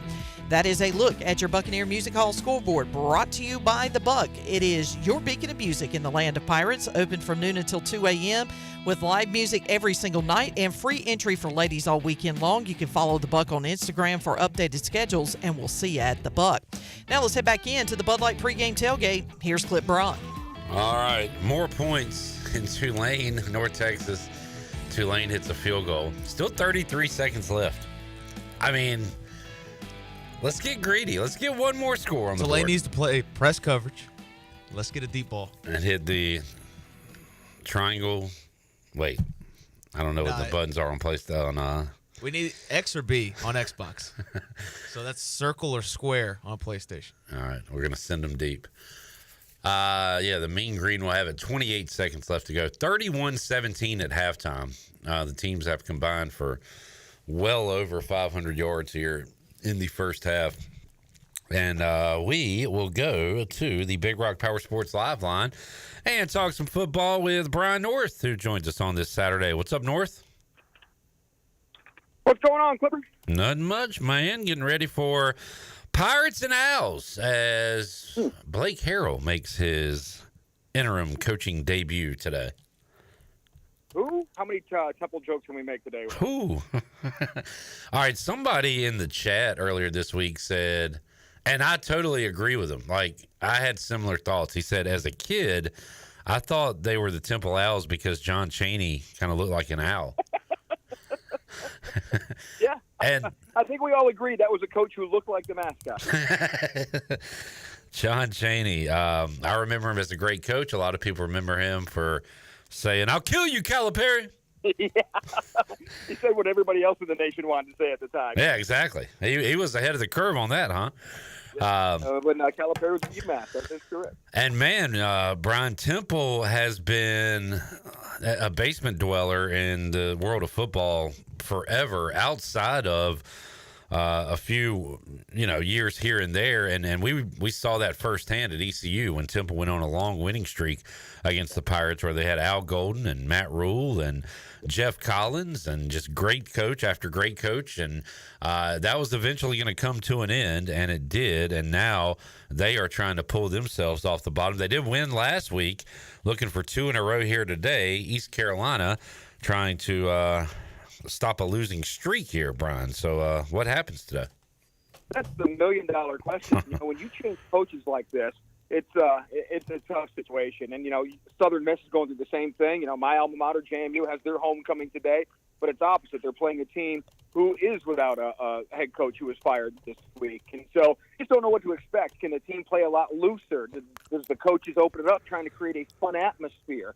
A lot of times it just doesn't work out, though, too. The interim comes in and tries to change things, and changing things in the middle of a football season can be tough sometimes. So I don't know what to expect. I told people who wanted to bet on the game to stay away from this because you just don't know. Talent-wise, ECU should win the game, right? And odds makers think they should win it pretty easily, but you just never know how kids are going to be feeling. If they're upset, if they're motivated, if they'll still get the same motivation from inside the locker room. Sometimes when you create a more fun environment, you tend to be a little less intense. So I'm curious as anybody to see what the Pirates look like today. Yeah, and a pivotal game for the rest of the season. If you win it, you're right there in the bowl mix, and that's going to get these players excited. Definitely. If you lose it, it's about time to throw in the towel. I know they're not going to do that, but that's how I on the outside would feel if you lose to Temple. So I feel like this is a pretty big one in that regard, Brian.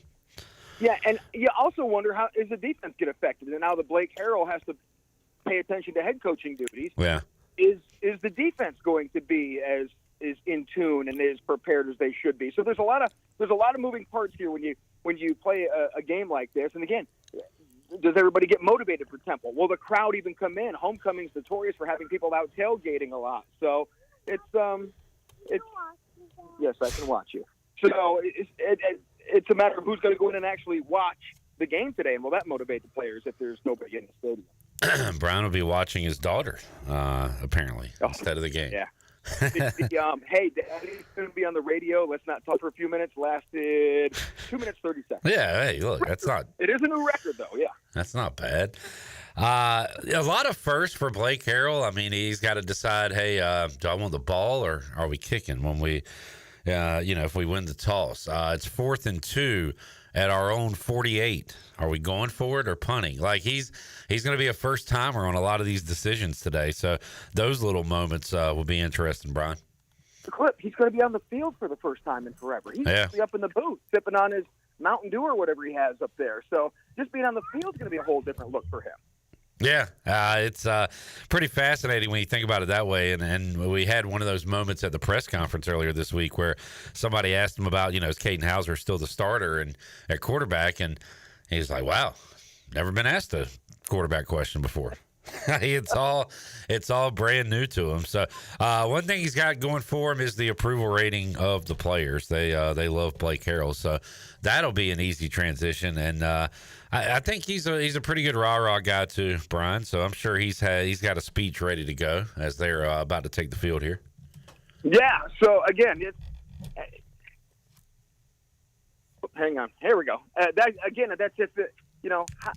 Has he been even prepared for this at this point? And so does it distract him for his job? Who steps up in the defensive staff to take over some of his responsibilities? Right. And again, football is all about preparation. And when you start deviating from that, I know at practice the other day, Luke Schwartz told me they approach practice different. And so does that motivate? Does that take away?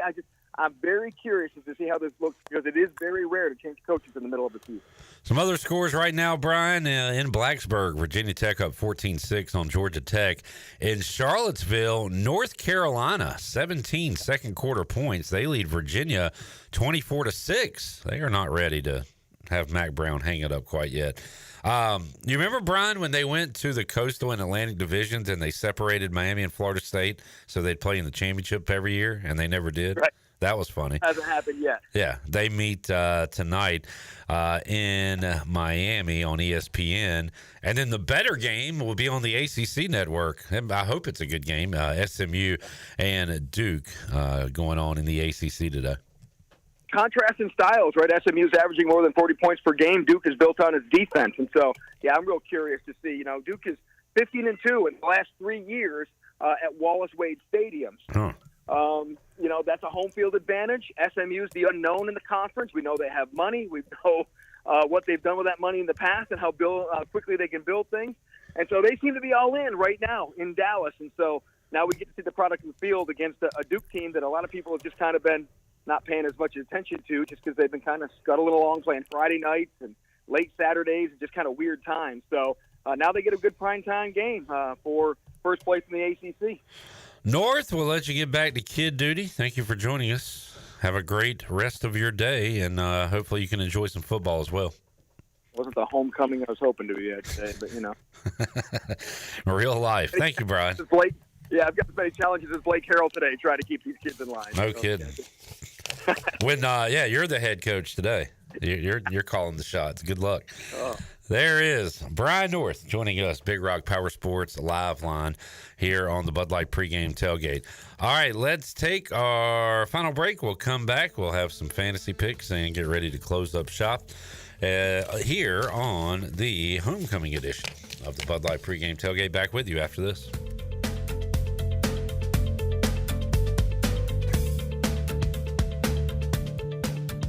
Country Mart has been locally owned and operated for over 40 years and is your premier country store serving the best cheese biscuits and country food around. Country Mart is open every day and has 2 locations in Bethel on Highway 11 and in Stokes on Highway 903. Both Country Mart locations are top-of-the-line fuel stations serving Shell gas, including 93 ethanol-free high-octane gas, which is the best for all you boat owners. Country Mart, fueling you up with great food in your engines with great gasoline. Go Pirates. IMAX is here. With mind-blowing images and earth-shattering sound, come experience the first IMAX theater in Eastern North Carolina, only at Golden Ticket Cinemas in Greenville. Crystal clear IMAX laser projection and precision sound come together to provide the ultimate movie experience. And as always, Golden Ticket Cinemas has unlimited popcorn and the best selection of concessions around. Book your tickets at gtcinemas.com and come experience the best in cinematic quality. IMAX, only at Golden Ticket Cinemas. The Buccaneer Music Hall is your beacon of music in the land of the Pirates in ENC. Open at noon 7 days a week with live music.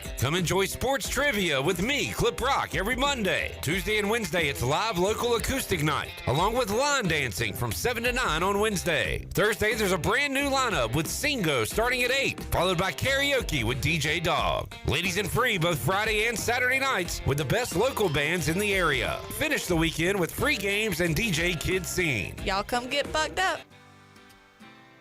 Did you know that GUC's utility rates are not only low in the region, but also the state? That's right. When you combine the average electric, water, wastewater, and natural gas into one bill, only people in 2 of the 15 largest cities pay less than GUC customers. Only 2.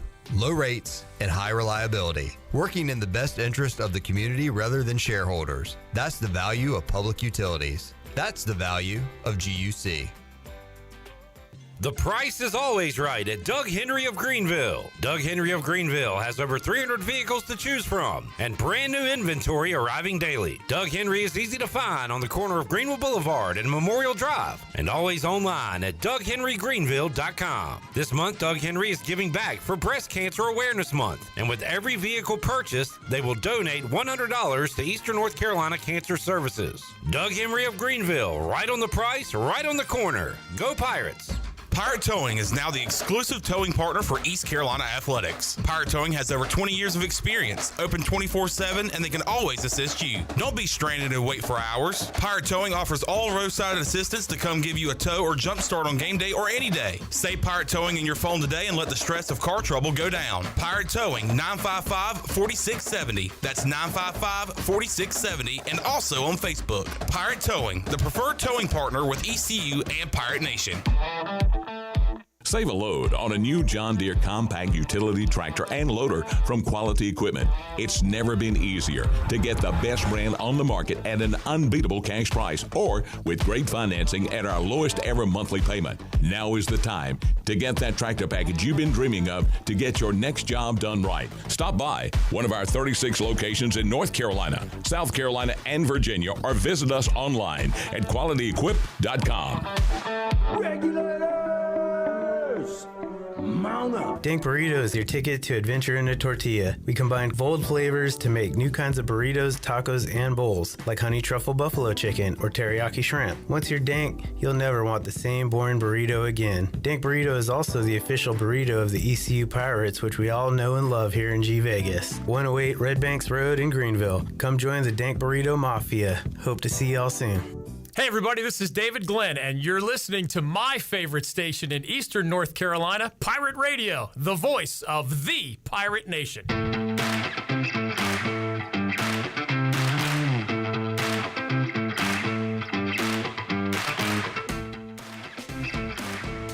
You're listening to the Bud Light Pregame Tailgate on Pirate Radio. Now back to the show. Welcome back. Watch all of Pirate Radio's local programming on YouTube Live. Go to YouTube and search for Pirate Radio TV and subscribe today. You can watch the Pirate Radio Live Monday through Friday from 3 until 6 p.m., the Bud Light Pregame Tailgate, and the U.S. Cellular Fifth Quarter on game days, plus all of the Pirate Radio podcasts like the Holden Naylor Show, the Greg Hudson Show, and the Danny Beal Show. Just go to YouTube, search Pirate Radio TV, hit the subscribe button, and hit the like button too. Now let's head back into the Bud Light Pregame Tailgate. Here's Clip.